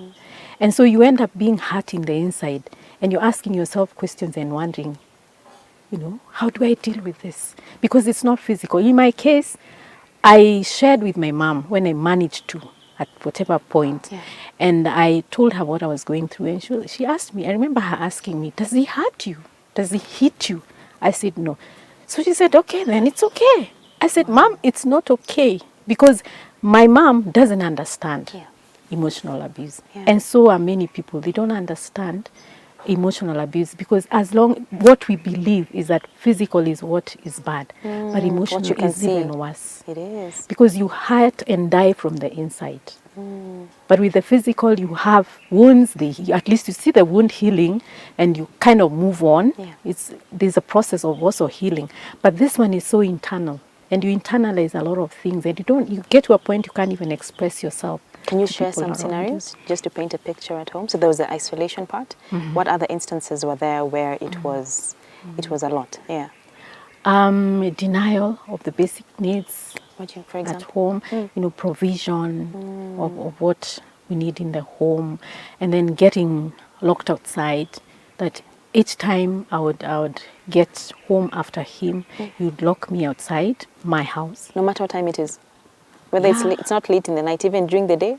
As long as you come home after him? If I get home after him, I will stay outside. You're kidding me. And for me, during the day wouldn't have been a big thing because you see, you can find your way somewhere and go keep yourself busy wherever. But for me, the evenings were worst because I'd have to then sleep outside there. And your children are in the house? Yes. Seeing their mother sleep outside? Yes, they would be in the house and they would see me there. And I remember a few times my firstborn daughter crying and saying, that's my mother outside there. Please give me the keys, I need to open for her. And he would refuse. And so what my firstborn daughter ended up doing is, she found a window through some balcony that we had in the house, and she would throw me stuff outside there so that I can cover myself. And she'd come back, Mom, are you okay? Are you okay? And she'd never feel that I'm fine because I'd imagine she knows it's cold out there. And I'd just say, I'm okay. Because I knew I had to take this and just sleep and not cause any stir so that they can then sleep inside, if at all. And then in the morning, I'll find my way back into the house so that I could prepare and go to work. Can you imagine? So that was a very painful experience because you can imagine I'm sleeping outside, then the following day I'm going to work and I have to go to work and perform. Can you even focus? It was very difficult. And mentally? It was very difficult. So what I realized is most of the times in the office I would cry. I'd run, to the washrooms and just cry out, and I'd get back and wipe my tears and pretend to look very okay. I know. Because I'm this happy-go-lucky kind of girl. And every time I'd go back to the office, I'm trying to look very okay and like everything is normal. But people would notice. Of course. Are your eyes red? I'm like, no, they're not red. Are you okay? No, I'm fine.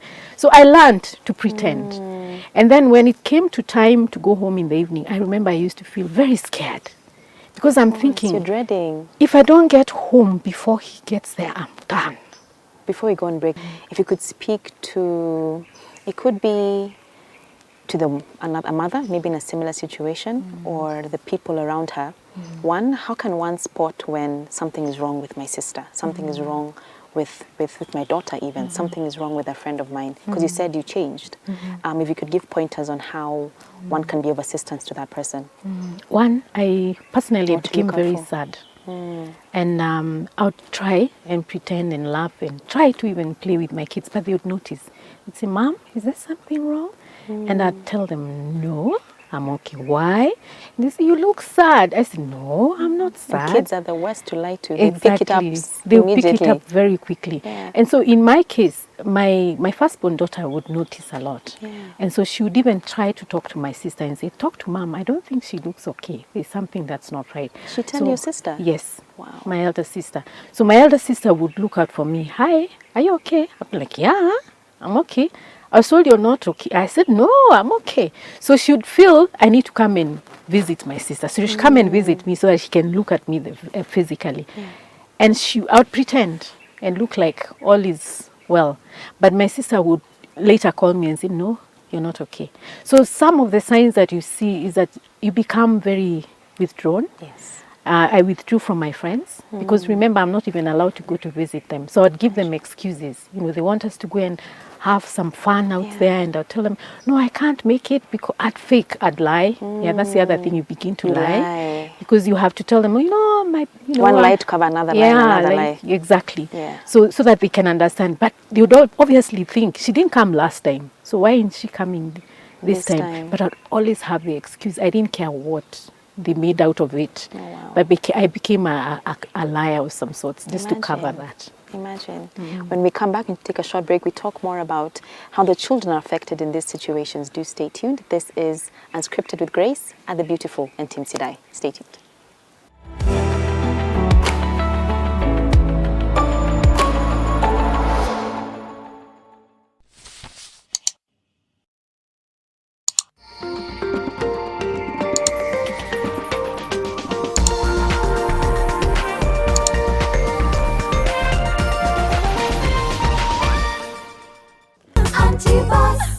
Good morning, darling. What are you doing here? Hapa mali uko ni guest room. Kwa sababu ulilala hapa tukiwa na wewe. Hello, darling. I'm here for you. Hata ukivuta usijali. If we fill this place up, give us a deal. Are you sure you can do this today? Double sure, my guy. Double sure. Pia nyinyi ni personal assistants. Mimi nakwambia job iko fiti. Si usalimie marafiki zangu. Habari zenu nyinyi? Ona sasa vile hii promise yako inatukost. Na si umeshiba. Tosheka.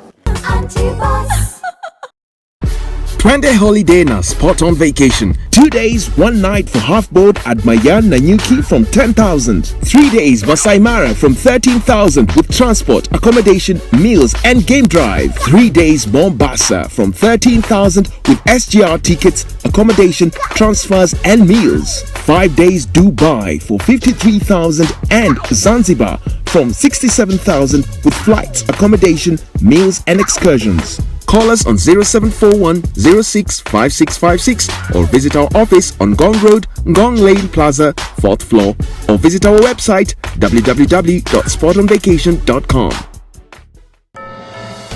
Have been on the forefront for corruption. And that's a good place to begin. A lot of this corruption happens because private sector and government are in bed together. We've had this talk many times. How drastic should the measures be taken? Because we can't keep on talking. We don't see any action. The president has the ability to actually fire people. I like to ask a direct question for direct answers. The heart of humanity, how do you still have it when you're such a hardened soldier? This is not about you, it's not about your life. It's about the country that I serve.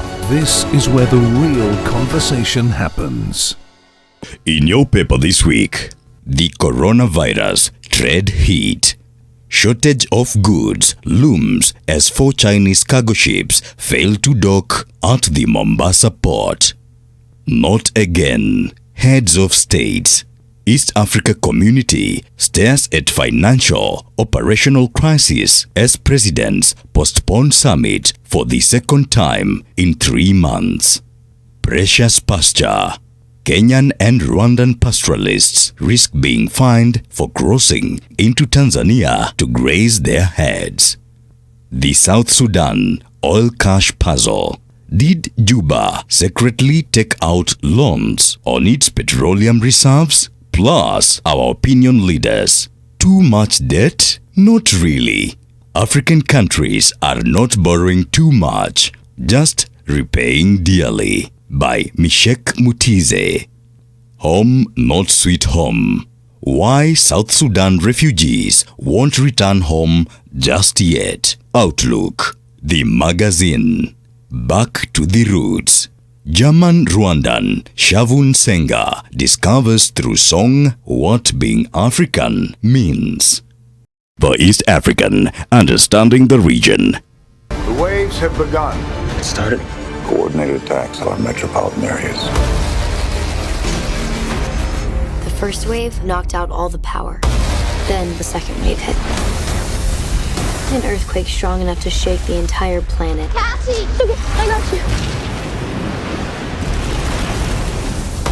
With the third wave, disease spread across the world. By the fourth wave, they were among us. How are we supposed to fight them if we don't even know what they are? What are you? They took everything from me. My sister's coming. Sam! This is our world. Imagine a cab that's always on time. Imagine experiencing luxury and class at no extra cost. Introducing the new Prepare Taxi hailing app. Download the app today and experience love at first ride. It's delicious.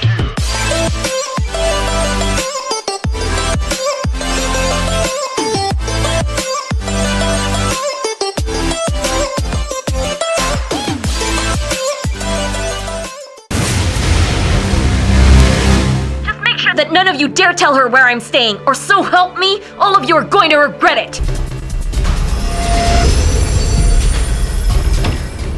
Just don't tell anyone about it. We'll figure out what's written in it. Get down! Greg!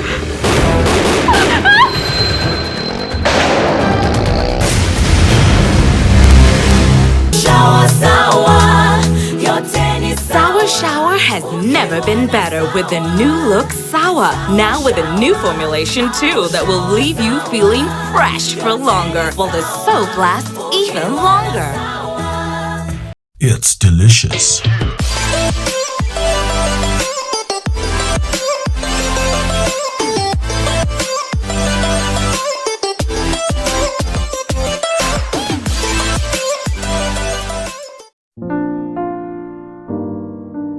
Kuna mtu hapa yuaenda Italy. Unaenda na? Angalia kwa kioo. But unajua vizuri sana mimi na wewe tulikuwa tumeplan vacation together tuende Italy. Now you know how it feels to be jealous. So unaweza kuona. Unataka mimi nikuje kwako? Kuja. Ever since Brayo Alanduku umekuwa desperate. Kila saa mara mko date, mara mnafanya nini? Unataka kurudi kamiti nini? Unajua kamiti ni home. Kama umerudia wizi, itabidi basi umeachana na sera. Mtuete present. Imeandikwa PB inamaanisha nini? With Lipa na M-Pesa, you get more. Lipa na M-Pesa. Every 100 shillings spent on Lipa na M-Pesa earns you an entry into the draw. Do more with Lipa na M-Pesa.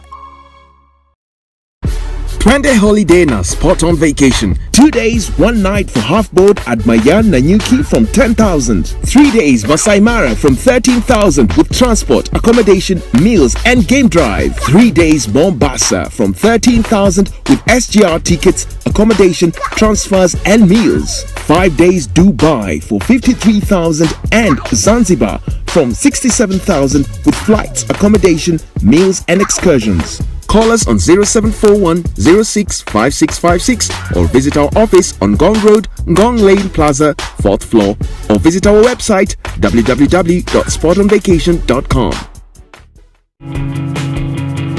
Nimeamua leo mnapaka mnaenda kwa Uncle Chieng. Ule wa Gomongo. Nitoke kwa flushing toilet niende kwa flying toilet. Yaani wewe Mobobia sasa hivi umekuwa mbanki mpaka Krotas anafuriwa nguo unaenda kulipa. Ama ni tunataka kuomba kura na uniambi. Ile pesa niko nayo naweza kulipa, nikununue, nikuuze, nikulipe tena. Machakiru kuna Benjamin Pule.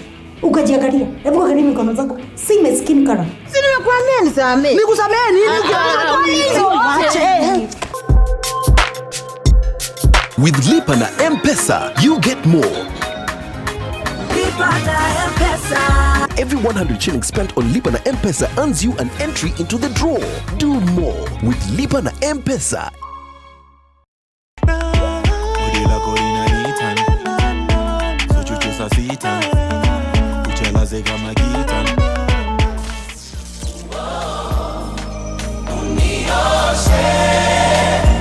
I've been a sinner, hata maji niliombwa nikasema sina. Always wanted to be a singer, but along the way I think focus ilibaki sina. Nataka niwe nawe, tuwe tu milele. Mimi nawe ni mimi nawe ni mimi nawe. Kazi ya Mungu kweli haina makosa.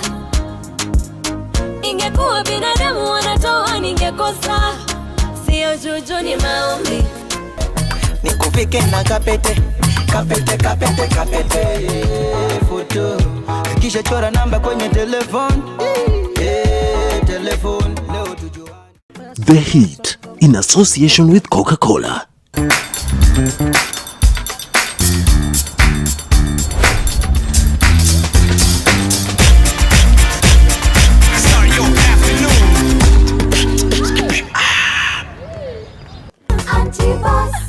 Good morning, darling. What are you doing here? Hapa mali huko ni guest room. Kwa sababu ulilala hapa tukiwa na wewe. Hello darling, I'm here for you. Hata ukivuta usijali.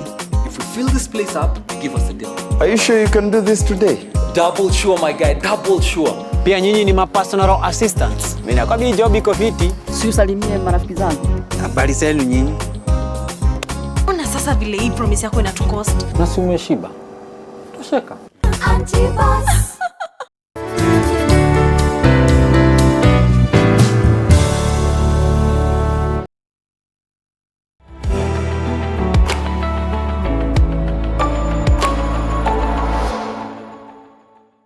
Welcome back. Kellen, thank you so much for this candor and just being very open about your journey and experience. I need to ask, because you mentioned the red flags were there. And we have that in relationships. It could be in your dating phase, it could be in marriage.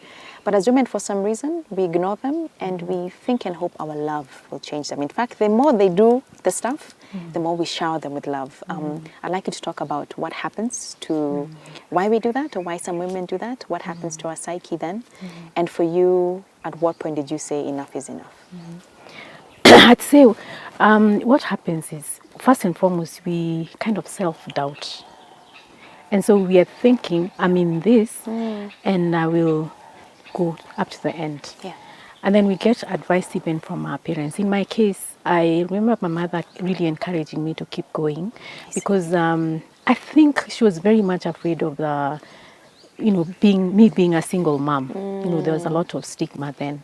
And so she wanted me to keep going. And because she wants her daughter to remain married, so she kept saying, no, you stay in there. It's okay. He doesn't hit you. It's fine. But what there is we forget ourselves. Yeah. And then we give our power to this person. And then we are thinking of all the excuses that we have. Children, I need to hang in there. Valid, yes, but yes, I hear that a lot because of the children. They're still so young. They need me. Yes, they need you. But remember, woman, they need you when you're well, not when you're sick. Because from my own experience, whenever I was down and depressed, I wasn't able even to provide proper nutrition for my children. Because remember, my mind is sick. I'm not able to think properly. So I always used to just make food, whatever, just to fill their stomachs. So ladies need to be very aware of themselves. And just remember, you're very important. Don't forget your life. Yes, you're a mother, and mothers give of ourselves to the end. But don't forget, if you're not well, you're hurting those children. First, you're hurting yourself, and you're hurting those children, people around you. Yeah. So tell us, what point did you decide enough is enough? What led to that point? I had been there. By the time I decided to look for help, I had been in the marriage for 19 years. Wow. And I had been in and out of depression. And I felt I was tired. Remember I said at the beginning, I'm a happy-go-lucky kind of girl. I want to be happy. And I felt, no, this is marriage not me. is not working. That's not me. And I remember what my late father would tell me. He believed so much in me, and he felt I had so much potential to do so much and to be much more than I was. And I felt I wasn't being who my father even felt I should be. It wasn't bringing out the best in you. It wasn't bringing out the best in me. And the fact that my life had sort of halted because of all the pain that I was going through, I felt I can't do this anymore. And I felt if I don't do something about it, then I'm going to lose my life. And I thought, if I lose my life, how will I leave my children? Am I leaving them at a better place or at a worse place? And at that point is when I cried for help, literally. Yeah. And I got the help, and I went through a very good counseling. Where did you seek help? Immediately, the first thing that I did was I went to my church. Okay. And I spoke to one of the leaders, and I explained to them what exactly I was going through. You see, we sometimes fear the church because we think the church will tell you, no, stay they'll on. cast us out. Yeah. God hates divorce. Yes. Let's pray for him. He's going to change. But this particular time I felt, because I was leading in one of the groups. Which we won't, shut down. It's important, pray for the situation. But there are times when things are thick and maybe the only action is out. Exactly. Yeah. So this lady friend of mine who was leading in a section that I was in church is the one who said, Kellen, you need help. I said, how? She said, you need some legal assistance. I said, don't talk about legal assistance. I don't even have the money. So she said, no, I have this organization that I know, and they actually help women in your situation. You don't have to worry about the money bit. And that's how she introduced me to this organization called FIDA Kenya. That's an organization that will work with women who don't even have the finances, because most of the time we are afraid of the legal bit of it, because we all have this belief that lawyers are very expensive. In a sense, they are. But for a woman who has no financial power, this is an organization that will work with you. And so I went into FIDA Kenya, and the first contact I had was a lady who actually assessed my situation, and she told me what we need to do first and foremost is find Kellen. Kellen is in the woods. She's lost. Yourself again. She doesn't know who she is. I love that. And it's true, I was totally broken. I didn't know who I was. And so this your lady, interests, your hobbies, your love, I yourself, had lost myself. your passion. Exactly. At that point, I was only existing. I didn't know who I was. And so I started a very good process of counseling. And this lady is so good at what she does, because I did about 1.5 years of counseling. I see. And I slowly began to find myself. She actually explained to me what happened and what I went through. That's the first place I heard about emotional abuse. I see. And I remember breaking down, and I asked her, really? Why would anybody want to do this to me? Exactly. Why would they want to hurt me so much? Yeah. And she told me, well, it has happened to you. And I, of course, the why me, and I started thinking, why not me anyway? Now where I sit, I ask myself, why not me? Because this experience has helped me to find myself and to really be happy with who I am now. Because if I probably didn't go through that abuse, I'd be probably lost in something else. Look at that. Yes, so I went through the counseling, and then I started now finding myself, and I was very happy. I started picking my talents. Oh, good. I love sewing. Which are? Okay. So my elder sister actually did help me to go back to college, and I did a course which took it was actually supposed to be 1 year, but I remember the moment I stepped in at the Evelyn's College of Design, within a few months, my tutor said, get out of here. Why? Because you know what you're doing. Oh. Because sewing is in me. I see. So she said, get out of here. Don't even waste more money. Just go do what you're doing. And I went out and I actually set up business. Good job. And I had my support now from my sister and other members of the family that understood what I was going through. Okay. I remember one of my brother-in-laws, I'd like actually to mention his name, Peter Opon. Peter actually came in and helped me a lot, because I went to him and I said, look, I want to begin sewing, but I don't even have a machine. And Peter bought me a machine. And that's how I started to sew and to make money. Good. And then I started a little company. I was making curtains.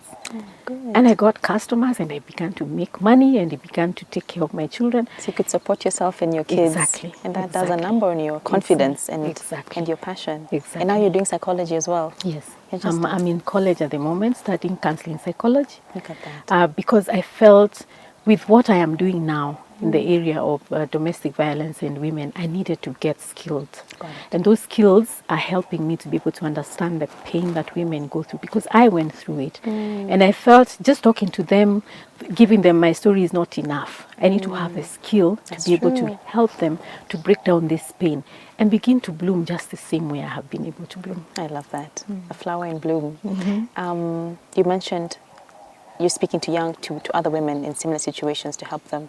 So for you were able to walk out. Why do you feel there are those who just never do? They could be on the brink of, they could be dying and their kids could be in danger, but they just keep going back. One, it's about fear, because what the abuser does is they implant fear in you. So you're too afraid to take any step because you're thinking, if I leave, he's going to come after me, he's going to hurt me, he's going to hurt my children. And again, children, we think about our children and we're thinking, I don't want to destabilize them because this environment is what they have known. And forgetting that even when you stay in there, you actually, because they're seeing what's happening. And they begin to feel the emptiness in that house. And they begin to hurt silently because they even don't know how to come and tell you two grown-ups, you guys, stop. Get your act together. Get your act together. Because remember, they love both of you. Exactly. And they would want, children always want to see both parents together. So they'll stick in there, but they begin now to internalize also. And then the other thing is, women will stay in there because they don't have the economic power. So you think, I can't leave this place because how do I begin to pay rent? How do I begin to, take care of stuff? We need money to live, So you hang in there because you don't have the money. And so you allow yourself to just leave and say, well, I don't have, you feel desperate. You feel I don't have any other way out. And at that point, what women need to think is, how can I get help? Yes. Because for me... Because you did it. I did it. You did. And I got the little support that I got from my few friends. And it has helped me to be where I am. Because somehow God will always bring you your helper, by the way. He will. So you shouldn't be scared. Will. God will take that always first step of faith. Exactly. All right, time for a short break. We'll be right back with Kellen here at Team Sidai as I enjoy my cup of coffee. Stay tuned.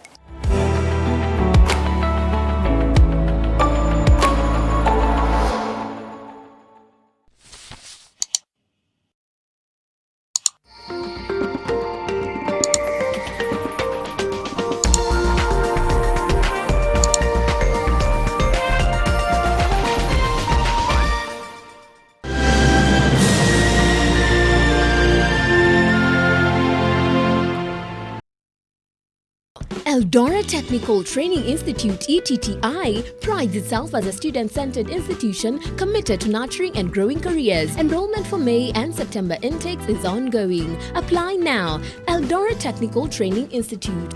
Growing reputation. Good morning, darling. What are you doing here? Hapa mali huko ni guest room. Kwa sababu ulilala hapa tukiwa na wewe. Hello darling, I'm here for you. Hata ukivuta usijali. If we fill this place up, give us a deal. Are you sure you can do this today? Double sure, my guy, double sure. Pia nyinyi ni ma personal assistants. Mimi nakwambia job iko fiti. Si usalimie marafiki zangu. Habari zenu nyinyi? Ona sasa vile hii promise yako inatukost. Na si umeshiba. Tosheka. March the 3rd is World Wildlife Day, and to celebrate, the Kenya Wildlife Service will launch the Rowan Antelope Recovery Plan at the Ruma National Park in Homa Bay County. The event will be presided by Tourism and Wildlife Cabinet Secretary Honorable Najib Balala. You can catch it live right here on NTV, 10:30 a.m. The theme is Sustaining All Life on Earth. World Wildlife Day on March the 3rd. It's delicious.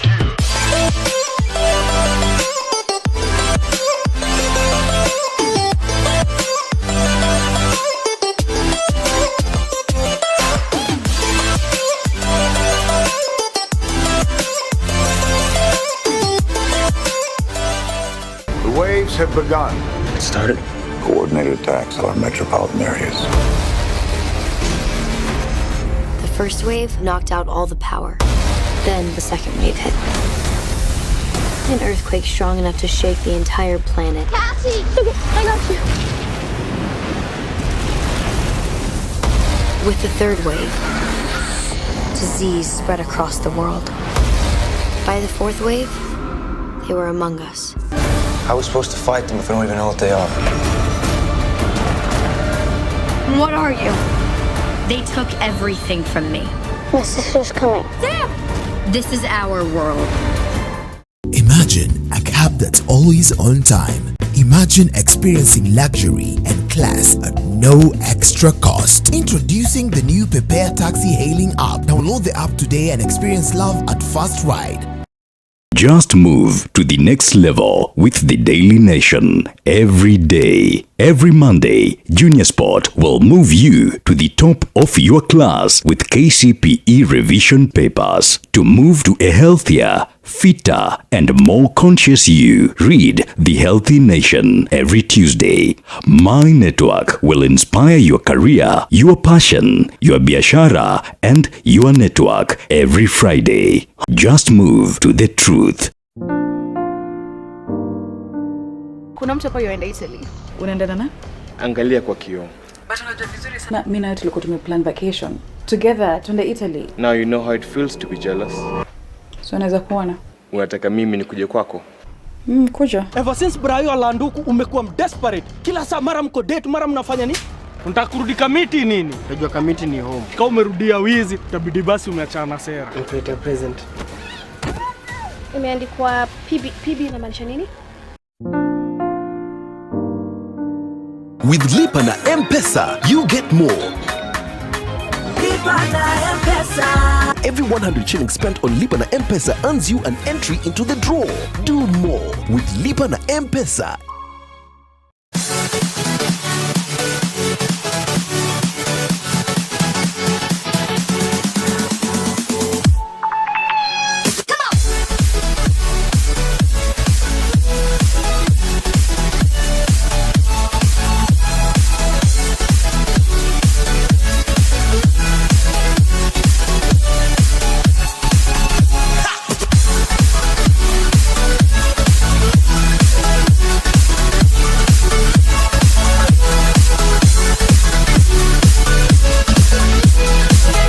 Rib-cracking comedy. Just move to NTV.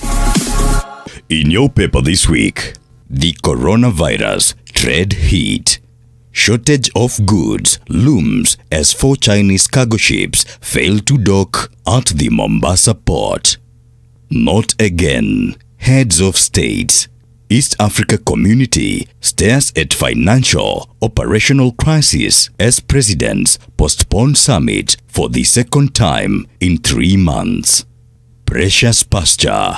Kenyan and Rwandan pastoralists risk being fined for crossing into Tanzania to graze their heads. The South Sudan oil cash puzzle. Did Juba secretly take out loans on its petroleum reserves? Plus, our opinion leaders. Too much debt? Not really. African countries are not borrowing too much, just repaying dearly. By Mishek Mutize. Home not sweet home. Why South Sudan refugees won't return home just yet. Outlook. The magazine. Back to the roots. German Rwandan Shavun Senga discovers through song what being African means. For East African, understanding the region. March the 3rd is World Wildlife Day, and to celebrate, the Kenya Wildlife Service will launch the Rowan Antelope Recovery Plan at the Ruma National Park in Homa Bay County. The event will be presided by Tourism and Wildlife Cabinet Secretary Honorable Najib Balala. You can catch it live right here on NTV, 10:30 a.m. The theme is Sustaining All Life on Earth. World Wildlife Day on March the 3rd. Nimeamua leo mnapack mnaenda kwa Uncle Chieng. Ule wa Gomongo. Nitoke kwa flushing toilet niende kwa flying toilet. Yaani wewe Mobobia sasa umekuwa ambanki mpaka Krotas anafuriwa nguo unaenda kulipa. Ama ni tunataka kuomba kura na uniambi. Ile pesa niko nayo naweza kulipa, nikununue, nikuuze, nikulipe tena. Machakiru kuna Benjamin Pule. Ukajiangalia. Hebu angalia mikono zako. Si maskini kana. Si nimekuambia nisamee. Nikusamee nini? With Lipa na M-Pesa, you get more. Lipa na M-Pesa. Every 100 shillings spent on Lipa na M-Pesa earns you an entry into the draw. Do more with Lipa na M-Pesa.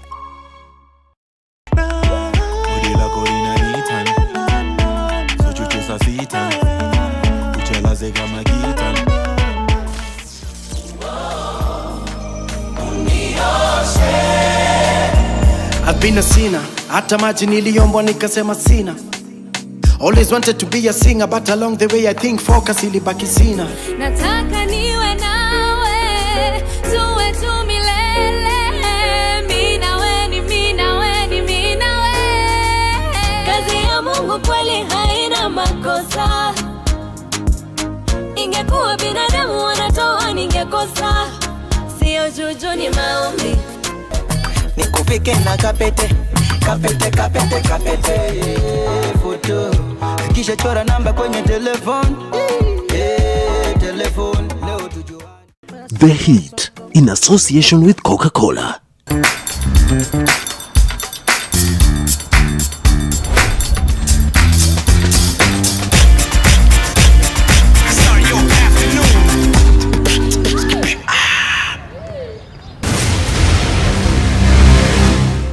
That none of you dare tell her where I'm staying, or so help me, all of you are going to regret it. Just don't tell anyone about it. We'll figure out what's written in it. Get down! Greg!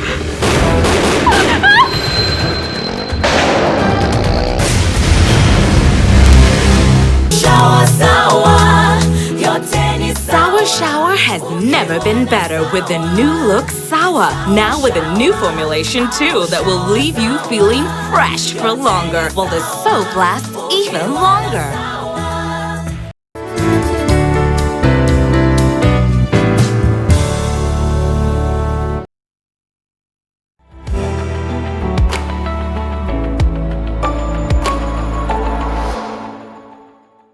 Welcome back to Unscripted with me, Grace. Thank you so much for staying tuned in this beautiful wellness sanctuary in today. Isn't it beautiful, Kellen? Beautiful, amazing. Amazing. This is definitely unscripted. Kellen, mentioned just before we took the break, you talked about how children growing up in that environment, we think as parents, we are, maintaining a certain lifestyle, or, we're hoping for maybe even the best for them, yet we don't know that we could be harming them in the long run. So for you in your case and your kids, looking back in hindsight, how did that environment affect them, even as adults? I'll begin with my firstborn daughter. Go ahead. Because obviously being my first baby, yes. She's the one who started feeling it. Yeah. So I noticed she had a lot of self-esteem issues and self-confidence. And as a little girl, she would always complain, so-and-so is not my friend. That's a common complaint from children. Yeah. But for her, it was a bit too much.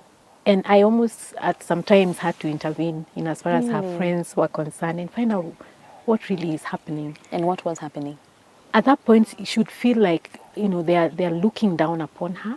But because she's coming from a home that she feels sad, she should carry this sadness along with her, and should, unknown to her, I see, should feel like they're stigmatizing her or they're not liking her too much. And then she was a bit plumpish when she was little, so she always used to feel like they look at me and they think I'm too fat, But it was really because she didn't have the affirmation, which should come from her father. Yes. I would do my bit as mom and love her, listen to her, probably even try to spend as much time with her, but it didn't give everything. It didn't. There was always that gap that the father feels. Exactly. So it continued for a while. until even to a point when she was an adult, because it began affecting her relationships. But again, with the opposite sex. Yes. Okay. Yes, she was a bit very choosy with who came close to her, because she always felt like, she's not enough. Yes, but as life, daddy issues. Yes, they run deep. Exactly, they run deep. Yes. So with time, she has gotten out of it, and got her self-confidence back. She's doing well. Did you address it at a younger age, or did you guys have the conversation, the two of you? Yes, we had the conversation. Good. And also at some point she also had to go through therapy. And so are the other children. He also had to go through therapy. Well done. With my boys, my second-born son had to get into drugs to numb his pain. That's what children do mostly. They just want to numb their pain because there's all this confusion that's going on. In fact, when you see in this schools where, in high schools, all the kids are on drugs, this and that, you have no idea what they're dealing with at home. Exactly. Yeah. Apparently, most of those children that you see doing all these things that they're doing in school begins at home, unfortunately. And so these children are doing all these things they're doing because they're looking for an outlet. To numb or attention? Exactly. And mostly attention. And they do get the attention because they end up getting suspended and getting all sorts of forms of punishment from the schools. And, if a parent is not good enough and on point with your children, you can lose your children. In my case, I was able to nip it, and he also went through therapy. Good. And now he's doing very well. He's an amazing young man. Good. And he's doing great things. He's actually doing music production. Oh, good. And doing very well. Now, number 3 also got affected. His academics really got out of hand. He started really dragging and would always be in school discussing his academics and with teachers in and out and thinking what's happening. And he had a lot of struggle. But now he's also catching up and doing work in progress. Much better because we have had to do a very strong teamwork with the teachers in school. Good. And also he's had to go through some therapy, and he has a mentor who works with him. I got him a mentor who would once in a while go visiting him in school and just assure him, because he's a man like him, and just tell him, hey, we are men, let's do life. You've actually preempted my next question, because when the father, if he's not physically present, there still needs to be that figure especially for the men and even the girls. We still need a daddy to look up to. So you fill that space. You got someone to walk with them. Yes. In my case, especially for the boys, because you see, as mom, I'll do mom and I'll do woman for my girls. Yeah. But for the boys, I can't do man. Yes. So what I did is, again, I went back to my church and I got a lot of support. Okay. And I got mentors to work with my sons who are much older, slightly older than them. Yeah.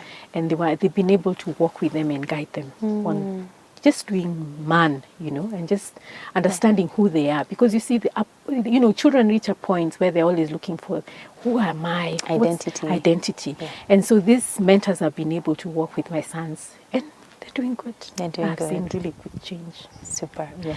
There's something I'd like to discuss. You're an empath, and he was a narcissist.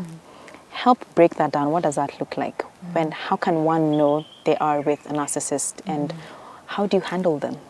Well, first of all, narcissism is a disorder, as it's called, NPD, narcissistic personality disorder. It's a personality disorder. And this disorder comes from a background. They're not born that way. I see. They are formed in their background. Probably they if you grow up in that environment, you pick up those habits. You pick up those things. You grow up not knowing how to love, express, good feelings to people because you're in pain. And so you end up hurting people around you.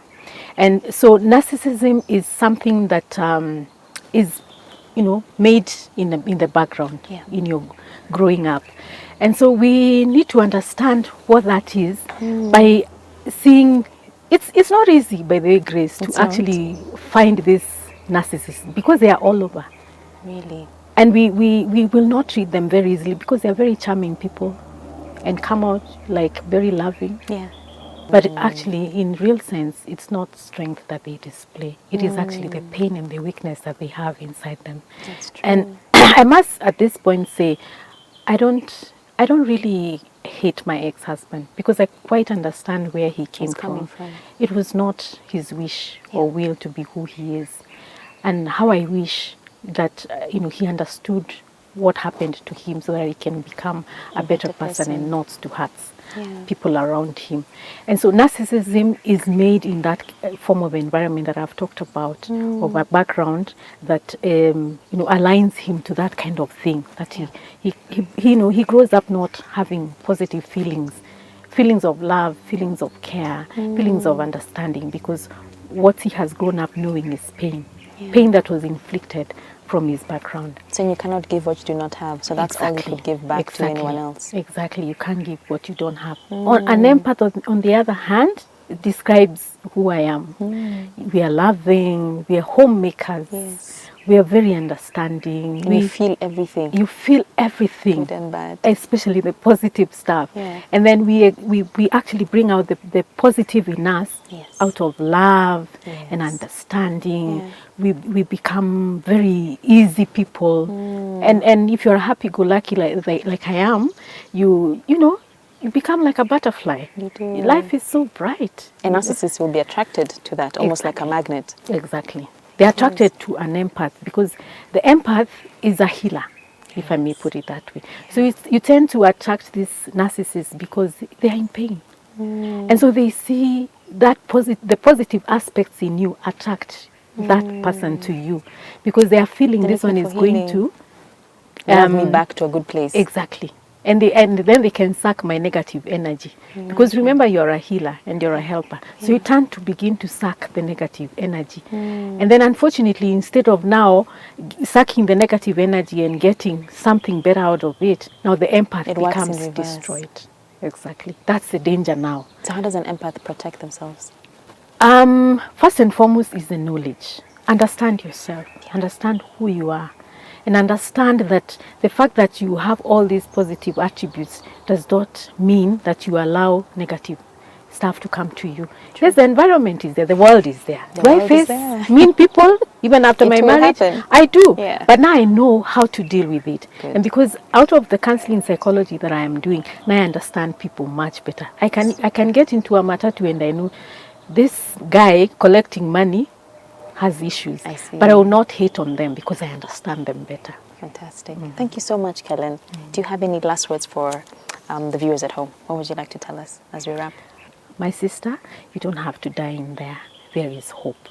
And you can find the hope by looking for that help. And once you get that hope, you can begin to live your life and live your life to the full because we are all created for a purpose and for a reason. Don't allow anybody to destroy you, because you owe your life and your happiness to yourself. Amen to that. And where can they find you? You said you have already started the organization for helping the wounded healer? Wounded but not bound. But not bound, yes. I'm on Facebook, and you can actually find me even on my number, 0722 909 187.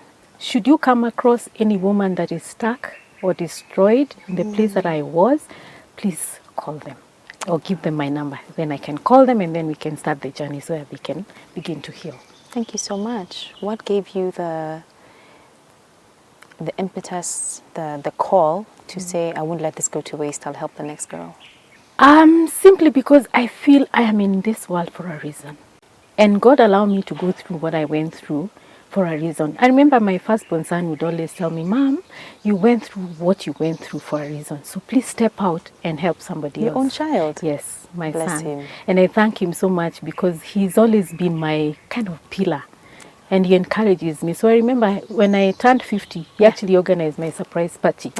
And during the speeches, he actually addressed me and said, Mom, you went through what you went through for a reason. Please help other women who are going through the same so that they can find themselves. So that became my passion. And so I went out and I'm beginning this organization so I can reach as many as I can. And on an everyday basis, this is what I'm doing now. Good. And I'm enjoying it so much. And you look amazing. You're even glowing. Thank you so much, Kellen. And I have something small for you. This is from our amazing partner. Oh boy, can I reach? Yes, success. Nivea, I don't know if you use their products. I do. You do? Yeah. Fantastic. So this one is super amazing. The serum it has, it's I have very dry skin, so this really just helps your skin keeping supple and glowing and youthful. So this is for you. Thank you. And there's more I'll give you after the show. I have a whole bag of goodies just for you. Thank you so much. Just a small token of appreciation. Thank you so much for having me. No, thank you for coming. Please keep doing what you're doing, touching lives and reaching out to women who need to hear this message. There is hope. You can leave and you will be fine and you will thrive. Look at her in her next half living her best life. Thank you so much for watching Unscripted. We truly appreciate your viewership. You can find us on the contact below. We'd love to hear from you. Until next week, do take care of yourself. Good night, God bless, and special thanks to Ntim Sidai. Bye.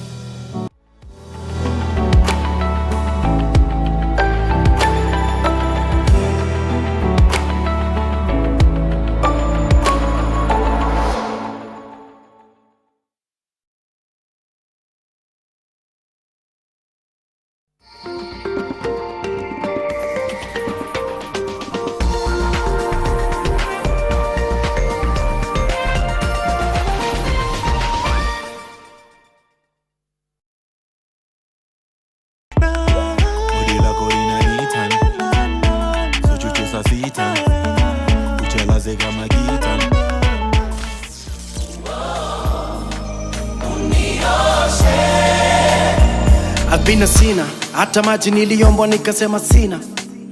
Always wanted to be a singer, but along the way I think focus ilibaki sina. Nataka niwe nawe, tuwe tu milele. Mimi nawe ni mimi nawe ni mimi nawe. Kazi ya Mungu kweli haina makosa. Ingekuwa binadamu wanatoa ningekosa. Sio juju ni maombi. Nikupike na kapete, kapete, kapete, kapete photo. Kisha chora namba kwenye telefone. Telefone leo tujua. The Heat, in association with Coca-Cola.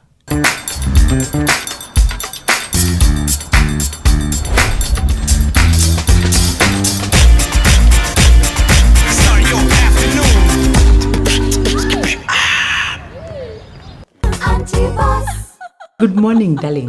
What are you doing here? Hapa mali huko ni guest room. Kwa sababu ulilala hapa tukiwa na wewe. Hello darling, I'm here for you.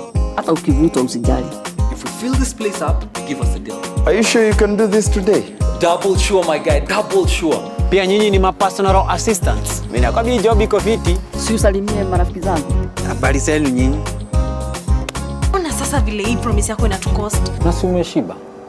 Tosheka. Anti-boss.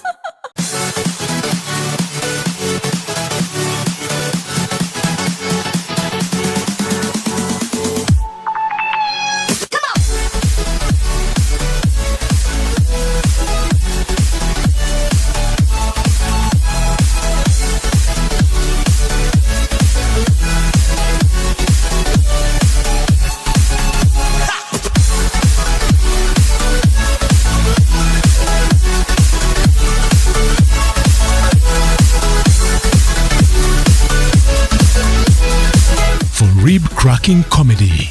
Just move to NTV. Just move to the next level with the Daily Nation. Every day, every Monday, Junior Sport will move you to the top of your class with KCPE revision papers. To move to a healthier, fitter, and more conscious you, read The Healthy Nation every Tuesday. My network will inspire your career, your passion, your biashara, and your network every Friday. Just move to the truth. Nimeamua leo mnapaka mnaenda kwa ankochie. Ule wa gomongo. Nitoke kwa flushing toilet niende kwa flying toilet. Yaani wewe mobobia sasa umekuwa ambanki mpaka Krotas anafuriwa nguo unaenda kulipa. Ama ni tunataka kuomba kura na uniambi. Ile pesa niko nayo naweza kulipa, nikununue, nikuuze, nikulipe tena. Machakiru kununua mimi ni bure. Ukajiangalia. Hebu angalia mikono zangu. Si maskini kana. Si nimekuambia nisamee. Nikusamee nini? Acha. With Lipa na M-Pesa, you get more. Lipa na M-Pesa. Every 100 shillings spent on Lipa na M-Pesa earns you an entry into the draw. Do more with Lipa na M-Pesa.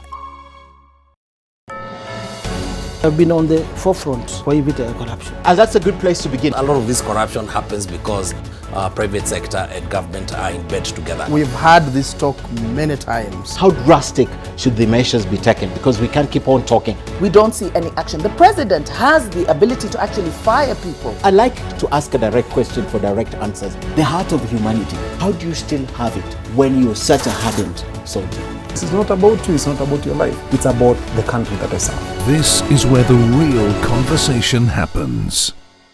It's delicious.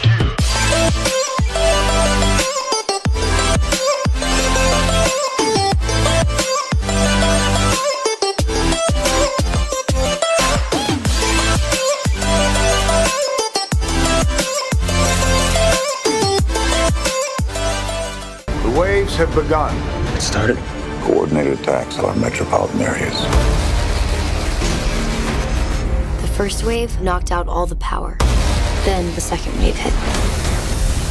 An earthquake strong enough to shake the entire planet. Cassie! Okay, I got you.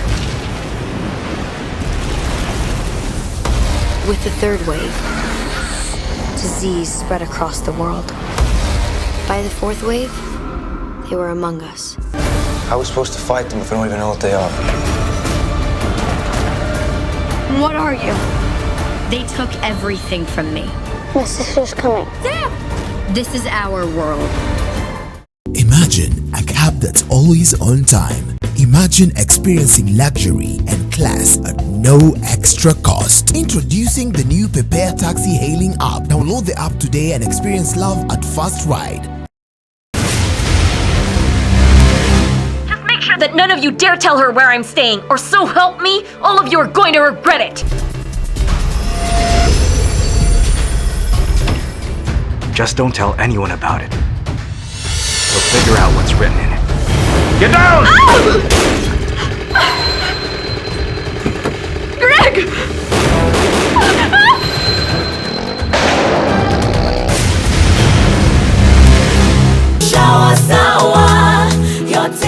Sour Shower has never been better with the new look Sour. Now with a new formulation too that will leave you feeling fresh for longer, while the soap lasts even longer. It's delicious.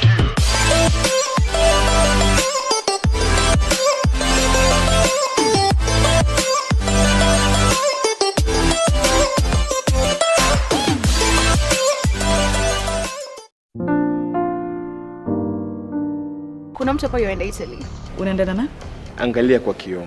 But unajua vizuri sana mimi na tulikuwa tumeplan vacation together tuende Italy. Now you know how it feels to be jealous. So unaweza kuona. Unataka mimi nikuje kwako? Kuja. Ever since Brayo Alanduku umekuwa desperate. Kila saa mara mko date, mara mnafanya nini? Unataka kurudi kamiti nini? Unajua kamiti ni home. Kama umerudia wizi, itabidi basi umeachana na sera. Tuite present. Imeandikwa PB inamaanisha nini? With Lipa na M-Pesa, you get more. Lipa na M-Pesa. Every 100 shillings spent on Lipa na M-Pesa earns you an entry into the draw. Do more with Lipa na M-Pesa.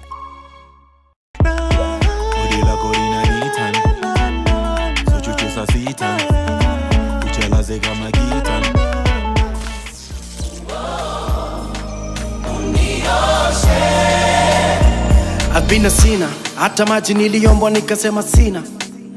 Always wanted to be a singer, but along the way I think focus ilibaki sina. Nataka niwe nawe, tuwe tu milele. Mimi nawe ni mimi nawe ni mimi nawe. Kazi ya Mungu kweli haina makosa.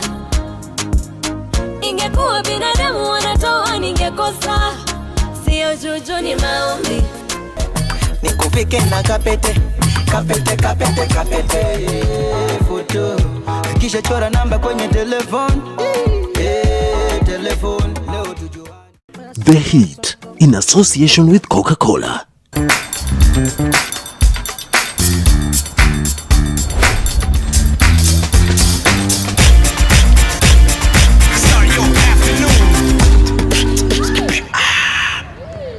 Just move to the next level with the Daily Nation every day. Every Monday, Junior Sport will move you to the top of your class with KCPE revision papers. To move to a healthier, fitter, and more conscious you, read The Healthy Nation every Tuesday. My network will inspire your career, your passion, your biashara, and your network every Friday. Just move to the truth.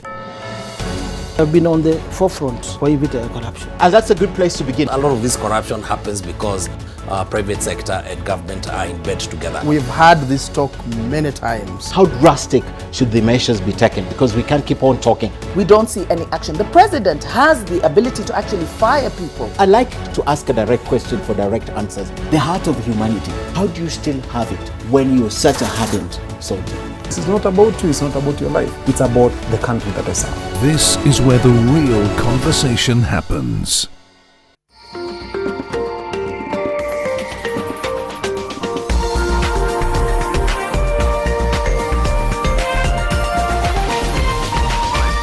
This is NTV.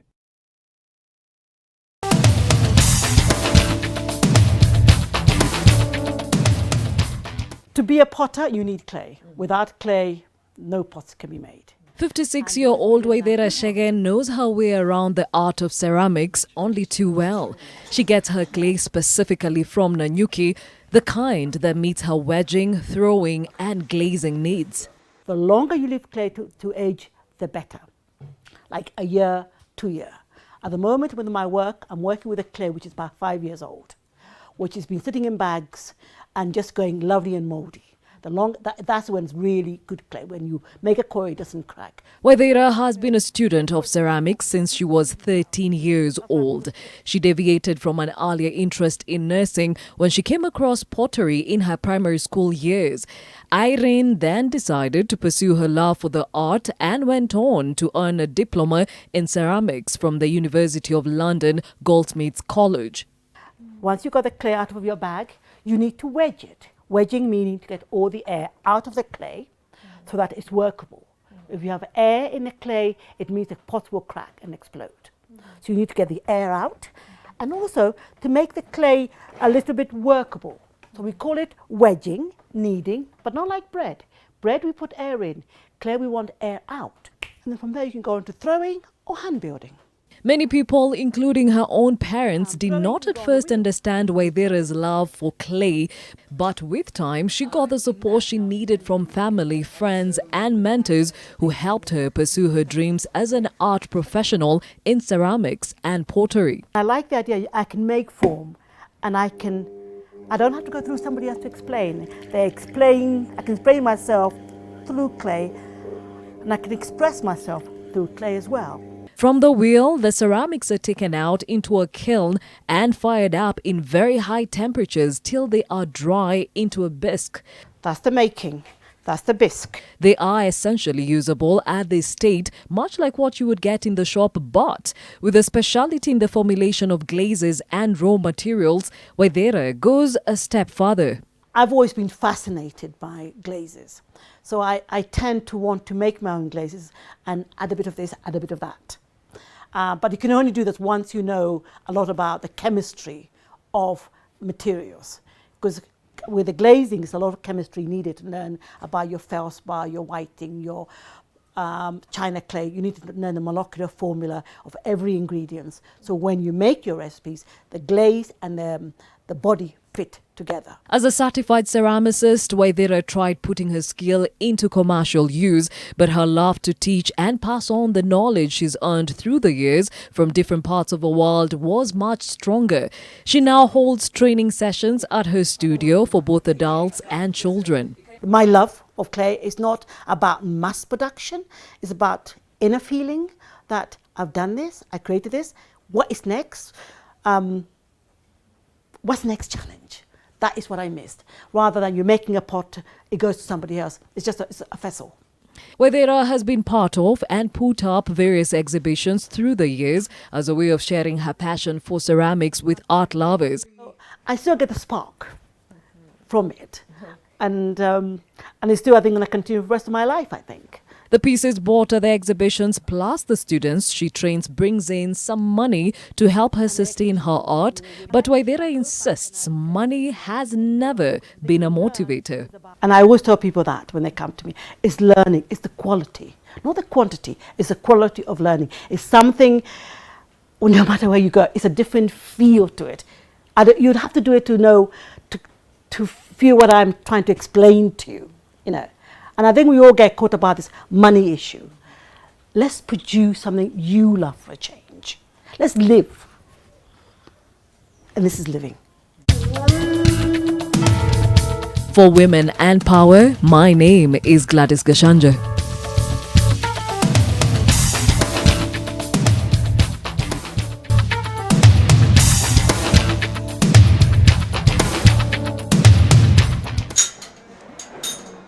Nine-month-old Lian Kiprotich lies at Gertrude's Hospital recuperating from a cleft palate corrective surgery.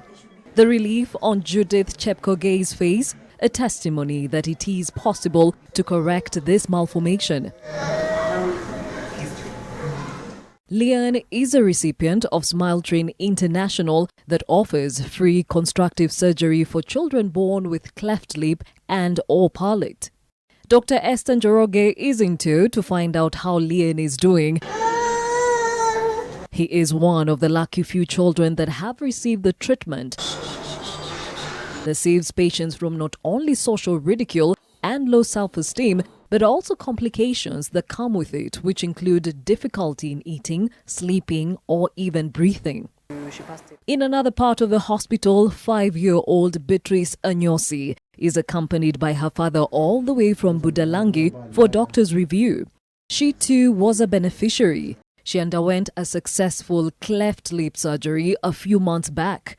Niko na furaha, hata watoto wao pia wenyewe wako na furaha. Hawakutarajia kama hii kitu itakuwa namna hii.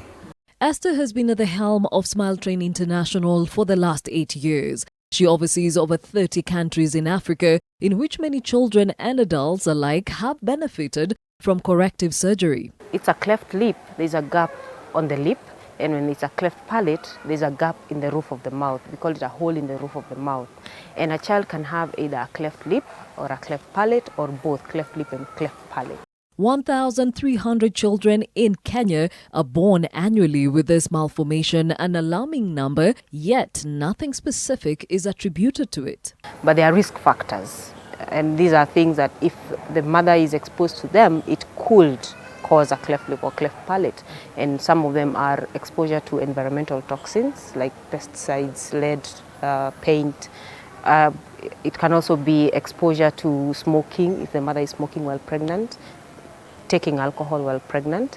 And another one is lack of, when the nutrition of the mother is not good. So the mother is not having the micronutrients, like a good example is folic acid, very early in the pregnancy. Being in charge of a continent where both cultural and religious beliefs are deeply rooted, trying to get help to those that need it has been an uphill task. Most of them will tell you the cost. When I was told how much it would cost, I could not afford.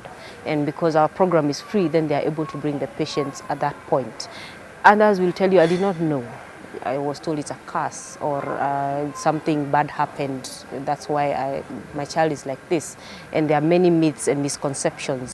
Esther works with a lean team of 4 staff members whose task is to identify patients in need of cleft repair in the continent, whose needs are met by local surgeons trained specifically to meet this need. It's a life change. This is a child who would not have gone to school, they would not have socialized, they would not have lived a normal life. And yet, immediately, they come out and they're so different. Some of them, when we treat adults, they tell me, now I have to go get a new ID because I'm a different person. After earning a degree in medicine, Esther worked as a government doctor until she interacted with a cleft lip patient and chose to specialize in ensuring that such patients get the necessary treatment, a chance Smile Train International has given her. When I interact with these mothers, it's a piece of me. I go home with a piece of them with me. I go home carrying their stories with me. years on, they're sending me messages of encouragement and telling me, keep doing what you're doing. That is something that I could not get in any other space. That's why I'm here. For Women in Power, my name is Gladys Gashanja.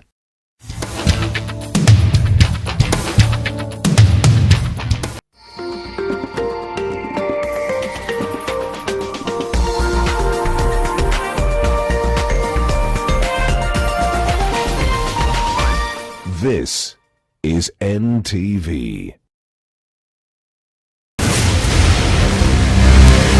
Just make sure that none of you dare tell her where I'm staying, or so help me, all of you are going to regret it. Just don't tell anyone about it. We'll figure out what's written in it. Get down! Greg!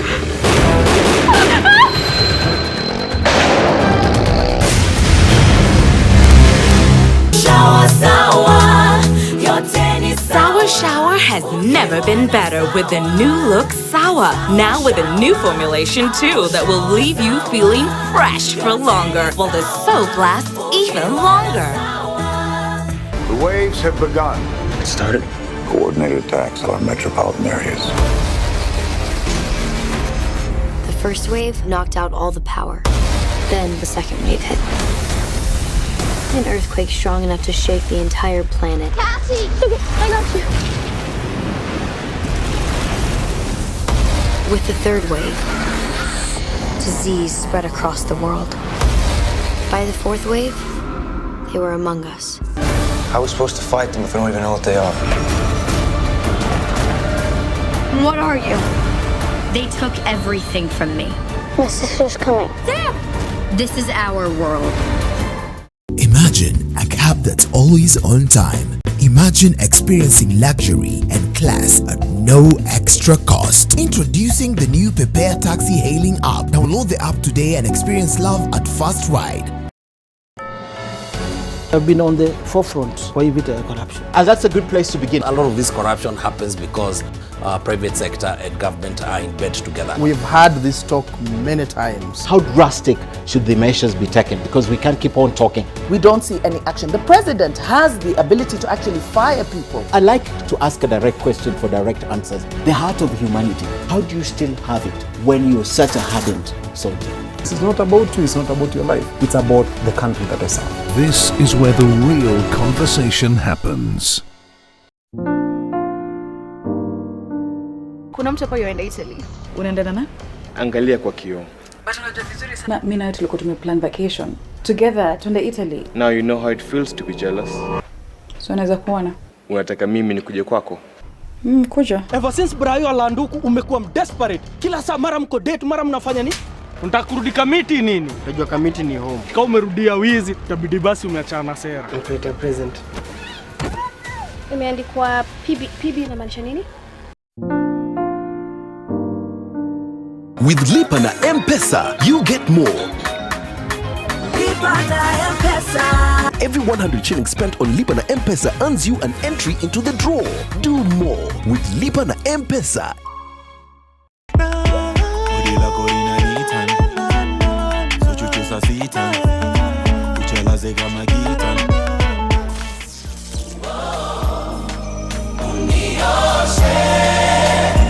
I've been a sinner, hata maji niliombwa nikasema sina.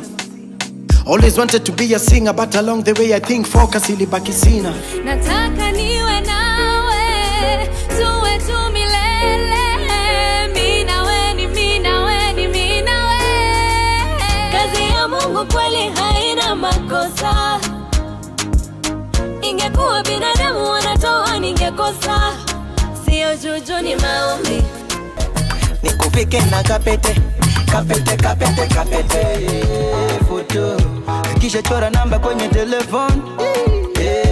Telefone, leo tujua. The Heat, in association with Coca-Cola.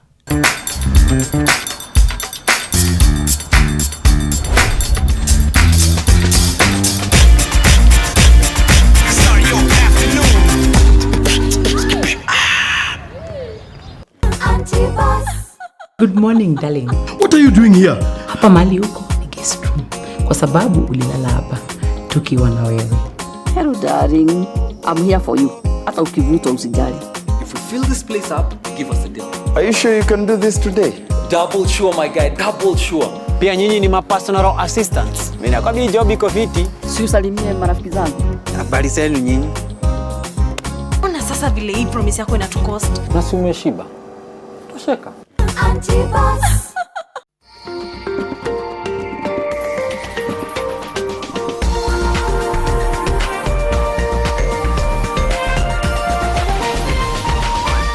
This is NTV.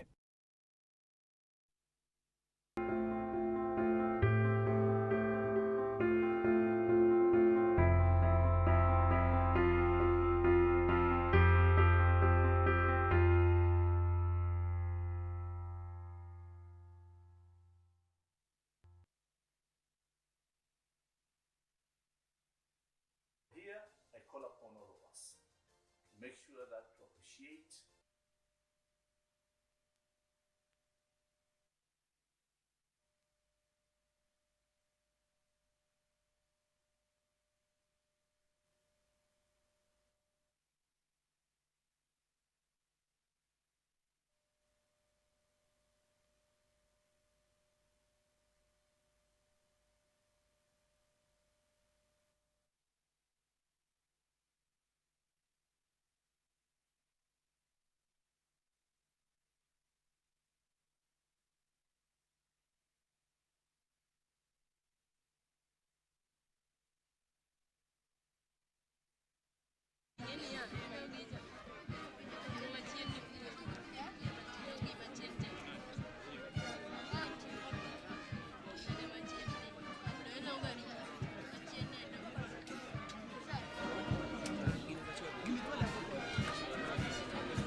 Wewe ndio unatufungulia kwa maombi, tafadhali karibia pande hii. Bishop Orieni, tafadhali karibia kwa jukwaa, karibia kwa jukwaa. Na wale vijana wameleta hilo jina, tafadhali Bishop aelezwe kwamba wakati wote tunaingia kwa zamu yake. Kama vile nimetangulia kusema hapo awali, ni kwamba sasa wageni wako kati yetu. Washakagua gwaride, mgeni wetu wa heshima wa siku hii ya leo, siku kubwa kabisa ulimwenguni ya kukumbuka na kuangazia kuwepo kwa wanyama na mimea pori duniani ama ulimwenguni. Na vile vile leo kama nchi tunazindua miradi kabambe ya kuhakikisha kwamba korongo aliyopo hapa kwetu Ruma anaweza boreshwa zaidi kuliko vile wako sasa hivi. Kwa hivyo ni siku ya kufana.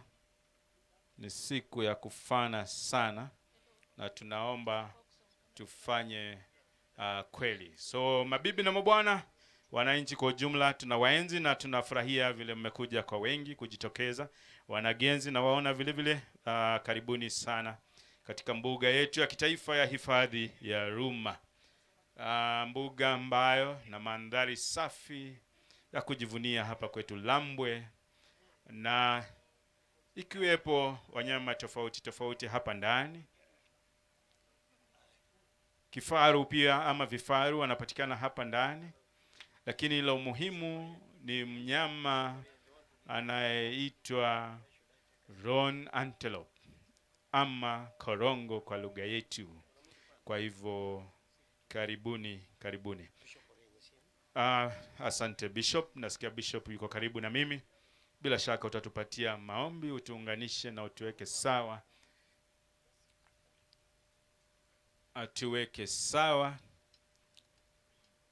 Wakati wowote wageni wakifika na wakikaribia jukwaa, tutawaomba wote kwa heshima ya Kiafrika na heshima na nidhamu inayostahili kwamba tusimame ili tuweze kupokea wimbo wa taifa tukufu letu la Kenya, na vile vile wimbo wa mataifa wa Jumuiya wa Afrika Mashariki.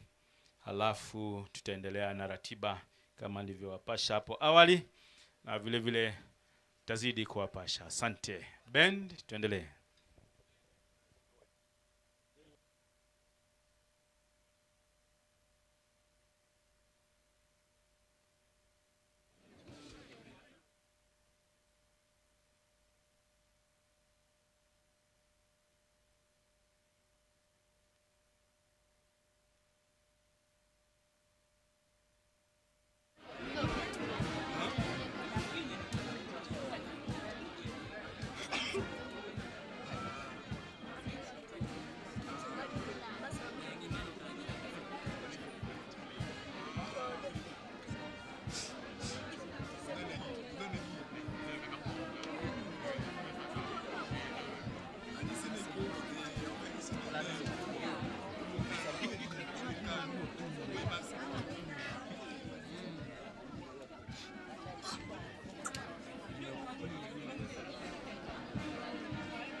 mpaka mtu anacha.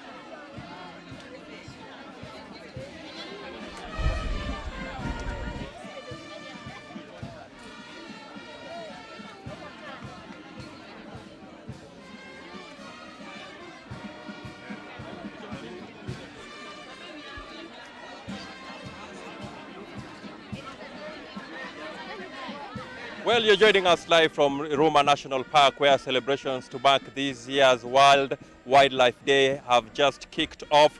We've just witnessed the arrival of the Cabinet Secretary for Tourism, that is Wildlife and Tourism, Najib Balala. That's where we get the County Governor, that is Cyprian Awiti, and of course a host of guests accompanying the two leaders. This event is supposed to be happening here, and it is also supposed to be part of the launch of the recovery and action plan to revive the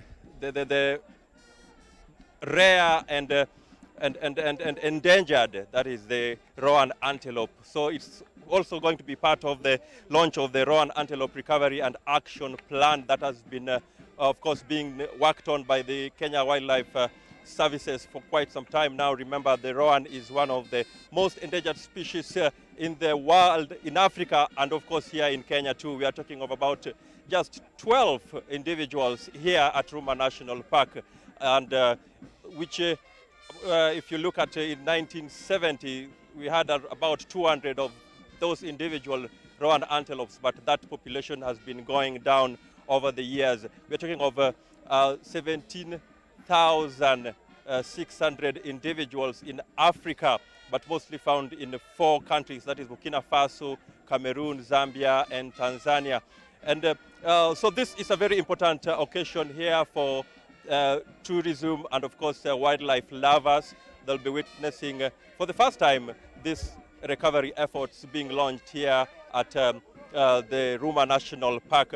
Also in attendance, let me just take you up a bit just to inform you the dignitaries from the KWS who are attending this particular event, and of course from the ministry we have the Chief Administrative Secretary in the Ministry of Wildlife and Tourism, that is Joseph Boynet.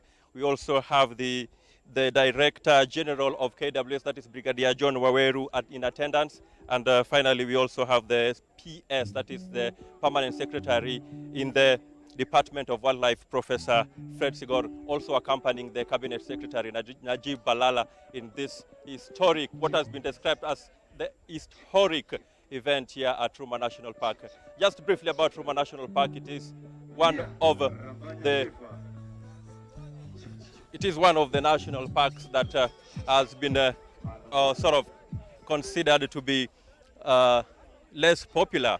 We are talking of Ruma National Park, which sits about 145 kilometers away from Kisumu International Airport, about 25 kilometers just from Homa Bay town, and of course it is also bordering the Kanyamwa escarpment on the southeast, sorry, and of course the volcanic plugs of Ruri Hills, which is on the north of Ruma Park here. It also sits on a flat surface that is being watered by the Lambwe lake valleys. So this is one of those facilities that have played. Actually, it is described as the last sanctuary for the endangered and the rare rowan species. Rowan antelope species, or antelopes, is one of those antelopes that have been facing a lot of challenges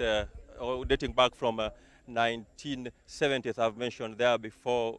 And the population has been dwindling over the years, and this is attributed to a number of reasons. One being that there's been that shrinking habitat caused by explosive populations, and of course a lot of communities extending their boundaries for farming and that kind of a thing, so forcing the habitat for the rowan antelope to shrink over the years. And besides that, of course, the predation has also been mentioned, and poaching as some of the reasons that have forced the population of the rowan antelope to go down. And then, of course, finally, what has also been mentioned is the climate change, which has caused long droughts, frequent droughts, and of course, causing that problem of population.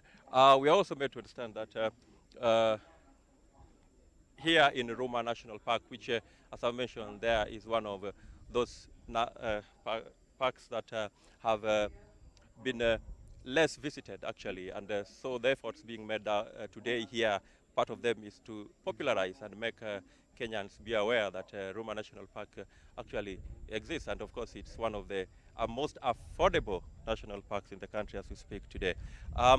Again, maybe just to also bring our viewers up to speed, or to just to inform our viewers out there, is that there has been cases of sesefly in the Lambwe Valley, and that has also been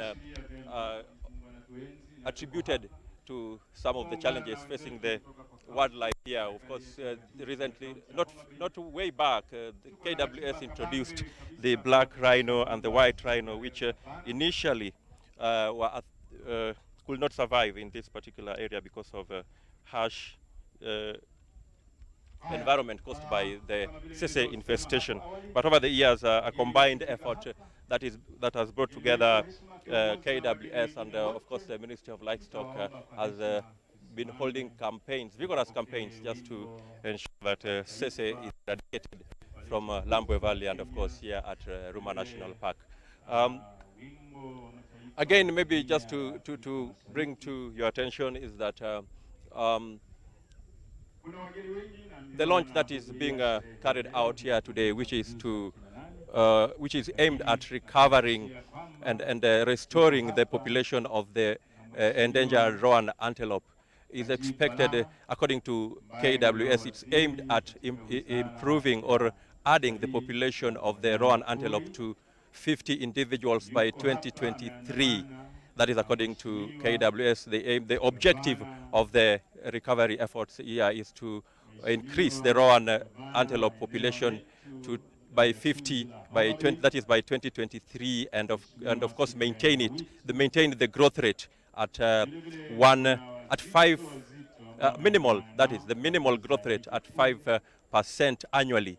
So those are some of the efforts that KWS is trying to put in place, just to ensure that the population of the rowan antelope is maintained. Again, the recovery plan recognizes the need for conservation approaches that will integrate policy and biological, environmental, and socio-economic considerations, at the same time providing what they call incentives for the local communities to realize the recovery of the Rowan antelope species. So it's an in-depth and an intensive approach that KWS is trying to give to these efforts that are being launched here today.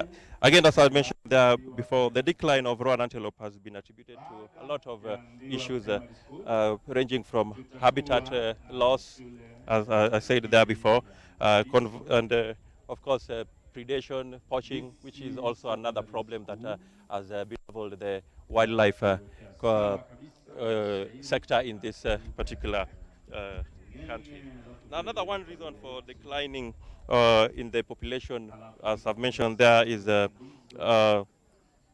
Of course, predation, we were talking of attacks from hyenas, the carnivores, the hyenas, the leopards, and of course, again, poaching that is mostly by communities that are living around the park. So those are some of the issues that the KWS did in its efforts to recover and restore the Rowan antelope population. Will be trying to address hand in hand, of course, with the county government of Homa Bay, where the Ruma National Park actually sits. As I've mentioned, that it's just 25 kilometers away from Homa Bay town, from where we are here at Ruma National Park. And of course, it is one of the most, by the county government of Homa Bay as well. Ruma National Park is one of its, they consider it as one of its revenue generation facilities, and therefore the efforts being launched here today, of course, in tandem with what the county government of Homa Bay has been trying to achieve over the years. Again, as we move on, let me just also bring to your attention that one of the last refuge of the Rowan antelope as Ruma National Park is described. Others also call it the valley of the Rowan antelope. And as you can see there in our pictures, that is the main entrance to the Ruma National Park, which has also been described as the last refuge of the Rowan antelope. It's one of Africa's rarest antelopes, that is the Rowan, and the third largest of Kenya's antelopes. In Kiswahili, they call it korongo. That is the local dialect, the national language of Kenya here. We call it korongo.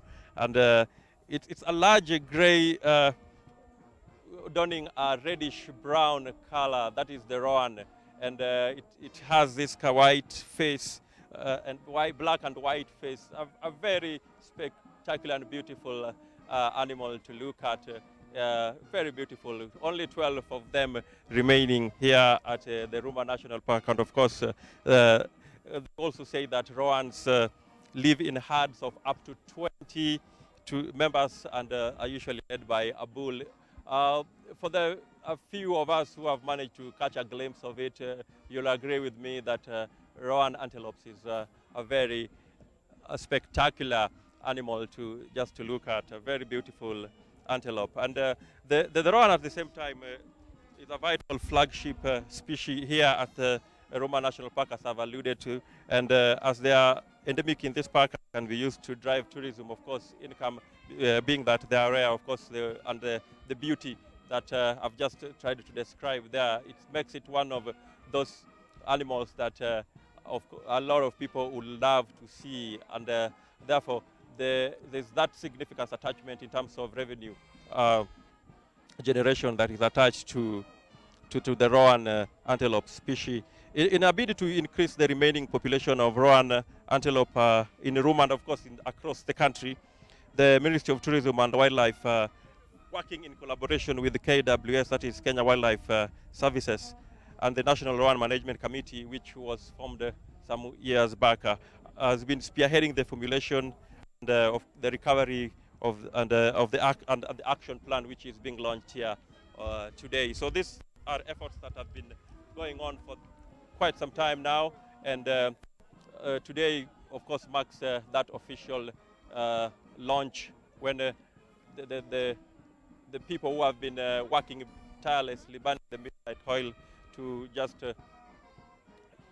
make sure that the event today is a success, have gathered here to share their experiences and up to this moment. The Rowan Antelope again being launched, the action and recovery plan being launched here today, maybe again, as I would like to explain, provides a roadmap for sustainable conservation of the endangered species in Kenya. And the national population of Rowan antelope has, of course, mentioned there has been decreasing over the years tremendously. We're talking of 1970, 200 individuals, and now we are only having a paltry 12 here at the Ruma National Park. Of course, you can really tell that something has to be done to save this beautiful antelope from extinction. And those efforts, of course, being spearheaded today by the National Rowan Management Committee and the Kenya Wildlife Services, have come at a timely moment when the population of the Rowan antelope is obviously threatened here at the Ruma National Park. Besides the Rowan antelope, of course, this particular park boasts of other animals. We have the black and white rhino here. We've also witnessed the population of the buffalo rising here. We have the Rothschild giraffe. It's also one of a spectacular scenes to see here at the Ruma National Park. And of course, there's the blue swallow bird, which is also another endangered species that has been protected here at the Ruma National Park. So it is quite a facility that any person in these parts of the world needs to spare some time to visit. The Rowan, maybe just to continue expounding more about this, the Rowan antelope, which was a recovery and action plan. Efforts are being launched here today. Is a powerful built animal with long, sturdy limbs and a thick neck that looks thicker because of an upstanding mane and a beard. As I've also said before, it has this black and white face, and you'll think that it's wearing sort of a mask. A beautiful animal there, and the head is long and narrow with a wide gap. I've tried to describe there, and named for its color. The one is reddish gray to reddish brown, more of like rufus, a color of a mixture of reddish brown, and it has a striking black and white facial mask.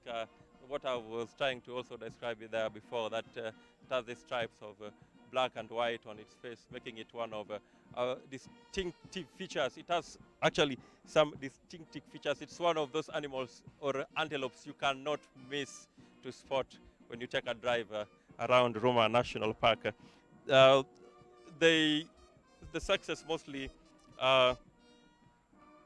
look much more alike. That's the females and the bulls. But the only way you will be able to distinguish it is maybe the bull's don't horns. So that's how you will pick out a bull from a herd, which as I mentioned again, they always walk in a herd of 20, led by a bull. And for now, as we wait for the guests to come to the arena, they're still involved in some tree planting activities inside the park. Any moment from now, they'll be heading this way into the arena. Maybe let's just listen to the band that is playing behind there. That is the Kenya Wildlife Service band, as we wait for the guests to take their positions at the arena.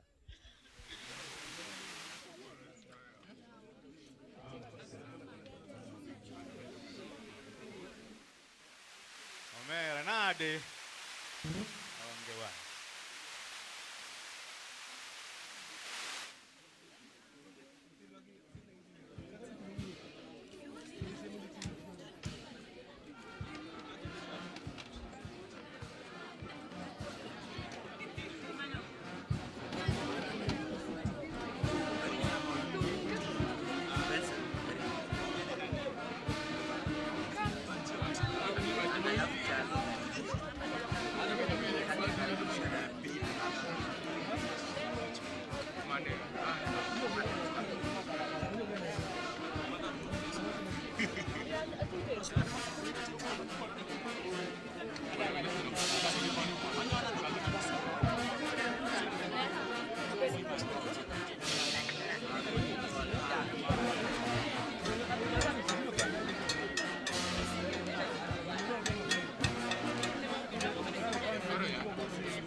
Asante sana Ben. Kazi safi, vyombo vimepangwa kabisa na kuleta shangwe na raha hapa kwetu. Bila shaka nimesema mgeni wa heshima akiandamana na wageni wenzake wanakagua na kuona tamaduni zetu kwa mahema pale. Kuna bidhaa kadha wa kadha za kutoka hapa kwetu Ndiwa, na vile vile Homa Bay yote kwa ujumla. Kama mnavyojua, nchi yetu tukufu ni nchi ya tamaduni kuu kabisa, na tunajivunia mambo yetu tunayofanya bila wasiwasi. Kwa hivyo leo ni siku ya maana sana ulimwenguni, ambapo tunaungana pamoja na sisi kama nchi tukufu ya Kenya iliyopo kielelezo dunia nzima kuhusu kulinda na kuhifadhi wanyama pori. Bila shaka tukasema sherehe hii tuilete hapa moja kwa moja hadi Lambwe Valley. Haya.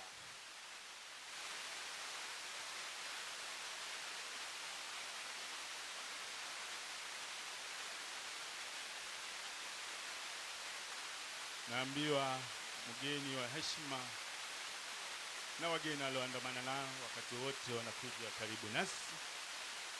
Kwa hivyo Ben, tukae chonjo kwa wimbo wa taifa na wimbo wa mataifa ya Afrika, Jumuiya ya Afrika Mashariki, Jumuiya ya Afrika Mashariki. Bila shaka tuko hapa leo kuungana pamoja na ulimwengu mzima kuangazia siku ya wanyama pori ulimwenguni. Na vile vile sisi kama nchi Kenya leo tunazindua mikakati ya mwaka 2020 hadi 2030, mikakati ambayo itawezesha na kuboresha kuhifadhi kwa mnyama tunayemuita korongo, ambaye nchi yetu yote nchini Kenya anapatikana tu hapa kwetu Ruma. Kwa hivyo ni jambo la kujivunia sisi tukiwa wenyeji wa hapa, wenyeji wa Homa Bay, kwamba ulimwengu mzima unatutambua kwamba sisi ndio wenye tunashikilia na kutunza na kuulinda na kuhifadhi mnyama huyu hapa kwetu Ruma. Wapi makofi wenyeji wa hapa kwa kuhakikisha kwamba mnyama huyu anazidi kubaki hapa. Na leo tutapeana kauli ya kwa pamoja tukiongozwa na mgeni wetu wa heshima Mheshimiwa Balala ambaye ni waziri Wizara ya Utalii na Wanyama Pori, akisema Kenya ni sharti, Kenya lazima ihifadhi mnyama huyu. Bila shaka wageni ndio hao wanaingia kwa jukwaa. Karibuni wageni wetu, karibuni, karibuni.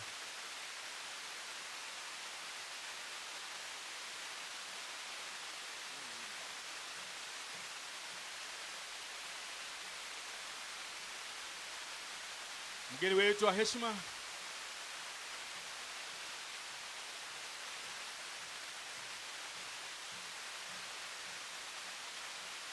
mgeni wetu wa heshima, waziri wetu tunayekuenzi Mheshimiwa Najib Balala na wageni ulioandamana nao, karibu sana hapa kwetu Ruma.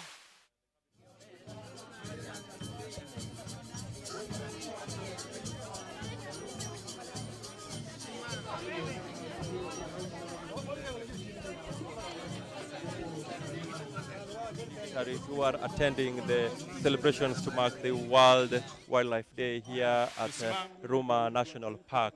And the ceremony is going to be underway just in a few minutes' time. That's the national anthem.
Mheshimiwa Gavana eneo gatuzi la Homa Bay, Mheshimiwa Cyprian Awiti, karibu na tunakuenzi sana.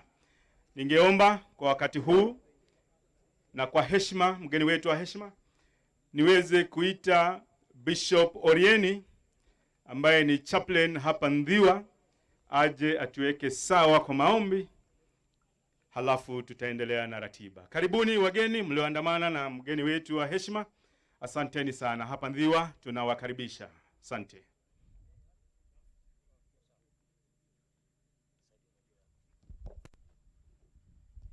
Na tusimame kwa ajili ya kuheshimu Mwenyezi Mungu.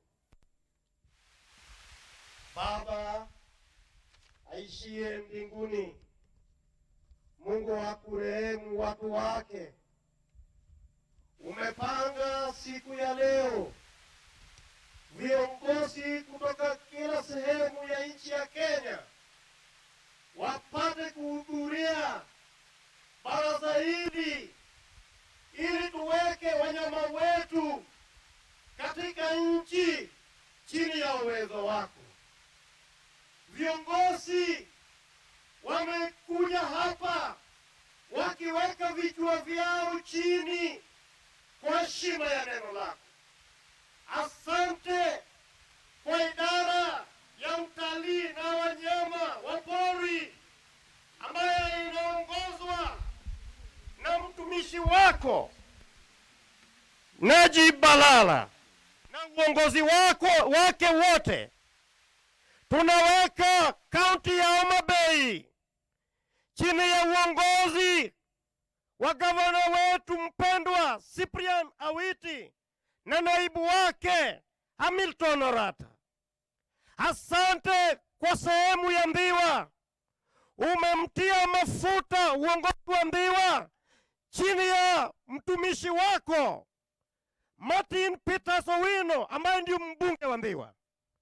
Baba, katika siku njema ninachukua nafasi hii kama askofu nipake mafuta baraza hili. Tunapotaka kuanza, tuanze na wewe mpaka tutakapotamatisha baraza hili. Katika jina la Yesu Kristo tumeomba tukiamini. Amen. Mubarikiwe. Asante Bishop.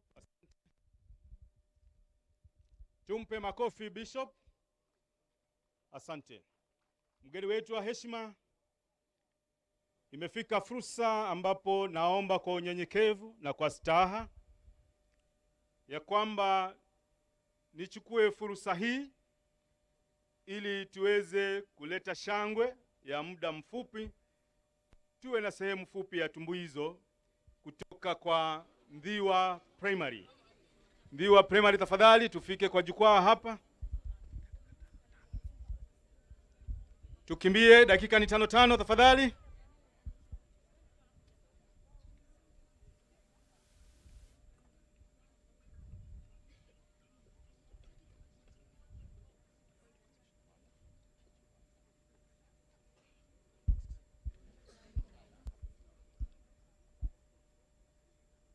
Excuse me. Mwalimu, hapa. Mwalimu.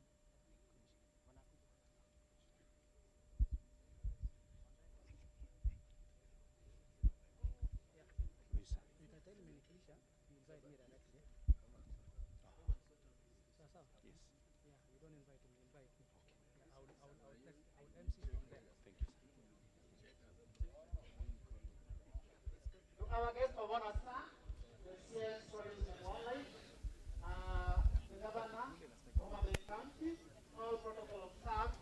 Before you do our township primary school, ready to give you the first presentation, a poem, a custom verse actually, with the title Nature Beauty, followed by also another customary song, Wanyama wa Mwituni.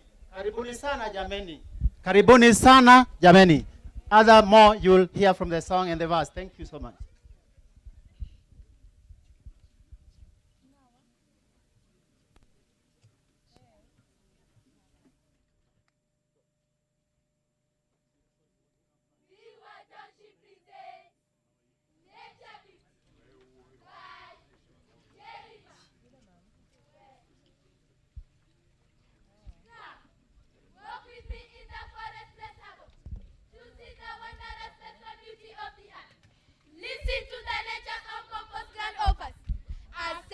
Whispering trees and bubbling stream. Send our minds wandering into the Kenya nature beauty. Our wildlife, our pride, our future. We boast of varieties of wild flora and fauna. The source of our pride in biodiversity.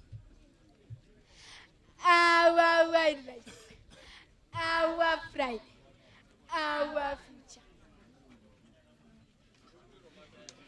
Kenya stands tall, taller than other African countries and the world, for its unique beauty.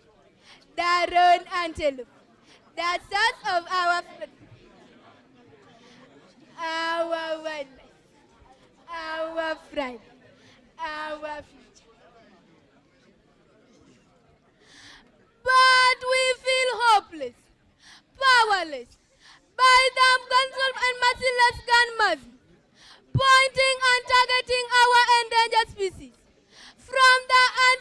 watchers, our wildlife, our pride, our future. Our black and white rhinos are endangered. Our rare species, the roan antelope, not spared at all. As disgusting and disappointing as it is, we must stop it. Our wildlife, our pride, our future. Come up, everybody, young and old, from far and wide. Help and support our wardens to protect our beauty and future, and to achieve the United Nations Sustainable Development Goals in sustainable use of natural resources. Our wildlife, our pride, our future. Pleasure. Makofi kabisa ya wanagenzi hawa. Asante. Wanaungana na wengine tena wakimalizia sasa. Tufanye kasi, tufanye kasi. Kutoka shule ya msingi ya Ndiwa wanawaletea wanyama wa mwitu na Bi Atieno. Karibuni.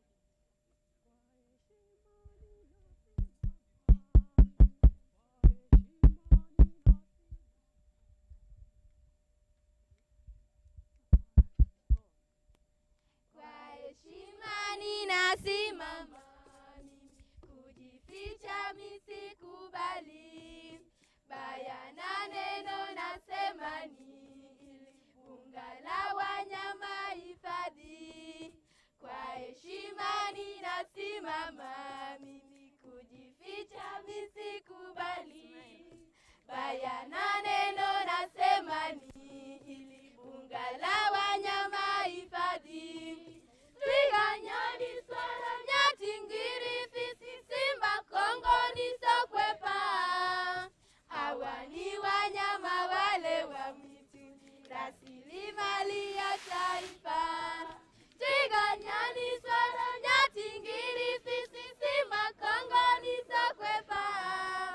Hawa ni wanyama wale wa mwitu, rasilimali ya taifa. Baba, mama, vijana na ndugu zetu, wanyama pori tuwalinde. Wawindaji wa haramu ni adui, kwa nini situwakomeshe? Baba, mama, vijana na ndugu zetu, wanyama pori tuwalinde.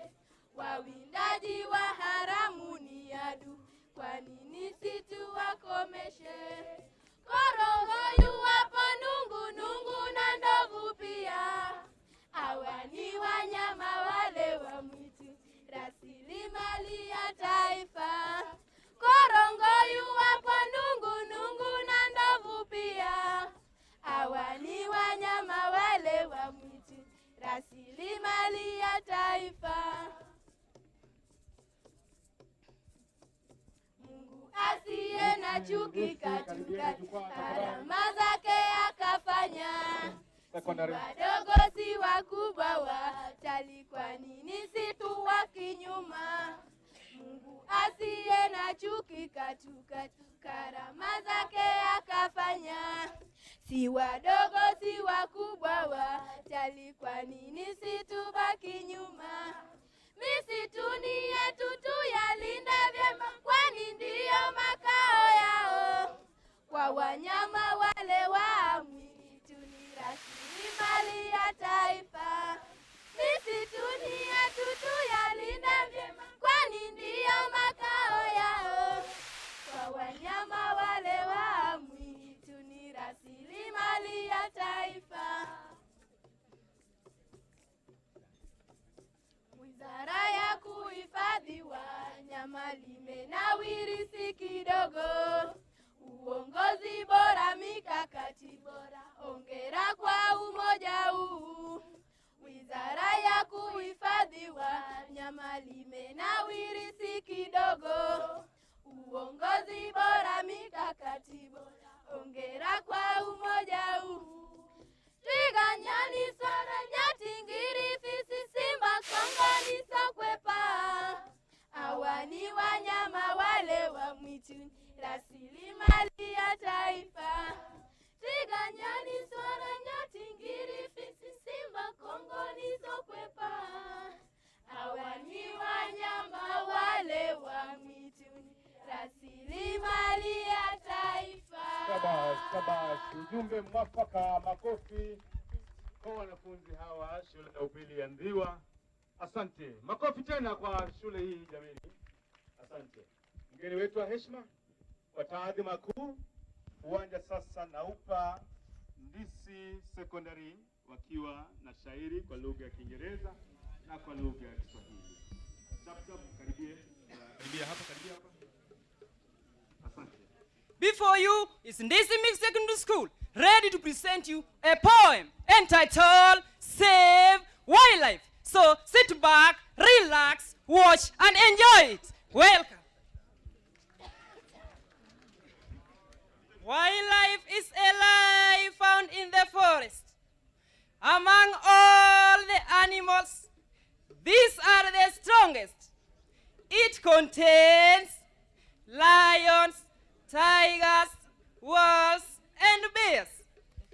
But for them, nobody really cares.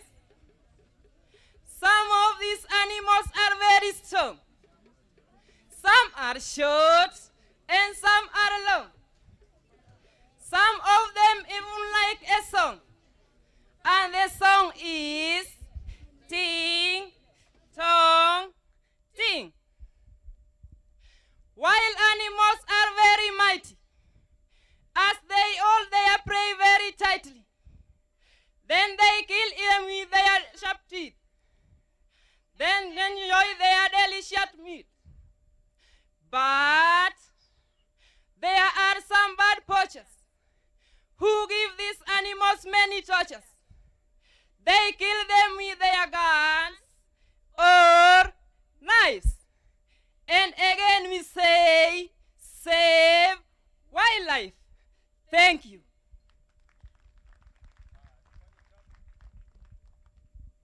Tumalize tafadhali.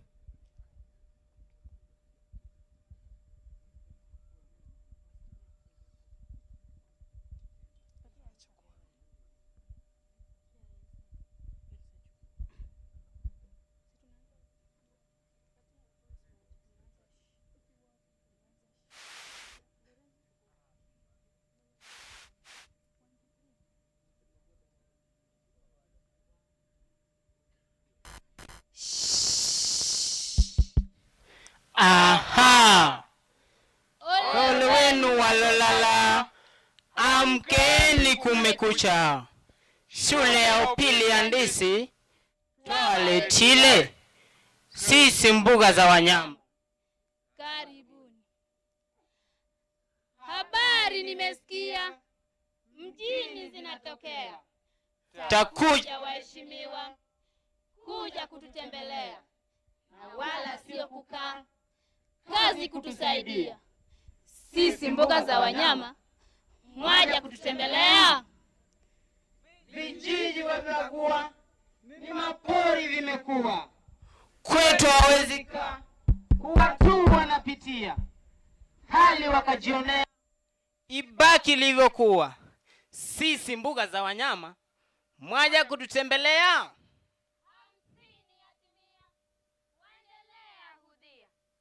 Sasa tunalikataa, lala kwetu tunatoa.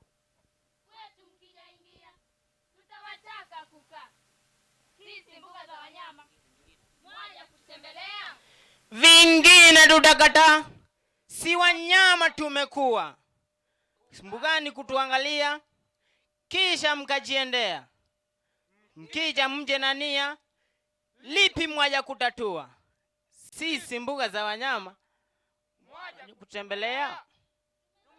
Choka hada, hizo tena sina saha. Ujinga tunaolea, wengine kutegemea. Samaki twawakataa, nyavu tunazingojea. Sisi mbuga za wanyama mwaja kutembelea. Asanteni. Makofi. Asante Ndisi Secondary. Mgeni wetu wa heshima, namalizia sasa kwa kuita kwa jukwaa Kochia Traditional Dancers waje watufungie safu ya tumbuizo. Kochia, tafadhalini tusipoteze muda. Kochia Dancers toka hapa kwetu Homa Bay,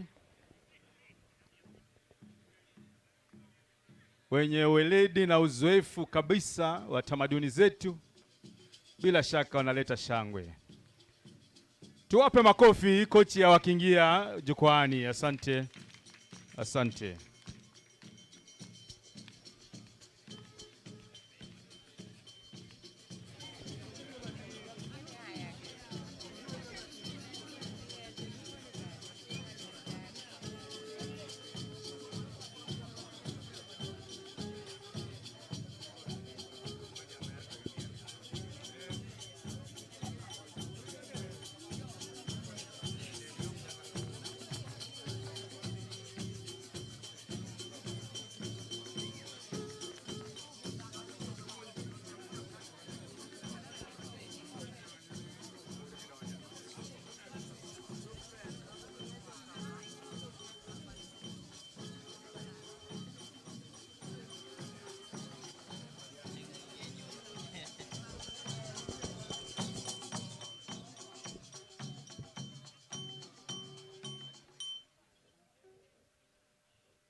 Waero moso welo misawa wendo Waero moso welo misawa wendo Waero moso welo misawa wendo Waero moso welo misawa wendo Wakenya mor pele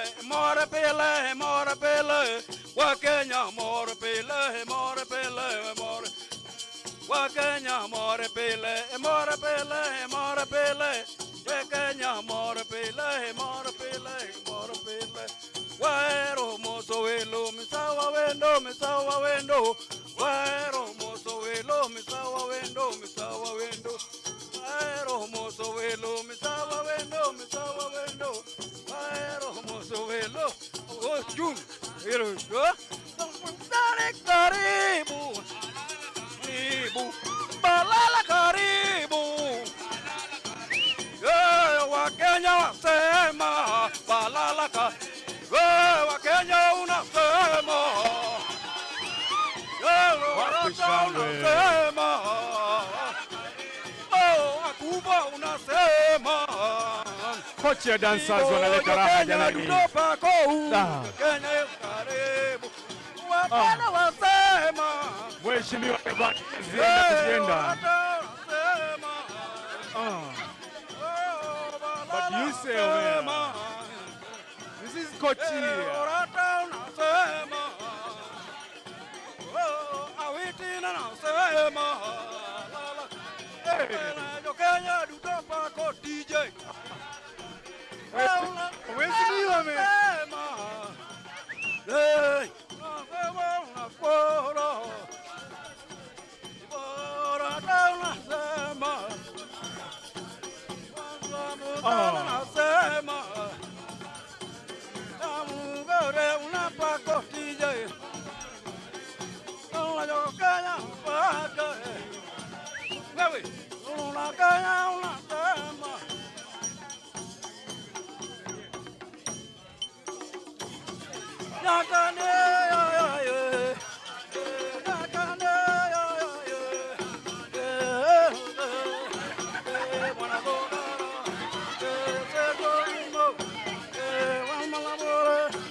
Panga jom gara, one manavara, erake, benagara, Sajorumbo, Arumbo, Yakane,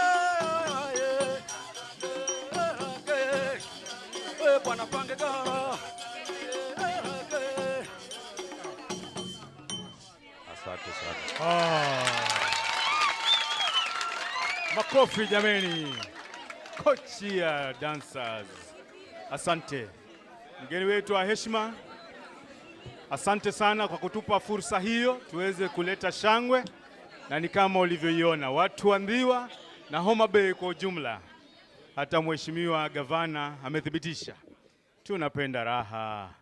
Asante. Makofi tena jameni. Thank you. Asante.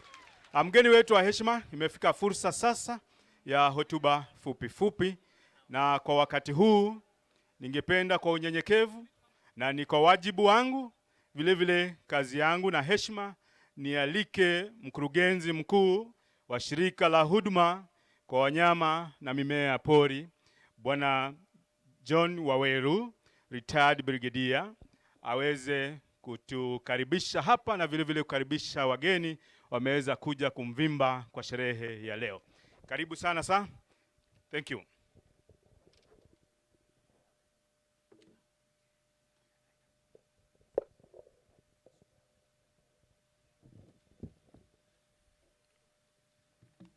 The Cabinet Secretary, Ministry of Tourism and Wildlife, who is also our chief guest, Your Excellency, the Governor, Homa Bay County, the Senator, Homa Bay County, the Principal Secretary, the Chief Administrative Secretary, Ministry of Tourism and Wildlife, the Principal Secretary, State Department of Wildlife, Ministry of Tourism and Wildlife, the County Commissioner, Homa Bay County,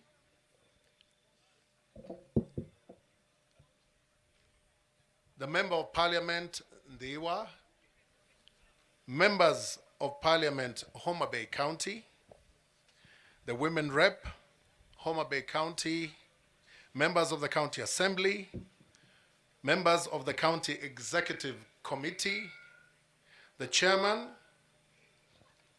or the representative of the Chairman, the representative of the Chairman and members of the Kenya Wildlife Board of Trustees, our conservation partners, our tourism stakeholders, representatives of government agencies and departments, community representatives, members of the Fourth Estate, distinguished guests, ladies and gentlemen, good afternoon. I wish to welcome you all to Roma National Park to celebrate with us this year's World Wildlife Day celebrations. We have taken this year's celebrations a step further by collaborating with our partners in saving the rare roan antelope from the jaws of extinction by launching the National Recovery Plan for the roan antelope. I'm delighted to note the vigor in which the celebrations of each annual World Wildlife Day is growing in its commemoration since 2014. The theme of this year's World Wildlife Day is very fitting in that it talks about sustaining all life on Earth. And it is a near perfect summary of Kenya Wildlife Service's mandate, which is to conserve and manage wildlife for the Kenyan people and the world.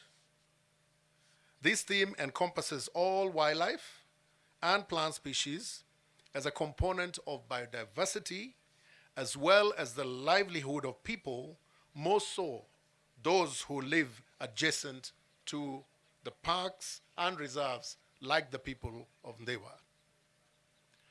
Over the years, the roan antelope's range and numbers have undergone a significant decline. By the turn of 2011, the only remnant roan antelope population in Kenya at Ruma National Park, where we are today, was estimated at 27 individuals. Further decline has resulted in a disheartening census of further reduction of these species. This is attributed to habitat loss due to land use change, poaching, predation, effects of climate change, and frequent fires. The antelope is therefore listed as critically threatened nationally. Conversely, due to its widespread distribution elsewhere in Africa, the IUCN Red List categorizes the roan under the least concern, which presents a major challenge for recovery for the species at the national level.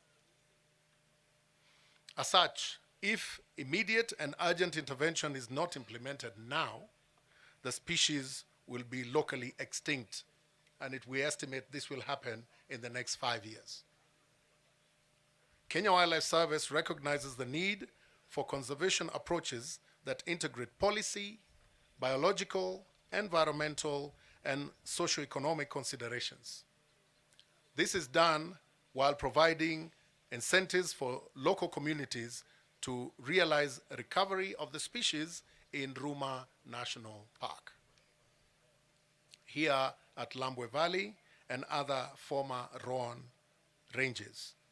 Hence, the idea to tag team this day with the roan antelope recovery plan come World Wildlife Day celebration for the sake of our wildlife. Our efforts in wildlife conservation cannot be successful without our rangers.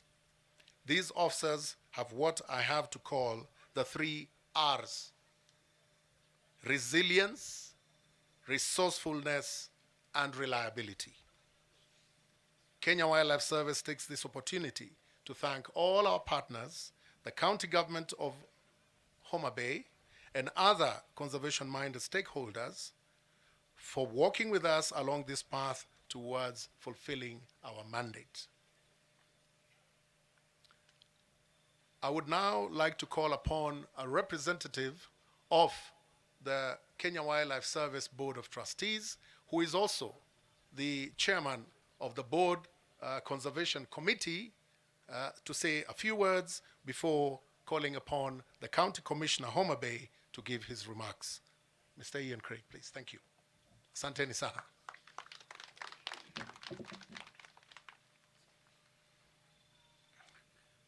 Cabinet Secretary, Your Excellency Governor of Homa Bay County, distinguished guests, wazee wa mama, jamboni. My message as a member of the Board of Trustees of Kenya Wildlife Service is very simple. We have before us listened to children sing and praise our wildlife. They've exposed to us that they care. We, as our generation, we care. But before us now, on the table, we're going to be famous, our generation. And we'll be famous for one of 2 things: for failing the next generation when we lose Kenya's roan, or succeeding where we saved Kenya's roan. And my message is simple to the world, that we can't do this alone as a Board of Trustees. The management of Kenya Wildlife Service are the best in Africa at wildlife management, but they need international support, they need national support, they need county support. So tunaomba, tuungane, let's stay together, and let's be famous for saving Kenya's roan, not losing them. Thank you.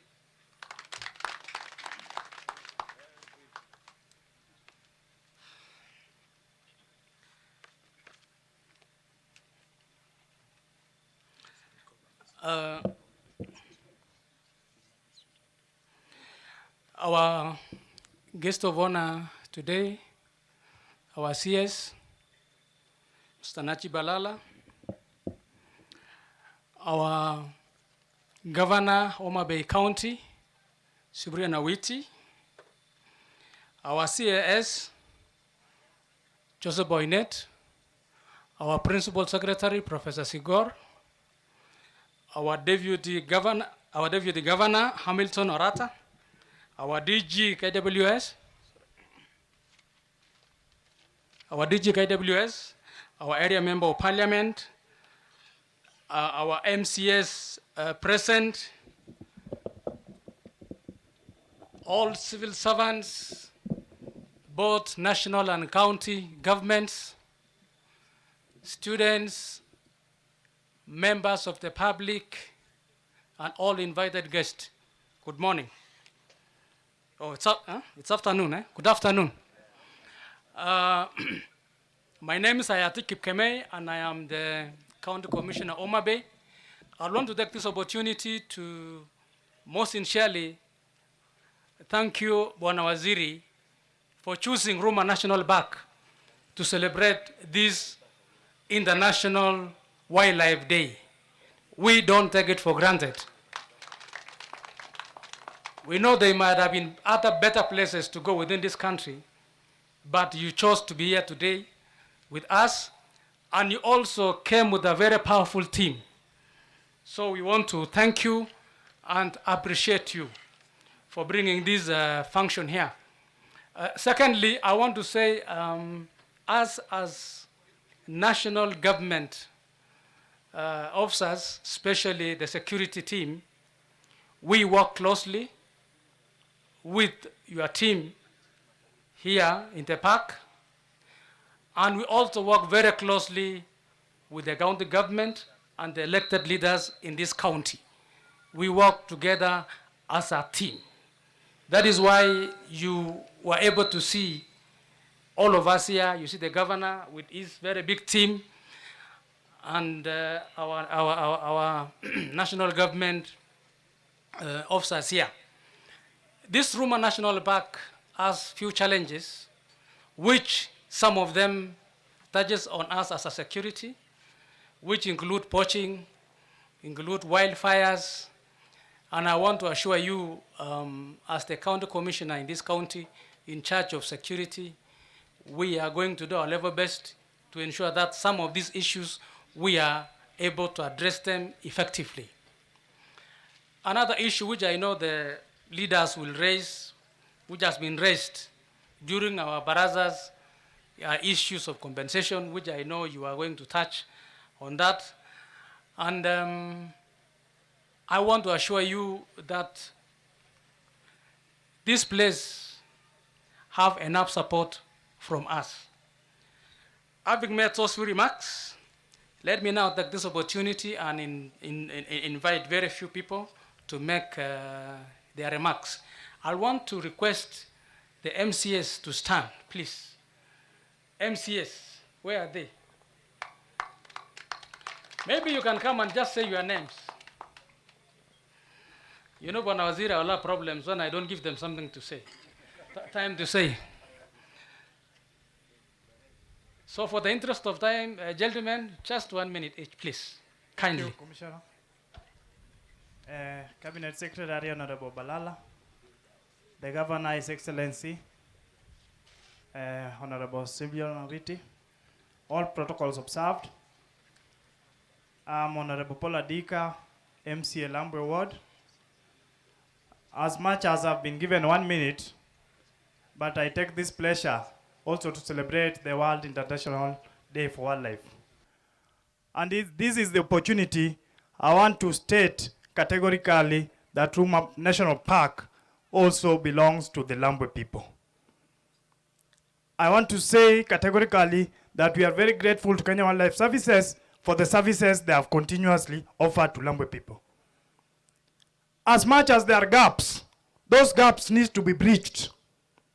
And that is why I want to say categorically, let us continue to partner so that we continue to serve our people.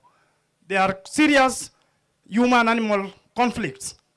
There are serious partnership in terms of development. And that cannot be addressed here, but we are very grateful for the opportunity, and may God continue to bless everybody. Thank you very much. The Cabinet Secretary in charge of wildlife, the Honorable Najib Balala. Our own Governor, His Excellency Cyprian Aweti. The County Commissioner and all protocol observed. My name is Elifalet Osuri Omoro, the MCA for Ruma Kaksengre Ward. That alone tells you that I am the host. Because this park borrows from our ward called Ruma Kaksengre Ward. And we are privileged to host this park. We love it. I tell you more. We are today focusing on the conservation of the round antelope. The Luo name for the round antelope is Omoro. And I am Omoro. And that simply means we are converging here to conserve my younger brother. I want to thank you all for coming to help me conserve my younger brother. Jothurwa, mawa gombo ni mondo wariti ni luongo no moro. To an be an omoro. Ji adi moyie konya ni omoro ni obed mangima kik otho. In order to help us do this, Honorable CS, our only problem is what is called meloma. And meloma simply means appetite for meat. But we have goats, we have cows, and other animals, domestic animals, which we can eat and be satisfied. And that is why, where I stand, I want to plead with you that you help us construct ponds, shallow ponds, to provide our animals with water. I'm talking here of one dear to my heart called Wangneno, near Nyatoto there. If you can conserve it, we have no problem with your animals, with our animals, with my younger brother. I thank you. Thank you to the Cabinet Secretary, Our Excellency, the Governor, the Deputy Governor, the County Commissioner, members of the Fourth Estate, members of the public, Honorable Waka Nicholas. Bwana CS, I've been given 1 minute, but I want to use a second. Bwana Yesu asifiwe. Bwana CS, I want to say that I'm the MCA of Kanyamwa Kosewe. Kanyamwa Kosewe, just in fact where you are seated, I was wondering why my colleague is struggling actually to explain why he's the host while you are sitting in where I'm a representative. And you know, because I'm suffering from this body problem, that is why it's overtaking me. Bwana CS, I want to state 3 things. One, we've benefited because of the coordination between the Roma National Park and the community. And I want to appreciate that. Around last year, you built for us 2 classrooms in Legega. And I want us to clap for this years. That you did.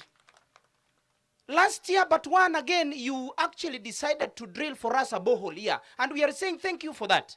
That is called social corporate. Around, you know, the road that is passing here, it is actually crossing between my ward and Osuri's ward and gets to Adika's ward. I want to say thank you. You've seen some work being done. And that is because of your good gesture. How we wish, Bwana Balala, you know, you are a strong supporter of Raila Amolo Odinga. I know. That when you go back there, please give us more money so that this maraming of this road, you see, you want us to conserve the roan antelope. But if we don't have visitors coming in and going out, we are not going to be able actually to get some money from that. So I'm requesting humbly that please, we need this road to be done and done properly. Bwana Commissioner, You know, I'm the native here. Give me 2 minutes, please. I will say something that will shock you. Bwana Yesu asifiwe. I want to say, I was using a second and you've interfered, so I'm taking 2 minutes. Kindly, Bwana CS, the other thing that I would want to request from you, that we must partner with the KWS in order to conserve the animals. But at the same time, we have our animal in this region called girl child. Without girl child education, we are not going to prosper, because we also need to continuity. We need people to take where you are today. And I want to say here that the schools that have participated here also needs to be supported. I'm inviting you to listen. I'm inviting you to the schools that are neighboring here. Last time we had fly invention around the area, and all our animals were actually dying. That is why some of my residents turned from actually crying for the fly actually to eat your animal. And I pleaded with them that stop eating their animal. They will give us a way of spraying the fly so that we diminish that. And that was done, but that was not enough. Bwana CS, when you go back to Nairobi, give us some kitty to control fly so that our animals cannot die. If you walk from this distance to the other distance, you'll realize we have a health facility there, which is bushy. Balala, thank you very much. Just 1 minute. Just 1 minute, Commissioner. Just 1 minute.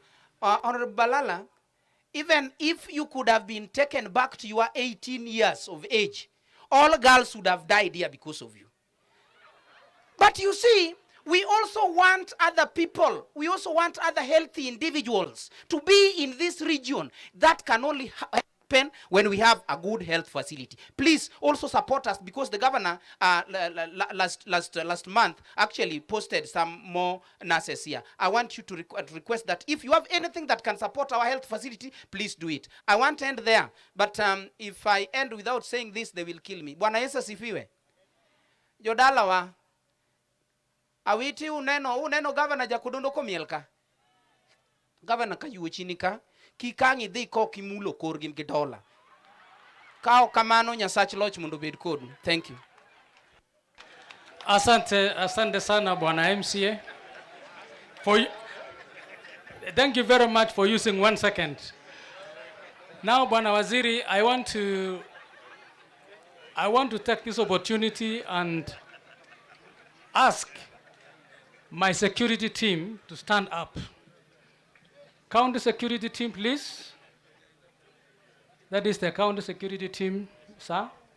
I want the sub-county security team, please stand up. We're in sub-county. All chiefs and assistant chiefs. Mali muko tafadhali musimame na mupige salute. Wale wazee wa nyumba 10 wote mali wako wasimame na kuwave. Thank you. Bwana Waziri, you know, I have to recognize these people. We are doing a very good job with them. And because you are here, we have some challenges which I want these leaders to help us fight together. This county is leading in HIV/AIDS. This county is number 2 in the Republic in teenage pregnancy. This county is also leading in defilement. These are evils which security cannot fight alone. It is my humble request that the governor is here and the elected leaders. We would want them every time they stand in a public forum. One of the #1 talking points should be to talk about these issues, because they are taking the community back and destroying the tomorrow, the Oma Bay of tomorrow. Lastly, I want to recognize the magistrate. We have the magistrate in Diwa. We have the DPP. And many other civil servants. All the government is here, Bwana Waziri. We have all of us come here to ensure that we give you support. Thank you very much. Having said that, let me take now this opportunity and welcome and invite one representative of the community to make very few remarks, maybe for 2 minutes, and then I'll invite the area member parliament. Community representative, please.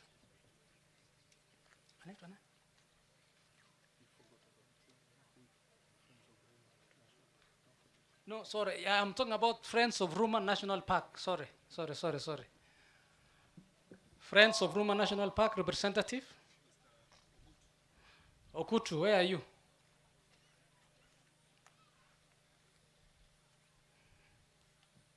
Na utuambie kama wewe ni kweli ni rafiki ya Ruma National Park.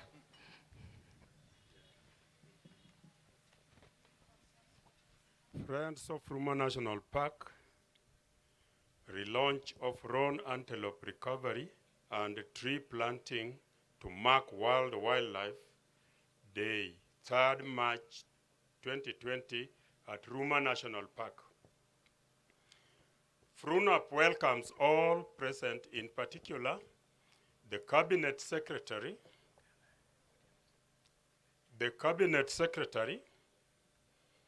the Principal Secretary, Ministry of Tourism and Wildlife, the Director General, Kenya Wildlife Service, Governor Homa Bay County and his team, the County Commissioner, Homa Bay and his team, MPs from Ndewa, Soba South, Soba North, and MCS present, Warden in charge of Ruma National Park,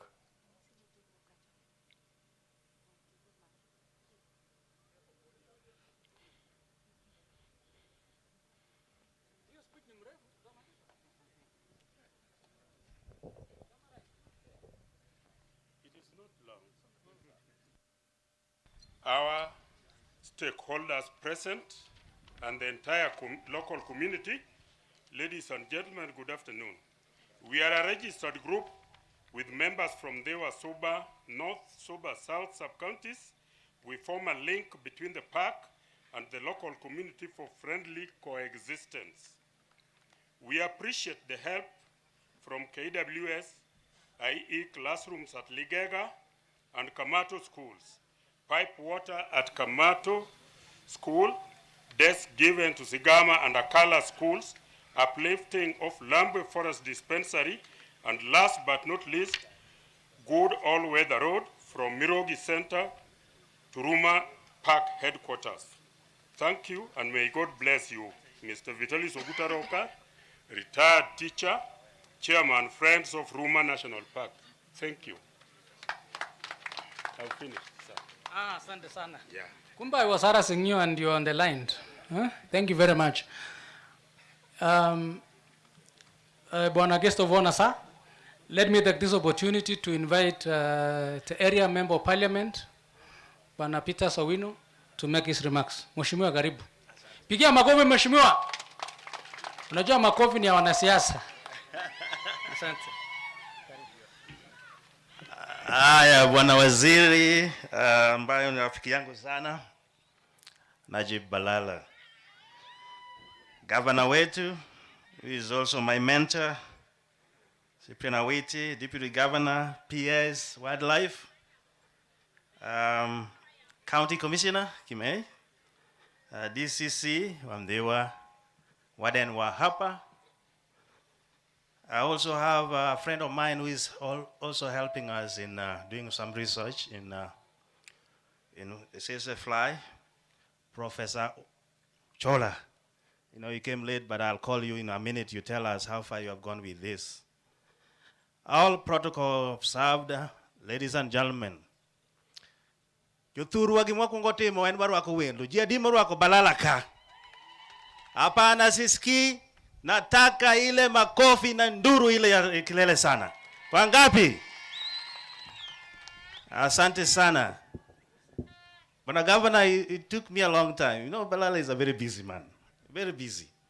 We went to his office. We talked in our committee about this. His heart is here, but the calendar could not permit it. But today, amewahi kufika. Wananchi mnasema nini? Asante sana, Bwana Balala. Mimi kama mbunge wa hapa, I can tell you some history.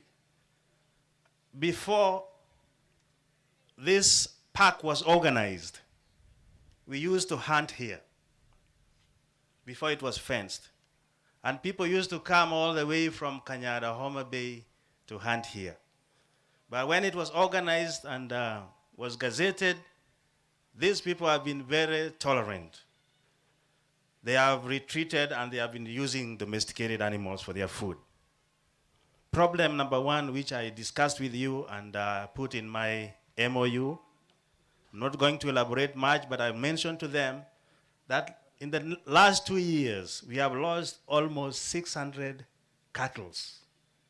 So it is difficult also, as MCA Wairia was saying, if the cattle are dying, the animals are restricted, then unabaki tu na mboga kwa mezani.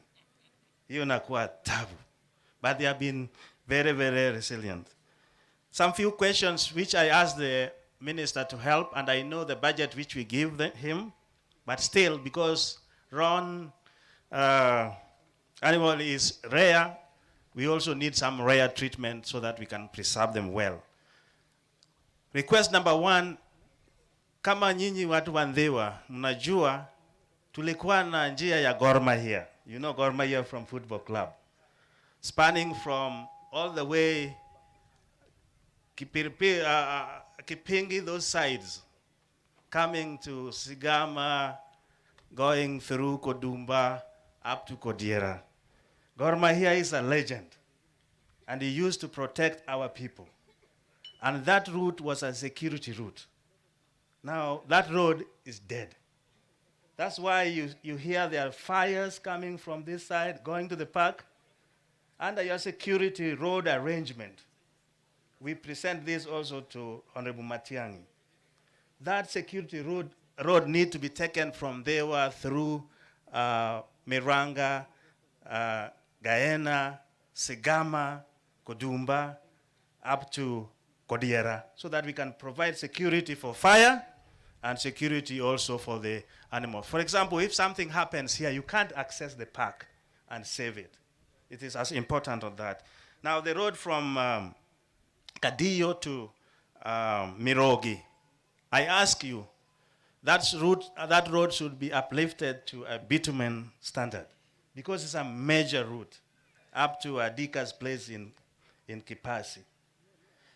Waziri, last year I brought several Canadians here, several USA officials.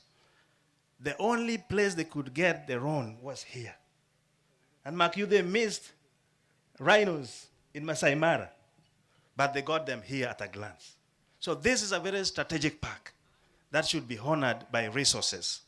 I know we give you only 2%, but if you originate some bill, we can move that money up because you generate money from your ministry, and that is no question. The issue of employment, they said many things about Ndewa, but Ndewa, as bad as it is, we are trying our best. Unemployment among young people is the highest in this constituency. And we besiege the ministry for serious investment. For example, we don't have a hotel here. But Governor, I think this is also true. We need a big hotel here so that people can come and reside here. And when doing that, they can create employment for our young people. And also, all those projects that are coming here, we ask, I think the warden, you are squarely on this, all the projects, be it road, water, let only our people be considered so that we can also empower them at that level. The issue of CSR, I think Honorable Waku talked here, we appreciate what you have done, and really with your meager resources, you have tried. But water, Yothurwa P, Wachuni P, Wachuruni P, water. When it is during drought, women get as early as 2 o'clock. Unapata mzee anatafuta bibi ametoroka mapema. Sasa ajui ameenda wapi. So water in this area, if you can sink more boreholes for us, itatusaidia kabisa. Now, Sesefly, this is a dangerous thing. I want to call Professor Chola is a very friend of Ndewa. Prof Kam, we have trained with him the ICT students, Now he's doing some research on sesefly. Tom Mboya University College is an initiative of our governor, and we are very proud of him on that. He's picking up and also picking up the research. Just 1 minute. I know CC is, but this is very important. 1 minute, you tell us what you're doing. Prof, I wish you could tell us and then greet them later. Thank you. Thank you, Bwana Waziri. I want to be very brief and just 2-3 things. I think Homa Bay County is very lucky to have this wonderful guest. Why do I say that? It's because when I was growing, when I was in Form 6, Waziri was my Form 1. So we known one another that long. And therefore, for him to be a guest here, I'm very excited. And I know, as a young, diligent, consistent man in Kakamega High School, when he came to Form 1, and he was my T-boy, I assure you, you guys have gotten the best guest. And he'll give you a promise that the county will appreciate. 2, I also want to say that Tom Mboya University College is a partner in development. And I've come here to assure you that the University College is expanding and engaging in making sure that the resources of Homa Bay County is properly utilized. And therefore, like the MP has told you, we have set up a team that is going to make sure that we understand, appreciate, and exploit the resources of Homa Bay for the benefit, firstly, of Homa Bay County, and secondly, for the nation at large. Bwana Waziri, you're welcome. Haya, makofi kwa profesa. Jothuru wan koro ok wach mang'eny. Ka welo biro limi ok iwach mang'eny. Asendiko gi amiyogi. Gima wacho ni wach mar pi nyaka ong'inwa, wach mar tich ma ji kogol nyaka timnwa, weche mag ndara nyaka omiwa, to en osiepna bende abiro kunde to biro winjo ni ne en ng'iendo mar profesa. Koro wan maber. Otherwise, nyithindo mobiro ka. Anyway, let me see.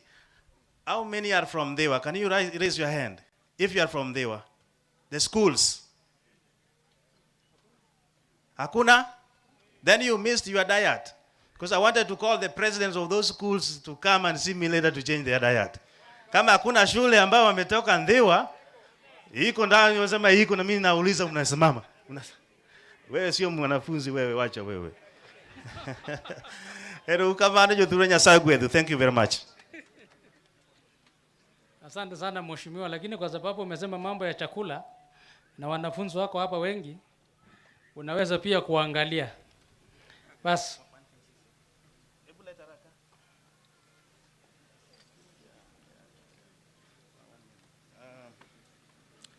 Bwana Waziri, when we were touring the stand of the BKM, these guys had gone to put this into this. And there will be a lot of injustice if we don't give them to you officially. They have put here BB, you said BBI, but this is not BBI. This is a B in the I. No, it's different. But it's here, and also the circles, what the community does, and how they are going to protect the roan antelope and all that, youth and bees. So they are all three, one for you, Waziri. I want to present to you one for the governor.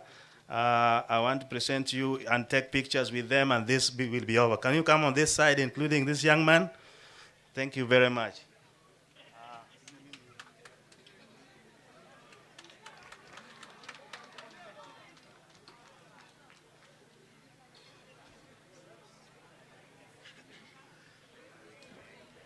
Governor.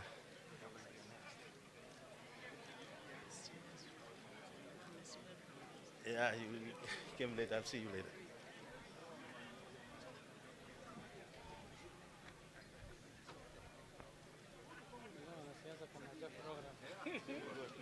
Very good. Thank you very much. It is not BBI. That one is building blocks. When we are building bridges. Thank you very much. I think Pam Neuru aja puonj gi joge. Erokamano. One for the governor.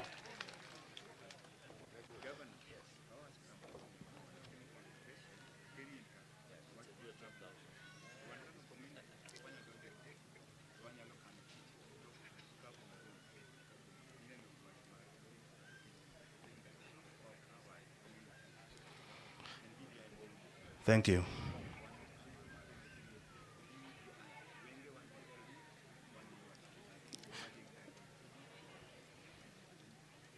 Thank you very much. Makofi kwao. And the last one is my friend here, Craig. Craig works with the community in Isiolo. Craig, can you come around? Please, thank you. Pamne uru Craig wa donguna no ko pogore kodwa. Omera pokitie ki we ngama chielo. Kuka ngani ma dhi konyi moloyo be. Okay, give Ron, give Craig this. Can you stay there?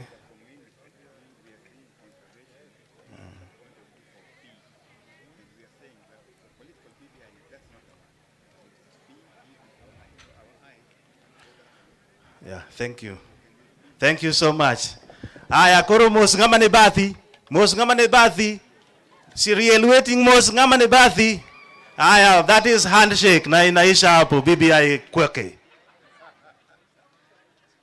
Asante sana Mheshimiwa.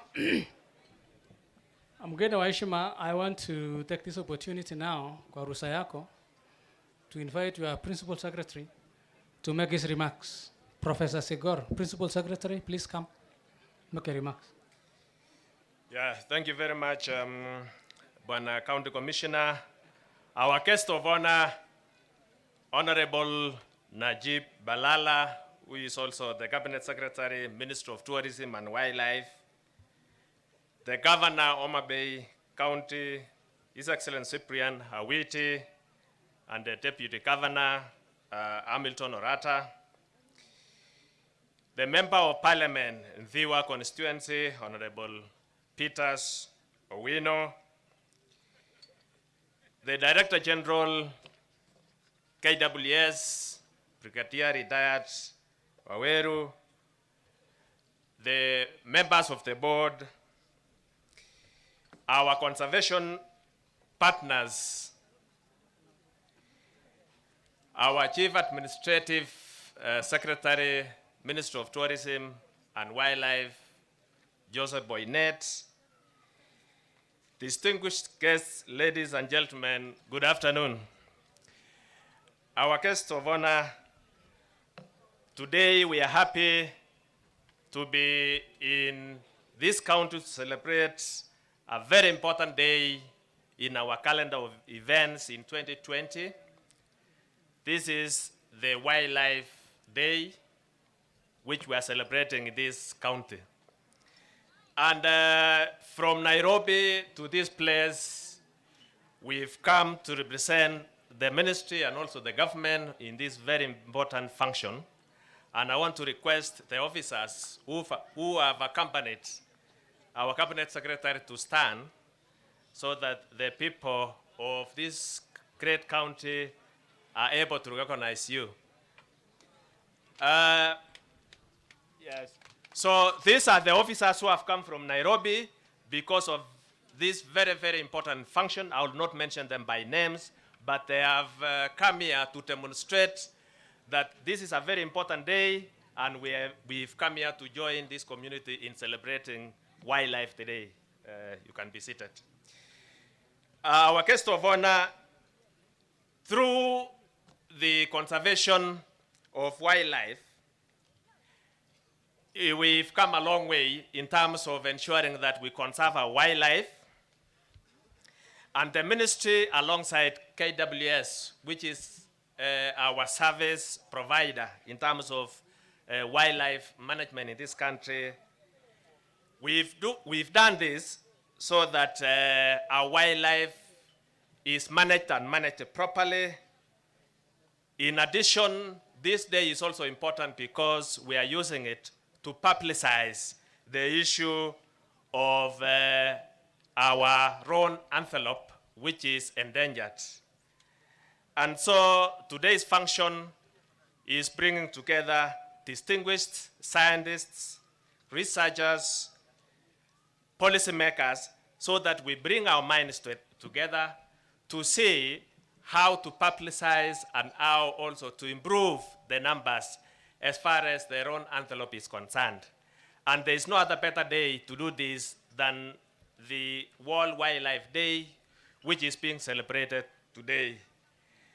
And our guest of honor, you are aware that because of the abundance of biodiversity within our borders, Kenya is recognized as a mega diverse country by the Convention on Biological Diversity. And so as our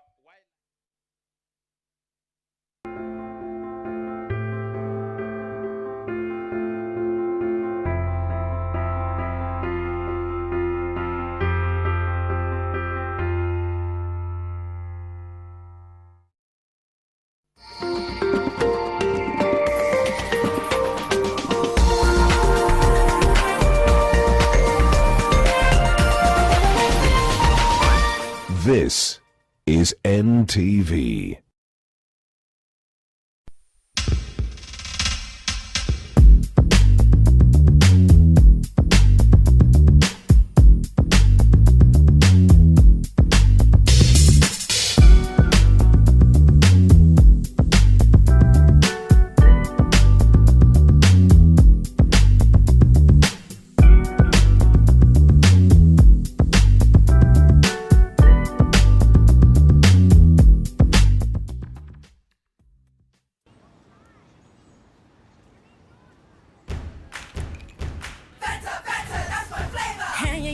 It's my summer, got my squad. We go harder, we got a little bit of feel good now.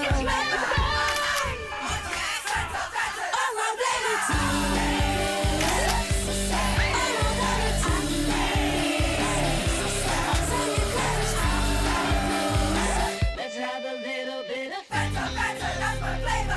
Swaddling needs a blanket and helps your baby feel safe and secure as she adjusts to life outside the womb. Spread your baby's blanket out on a flat surface. Place your baby face up on the blanket. Their head should sit above the folded corner. Straighten your baby's arms, then take the sides of the blanket and wrap it over their arms and chest. Loosely twist the bottom of the blanket and tuck it underneath your baby. At this point, your baby is fully covered. Kiss Kids, no rashes.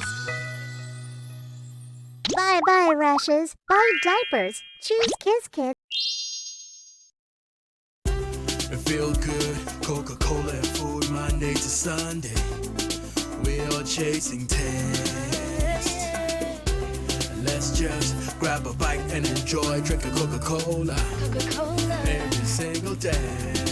So we feel forever be real. Together stay free whatever else. No, we can't stop. We wanna taste the feeling. Nothing can ever bring us down. Taste the feeling. New Blue Band Peanut Butter. Made with 100% pure peanuts and a good source of omega-6. Grow healthy and happy kids with New Blue Band Peanut Butter. Just make sure that none of you dare tell her where I'm staying, or so help me, all of you are going to regret it. Just don't tell anyone about it. We'll figure out what's written in it. Get down! Greg!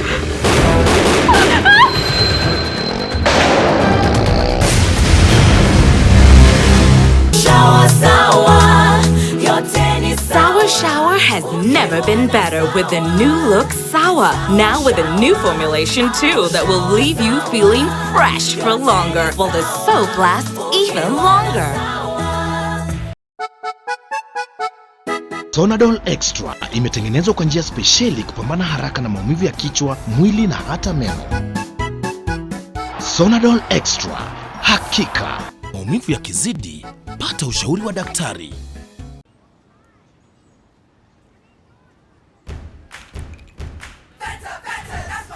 Hanging out, it's my summer, got my squad. We go harder, we got a little bit of feel good now.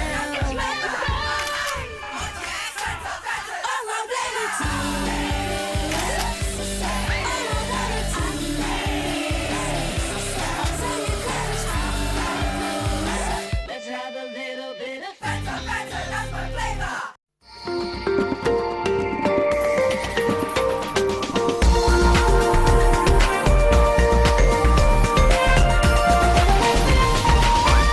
This is NTV.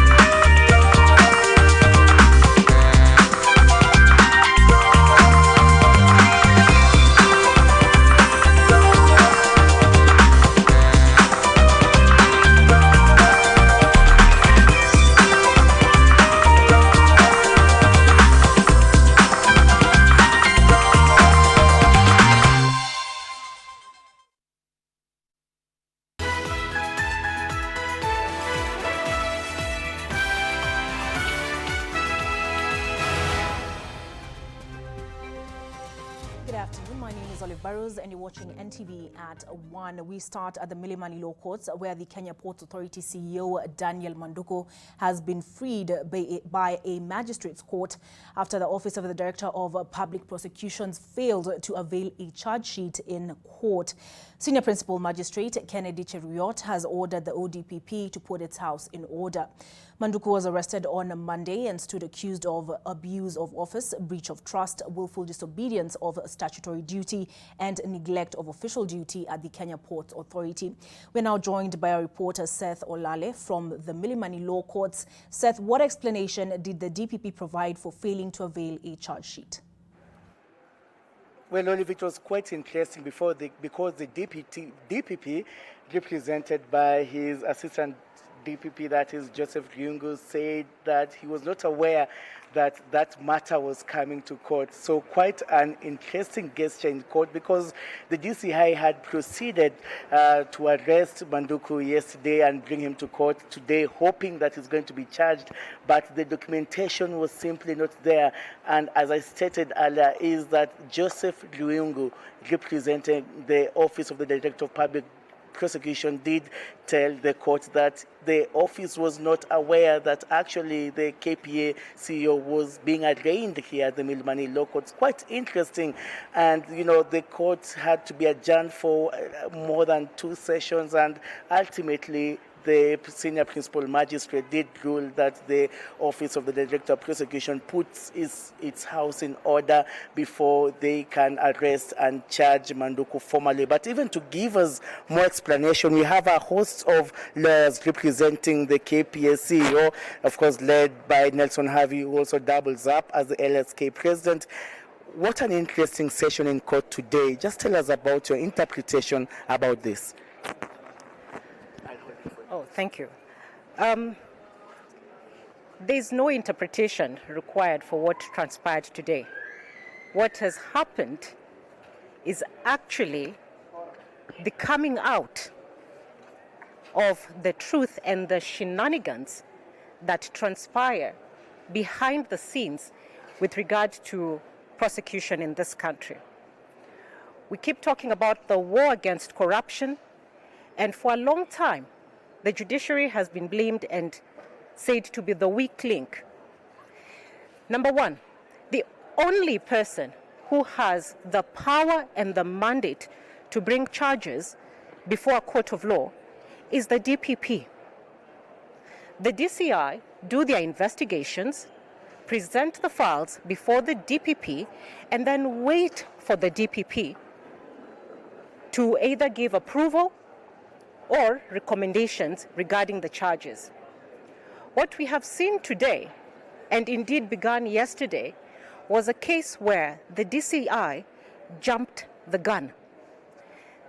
This case was being brought to court. As you can see, the DCI's representative, the investigating officer, saying he has brought charges before the court, and the DPP has refused to admit those charges. That is actually not correct. For the first time, I find myself in a position where I defend the DPP. The DCI was trying to arm twist the Director of Public Prosecutions to admit a criminal case that clearly the DPP is not ready to admit, or perhaps even thinks should not be admitted before this court. We have seen the charges. That chicken can't fly. A case is good or bad when it starts, and in this case, it is clear that the DCI is actually trying to pursue its own agenda. So we need to go back and ask, because we have seen the DCI pursuing and litigating this matter and other matters in the court of public opinion. Why is it that it does that? It is because they want to preempt the charges, and they want to twist the arm of the DPP to bring charges into court. The DCI will go and report to his boss, and we know who his boss is, and say, you see, I have done my work. It is the DPP who has refused to do his work. Today, the DCI has been exposed.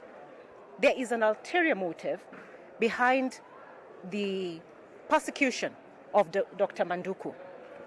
We have a court order that was given to him on the 17th of December 2019, giving him anticipatory bail. That court order should have been obeyed. Why is it that they rushed to arrest Dr. Manduku? Why was it that he was being held incommunicado yesterday? No access to his advocates, no access to his family. He was at the DCI all the time. We were there until past 9 p.m. and he was sitting there. Nelson, what action are you going to take against the DCI, if any? Now, as the Law Society of Kenya, we must emphasize certain aspects of what is happening today. Kenya is not a police state. Kenya is a democratic country. We have a democratically elected President of the Republic of Kenya. We have a democratically elected legislature. We have institutions that are in office due to the power given to them under the Constitution. Courts of law constitute some of those institutions.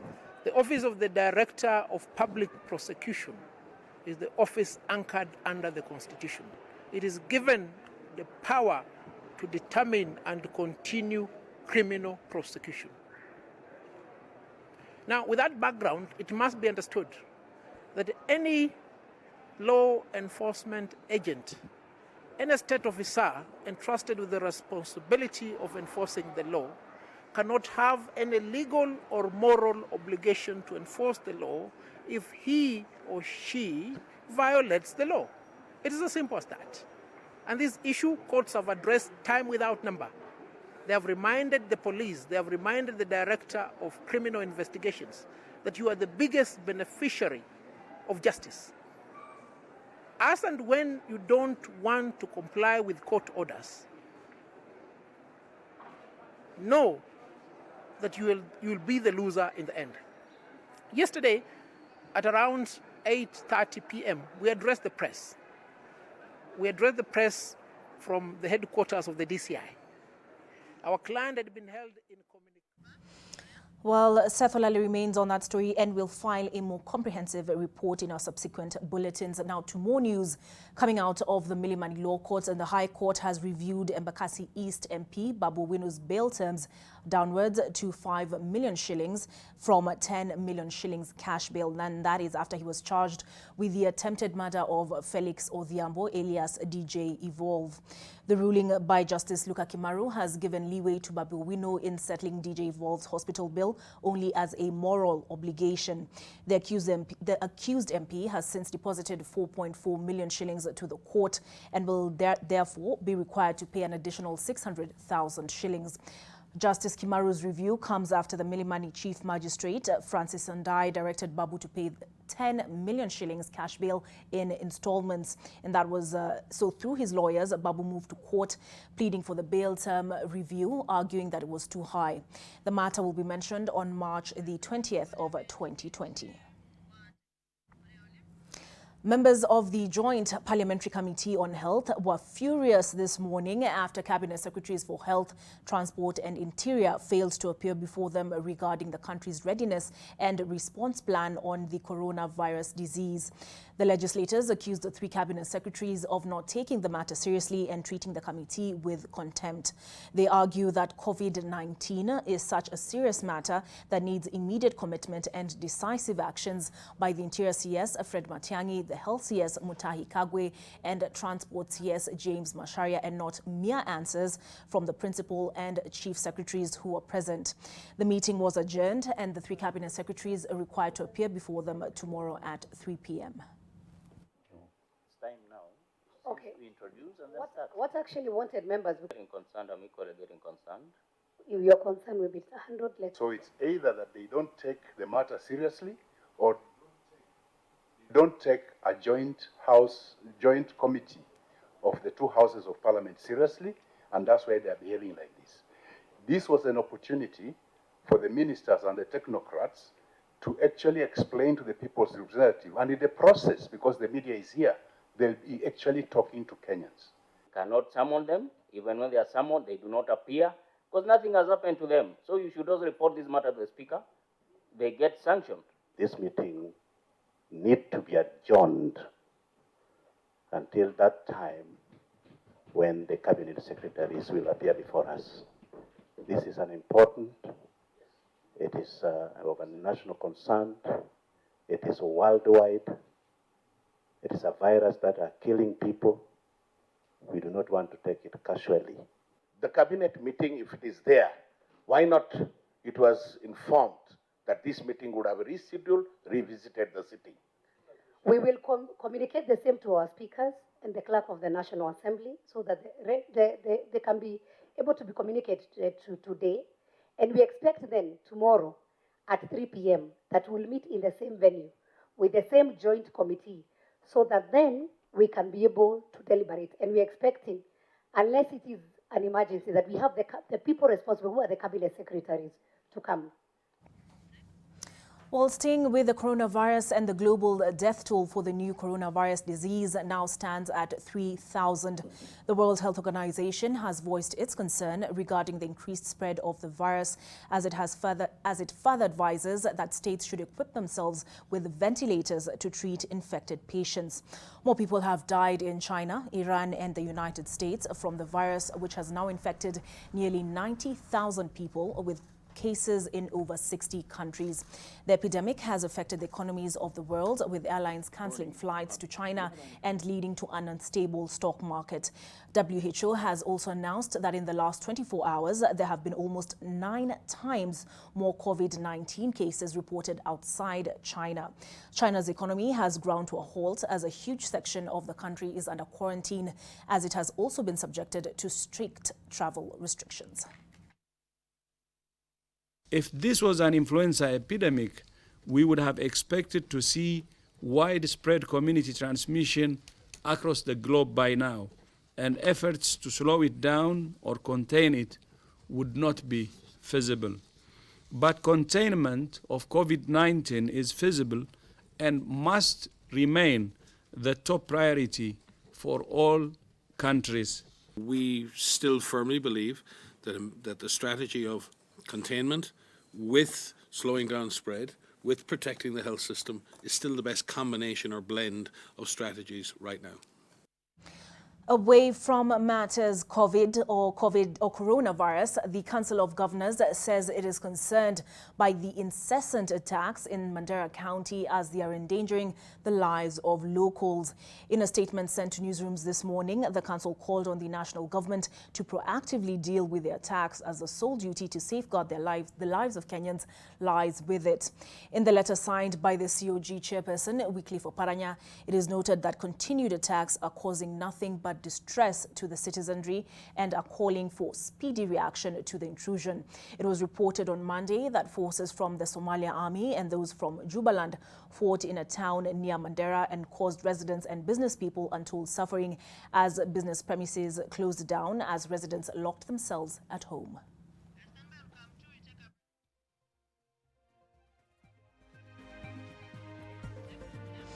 And with that security brief, we take a break, but more coming your way after that.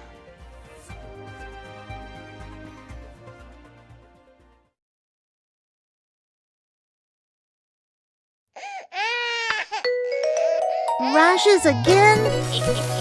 Kiss Kids diapers. Kiss Kids, no rashes. Kiss Kids, no rashes. Bye-bye rashes. Buy diapers. Choose Kiss Kids. Be not afraid of greatness. Some are born great, some achieve greatness, and others have greatness thrust upon them. William Shakespeare. Registration for InterSwitch Spark Kenya 2.0 science competition is on and closes on Sunday, 10th May 2020, ahead of the national qualifying test on Saturday, 16th May 2020. To switch a future, visit www.interswitchspark.com and register your best 6 Form 3 students for a chance to win 2.5 million Kenya shillings worth of university scholarships, including monthly stipends, and the bragging right as the best STEM student on InterSwitch Spark Kenya 2.0 science competition, powered by InterSwitch, transaction solutions you can depend on. Africana City is taking challenges you face and turning them into opportunities. It's about pushing yourself. It's about trying to improve lives. For our families, our communities, for yourself and the people around you, for this generation, and for all that follows. At APSA, we believe in working with you to find a way to get things done. And now we have a chance to create opportunities for the heroes of tomorrow.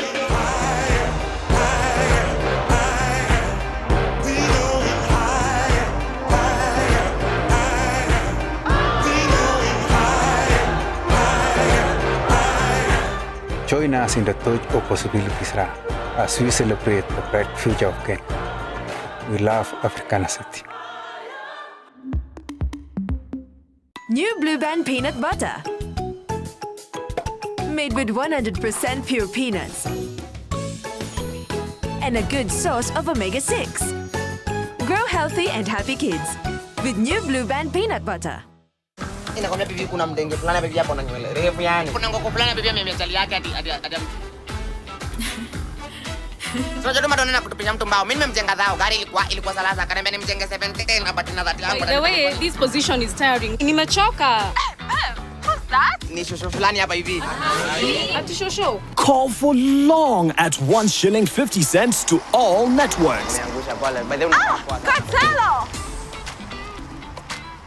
Dial star 544 hash to subscribe. Telkom, moving with you. Building tips for high-rise buildings should be bought from reliable sources. Strength of the cement must be a minimum of 42.5. Sufficient curing time with constant pouring of water. Must be kept certified. Exactly 50 kilograms guaranteed in each bag. Adding strength to Kenya's landmarks. Power for specialized constructions. Cementing the nation's future. Simba Cement, the strength and pride of Kenya. Now also produced in Nakuru and Mombasa.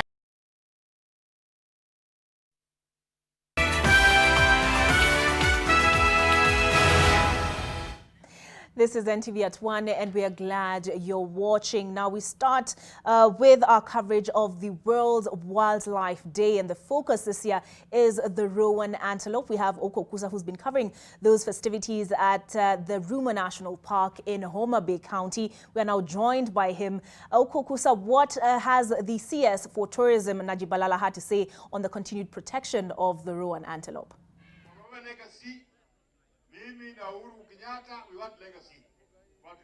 Well, Oliver, as we speak, the CS is yet to address the gathering here at Ruma National Park.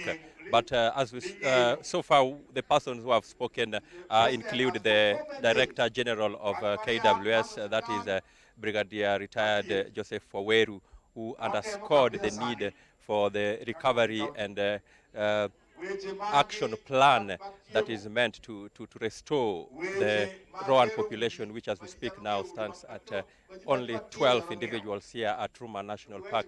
And these recovery efforts are expected to spur that population to 50 individuals by 2023 at a growth rate of, and maintain the growth rate at 5% per year. That is what Engineer Waweru said, not Engineer Waweru, but Brigadier Retired John Waweru, the Director General of KWS, said just a while ago, underscoring the importance of conservation and also asking the community around here to join hands with KWS in those efforts to ensure that the endangered rowan antelope is conserved, and that little population, as that I've mentioned there, 12, is also improved by 2023. As we speak now, it is the Governor of Homa Bay County, Cyprian Awiti, who is addressing the gathering here. He has talked about improving the road infrastructure around Ruma National Park. Remember, that has been an issue. Actually, it has been attributed to the low traffic that has been witnessed here at Ruma National Park. The roads around, the road network around the national park has not been very passable, especially during wet seasons. And so the governor there is urging the national government to join hands with the county government so that they can do something about the road network. He has also talked about plans to establish a 5-star hotel. Remember, accommodation has also been an issue here. Most of the hotels around, the nearest ones are not of good standard, cannot accommodate actually international tourists.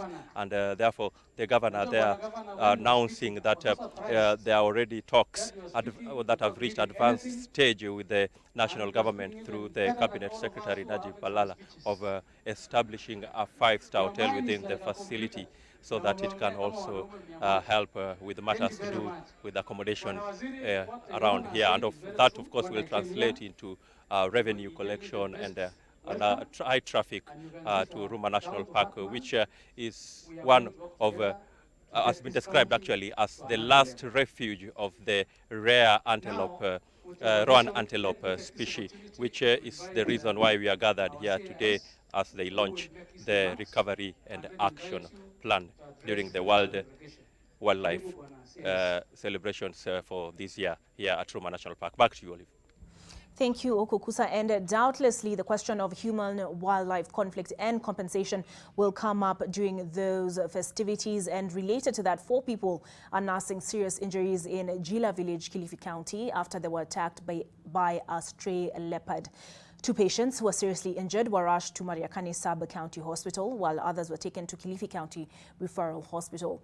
According to one of the victims, she was grazing her sheep and goats just before the sun went down when the predator pounced on her livestock.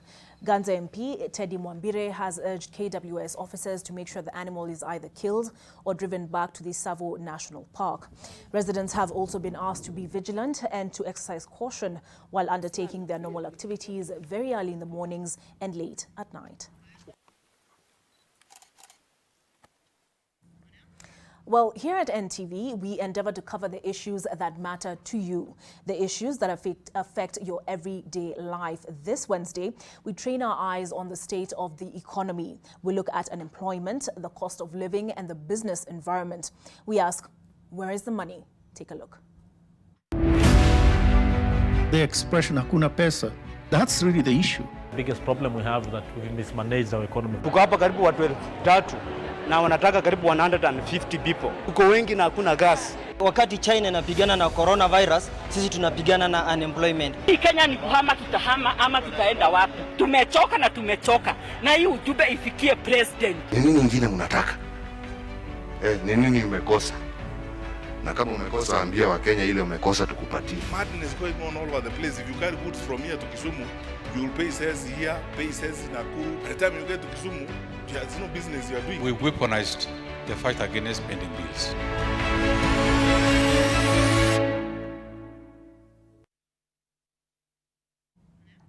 This is a matter that affects all of us, and you do not have to wait until tomorrow to start the conversation. As you saw, the hashtag is where is the money. The handle is at NTV Kenya. Time now for sports with Warode Kiro.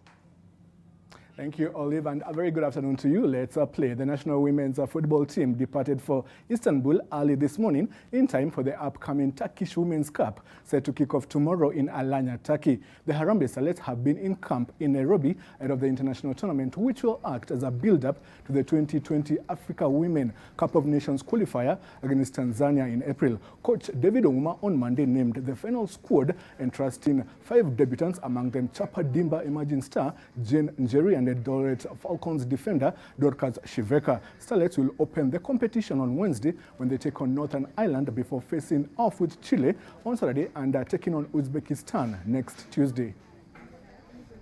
It will help me as a coach to look sharp to my players in terms of this level and to try to develop resilience in handling back-to-back matches.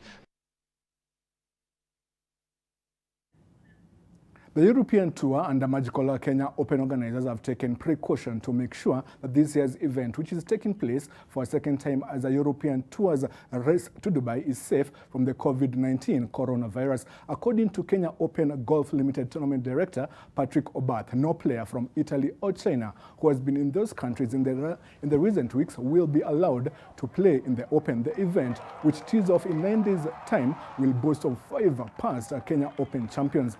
as well as 8 Kenyan local professional golfers and 6 amateurs.